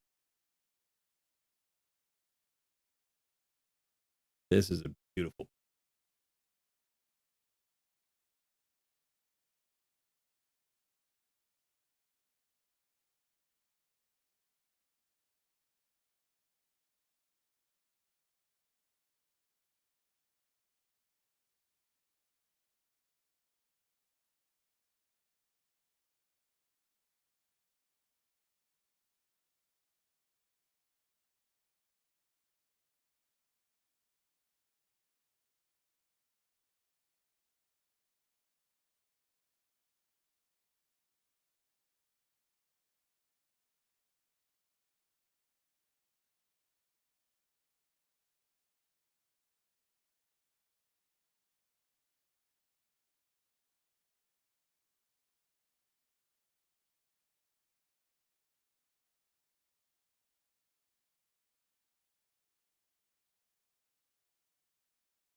Yeah, you could find it. There's a build here.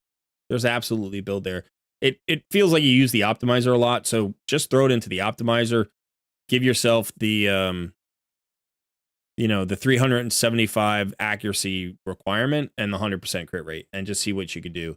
Try to keep the speed relatively high, but I think that, once you get the masteries in, remember, you're going to get 5% crit rate here, you get extra crit damage, you're going to get the accuracy, and then if you go down to Lore of Steel, you can potentially get that here. Now, if you don't really want him, if you want to use him in Arena and you don't really want him in that build, first of all, he's probably going to do fine in that build in Arena. And you're not using him in Arena right now. So again, don't get distracted. Like, he could be a one solution champion for now. Every 3 months you can put him in and kill Amius with him. You know what I mean? Like, he's perfect for it. He's perfect for it. I think one of the things that you can't overestimate, you can't underestimate, you shouldn't underestimate, is how valuable this speed aura is. It's incredibly useful. 24% in all battles. That's massive, right? The normal all battle aura is 19%. That's the one that you get from Deacon. It's the one you get from Cardiel. It's the one you get from everybody. 24% in all battles is 5% you don't get from the vast majority of speed aura champions. Now, granted, in like Doom Tower or something, or in dungeons, you might be able to get a bigger aura. Like, you have Rey. She's got 30% or 33% in dungeons or something like that. Ursula's got 24% in, Lady Kimmy's got 33%, I think, in Doom Tower. So you can find other, speed auras. But this is the one you normally see, 19%. 24% is just beast mode. So, but, if we're looking at the fight, right? So one of the things that we need here is this Lunar Storm heals Amius by 20% of his max HP. I think this is why we need the heal reduction. And then whenever an enemy is healed, Amius also heals by 25% of the value of the original heal. So this is another one where you want that heal reduction. So heal reduction is really key for this. And again, I've only done this fight twice or 3 times, maybe total. So I don't remember every single component to it. But I do think Mortu Macabre feels like he's a really good solution for a lot of this. Now, what else do we bring in here?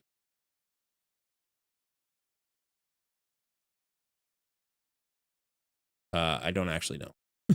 That's a different question. So Rhonda's got the Ascensions. She's got 4 stars Ascension. That's obviously going to be important.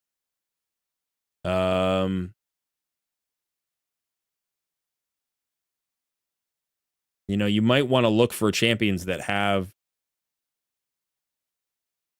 good Ascension.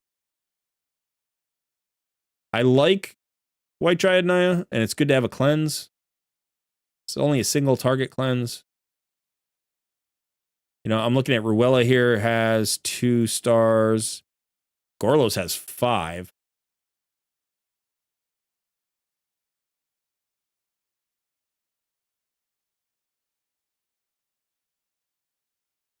Mortu doesn't have any.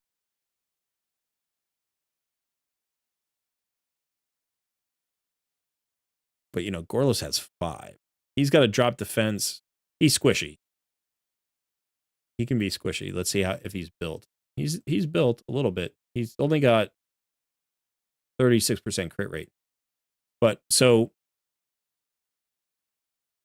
he's got a 100% chance of decreased defense. And he has a 100% chance of HP burn and decreased accuracy.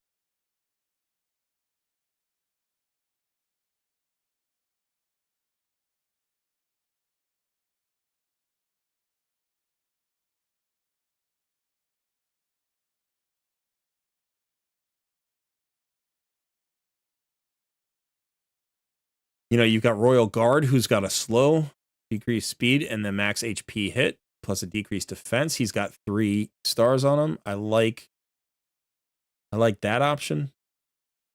Ruella has the turn meter decrease. I don't know if the turn meter actually affects this boss. Decreased defense, weaken, decreased speed. Plus the increased crit rate for all allies in the turn meter field. Crit rate could actually matter because if you know you're pulling her in here, you can build everybody else with 85% crit rate. Or I'm sorry, 70% crit rate. She's got cruelty on her as well. She's also got an accuracy. Well, no. Accuracy's not going to play here, but I was thinking if you did bring a champion with an accuracy buff,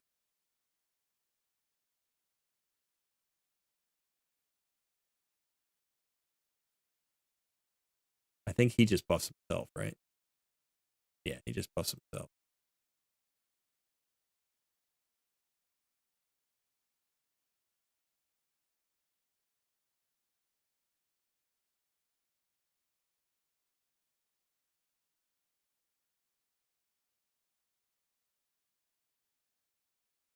Right now, I don't know where your survivability comes from. I don't know where you get your sustain. That's probably why she was in there.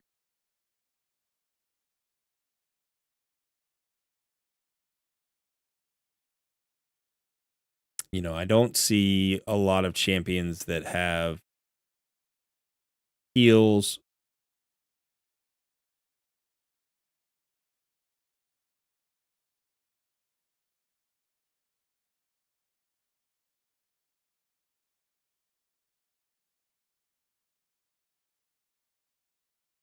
Increase resistance. Oella might be good. I mean, right now she's the most likely to keep your team alive. But this is what can happen. Now, let's talk about this for a second. Just for a second. This can be good too. He's good.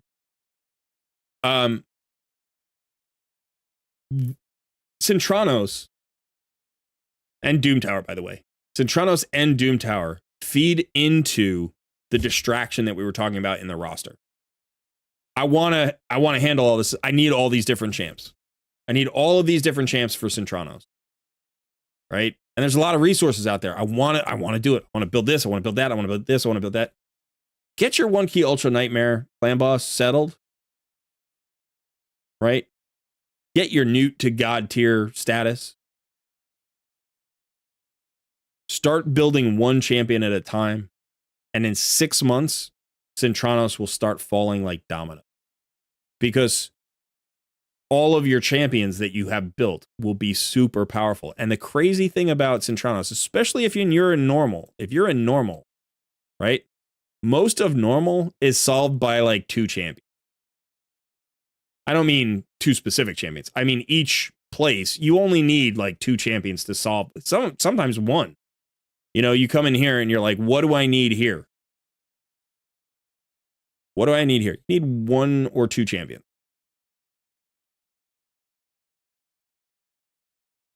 By the way, you also have Theodore. I didn't even notice. I noticed him early on and I forgot about him.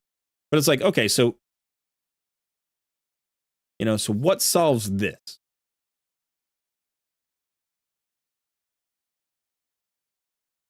What solves this issue? Let's see. Probably this.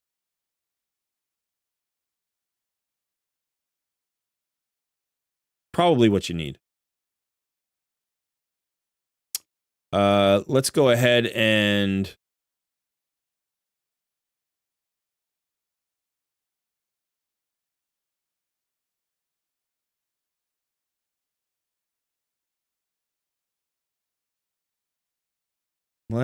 let's get this. Let's do this. And then we'll do this and this. Like, probably fine. Oh, don't have keys. Okay, so we'll have keys tomorrow. But it's like, every time you have a 6-star who's built and you have an opportunity to throw them into Cintranos, you just do. This is a 5-star awakening. And this one's a 4-star. Like, these 2 champions will solve problems in Cintranos all day long. You could throw any other 3 champions in with. I mean, this is still a good team, But you've got poison synergies going. You've got max HP, you've got turn meter reduction, you've got a little bit of cleansing. Like, you do all the things that you need here.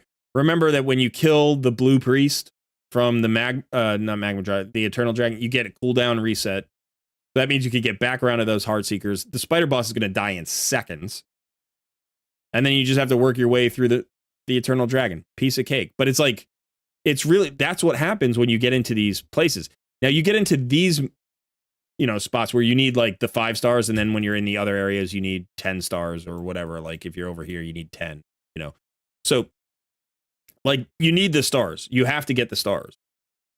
But in a lot of cases, you don't need to worry about the stars first.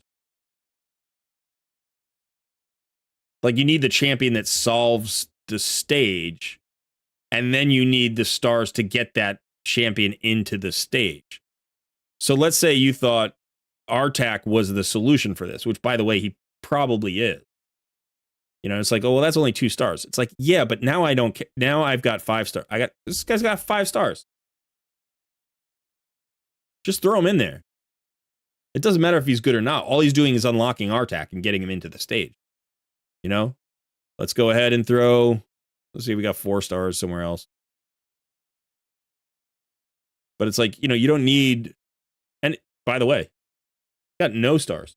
Arbiter, but she's great. Her meter fill, like, maybe not. Maybe you don't need her. I'm just saying, that's great. Put Yannicka there. Yeah.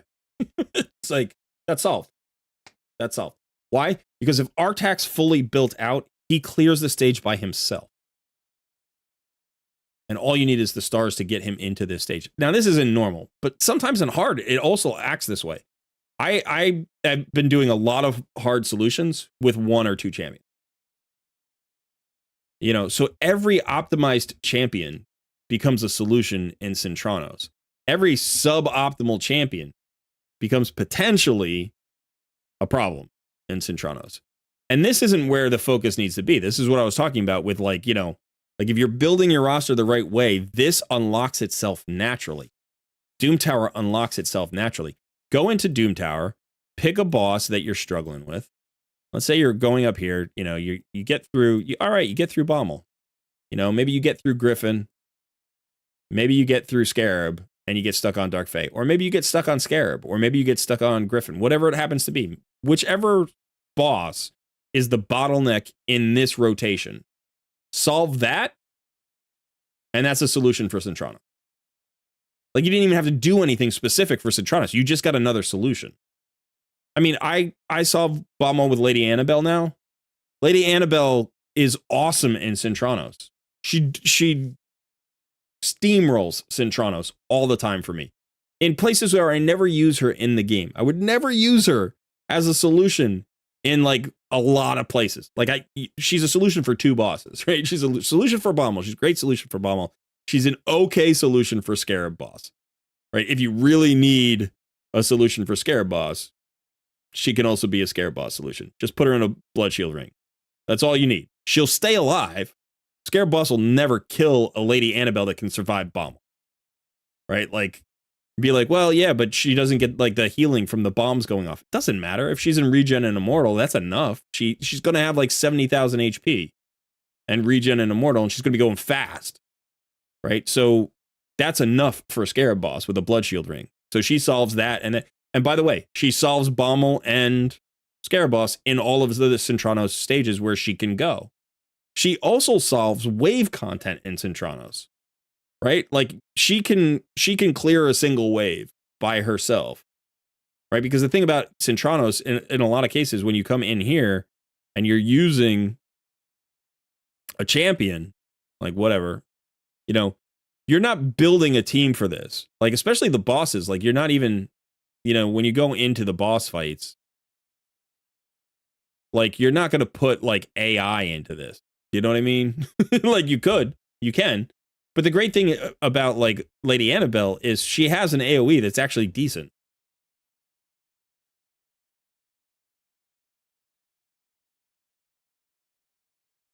Attacks all enemies, has a 100% chance of placing a leech debuff for 2 turns. Also has a 100% chance of placing a decreased speed debuff for 2 turns on targets with less than 50% turn meter.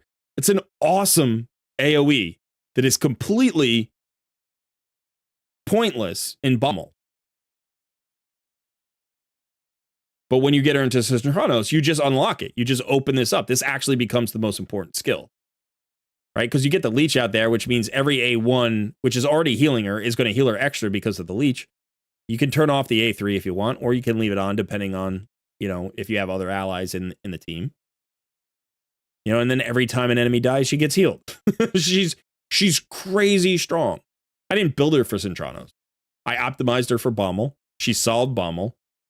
And now she has like soloed 10 stages in Synchronos for me. Not this rotation, last rotation. I don't know how usable she is in this rotation.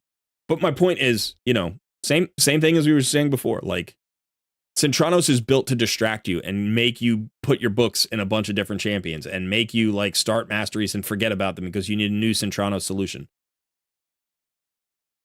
Amius is worth going for.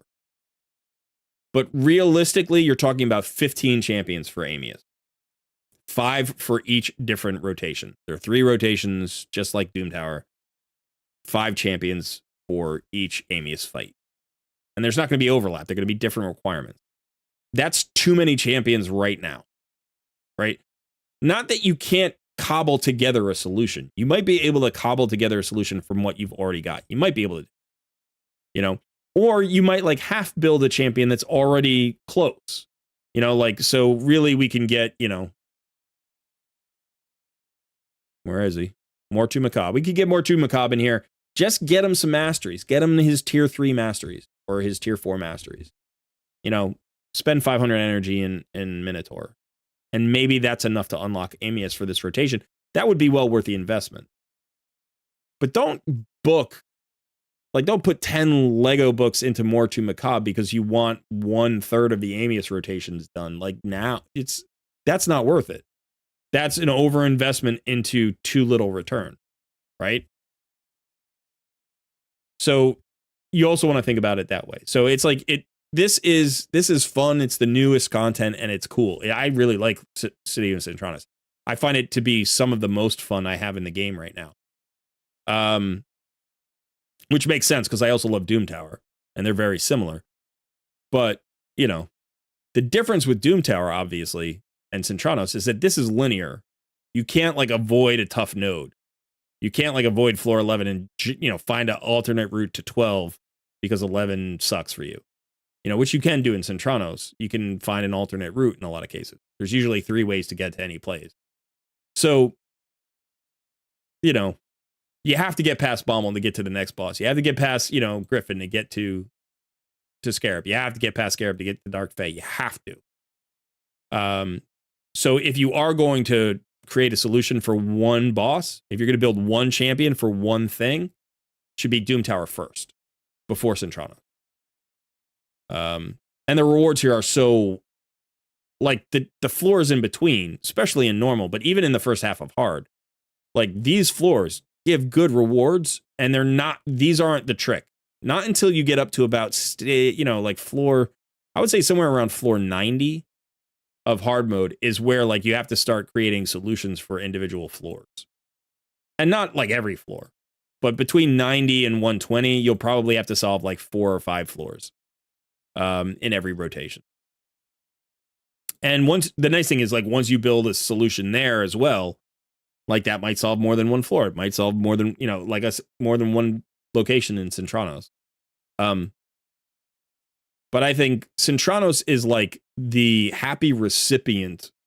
Like it's like the side effect of the drug. Do you know what I mean? Like if you're taking something for your health and then it happens to like, I don't know, regrow your hair, or something like that's the happy side effect.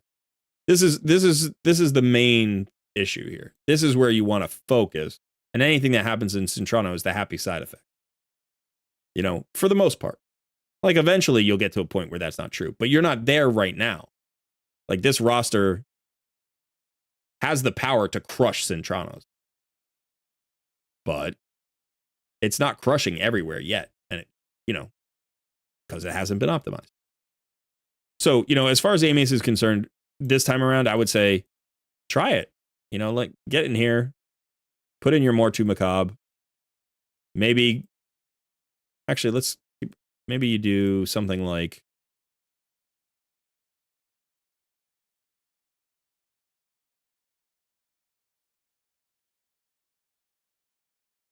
something like this. Just see how it does. And if you can tweak it, if you can work it and manual, because this should be a fight that you manual. I'm running it on auto right now, but this should be a fight that you manual. Yeah, you want a reviver. You do want a reviver. I think her ally protect killed her. But check it out. Learn the fight, manual it, see, if you can find a champion who solves multiple problems for you, that's great. And in order to do that, you might need to identify your problems. Like identify what would be a solution here. What would be a solution in Dark Fae? What would be a solution in Iron Twins? What would be a solution in Fire Knight Heart? What would be a solution in, these are the solutions that I'm looking at, or these are the problems that I want to solve. These are the solutions I'm looking for. And then you think about all the champions you own and you're like, holy cow, Ohela would solve 3 problems. Like maybe I should build her next. That's a great way to do it. And being like too ambitious and being like, no, I want to get Amius. That's my goal right now. It's like, well, I have to build 5 champions for this rotation. And I have to build 5 champions for next rotation. And I have to build 5 champions for the rotation after that. It's like, that's really ambitious and not the best way to move, quickly or like even steadily. It's never quick. Raid's never fast. There's nothing fast about this game. It's like you get these spurts of progress that make you think that it could be fast sometimes. It's like, oh, I got my first AoE HP burner and I went from Spider 16 to Spider 25 in 2 days. This game is fast. It's like, no, it's not. It's not. That's just a moment that took months to accumulate, and you see the results in a minute. But it wasn't fast getting there, So, all right, Tony, I think unfortunately, this was more of a coaching session than really a takeover, like a classic takeover where I actually accomplished something for you. But I do think that it's a valuable lesson and it could be really helpful. I like the idea. My personal, preference would be to see if you can get another damage dealer that you like. Maybe Geo. Geo could be really good in that speed tune. And maybe think about getting if it's Geo, it's not as important, but if it's somebody else, maybe getting to that 3-1 ultimate myth air. Let me just quickly, before I go away, just double check something.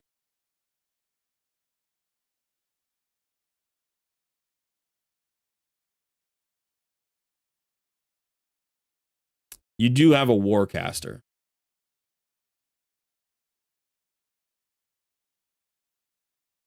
So that opens up different compositions. You could use a different composition. Now, the nice thing about the Myth Air is that it's fast. And you also have a Skull Crusher. So that opens up some other options. So, again, like I said, think long and hard before you dismantle an Ultra Nightmare Clan Boss team. Like if you go to that Ultimate Myth Air 3-1, like you need to change every champion's speeds, which means you can't use your old composition because they're the same champion. So think long and hard about doing that. The easiest thing, the one thing that you can do very, very easily with minimal investment is swap out the damage dealer, right? Find a different damage dealer. So, think about that. If Geo isn't a solution elsewhere at this speed, like if he's not speed tuned for another solution, go ahead and, put him in because he's going to make you affinity friendly. Otherwise, when it's Spirit Affinity, you have to avoid Spirit Affinity and go for the Void Affinity. Yeah. You're welcome. You're welcome. I hope it's helpful. I also hope you start feeling better soon. If you have some downtime while you're recovering, what I would suggest, I would highly suggest this to anybody out there, by the way, become a part of our Discord community. Like you're already in the Discord, you are a member of the Discord. So come here and ask questions. If you look at the Discord, closely, we have tons of channels. This is a really robust Discord. It may feel a little bit overwhelming because we have so many channels. Like our Discord is 3 times the size of most Discords that you'll see.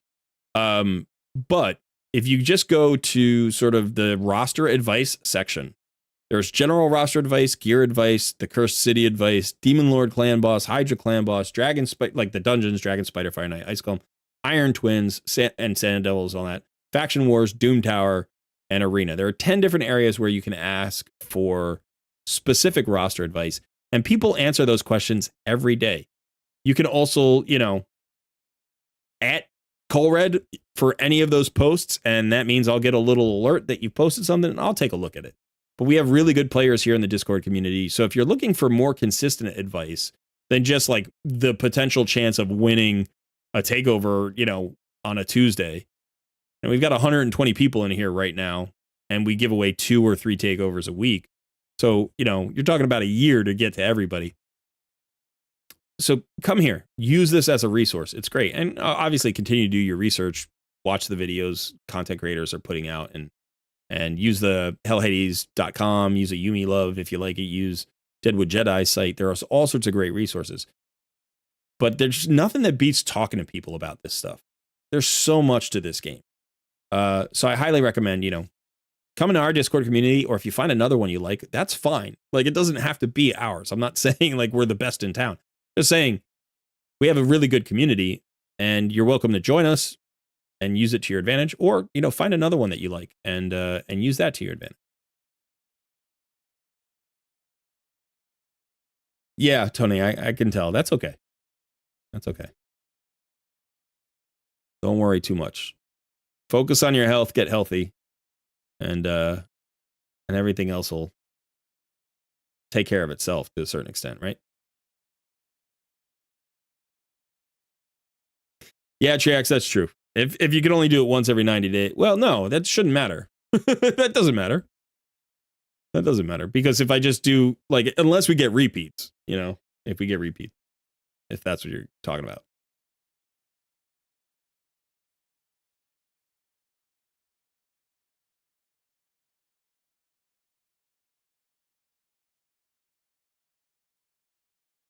Destruction Annabelle for Scarab, that would be fun.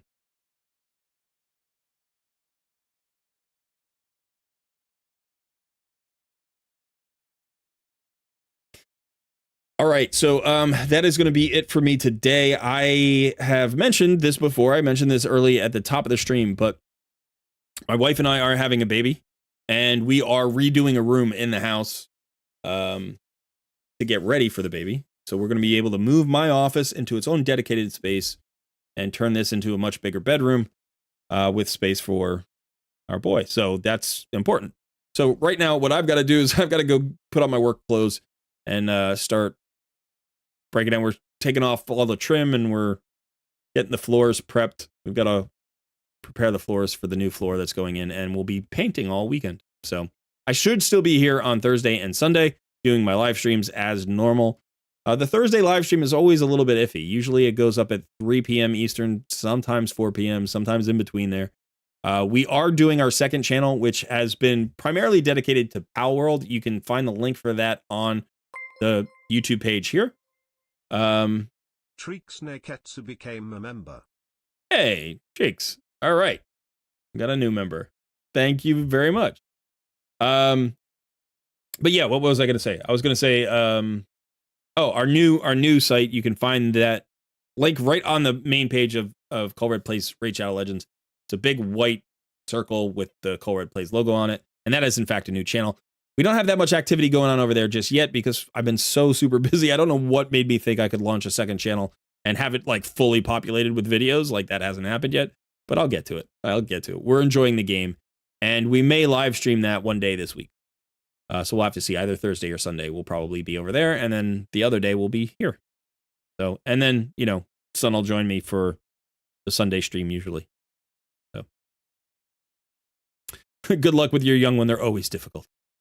Yeah, we'll have to see. And anything else? I think that's it. Don't forget to do your Hydra keys.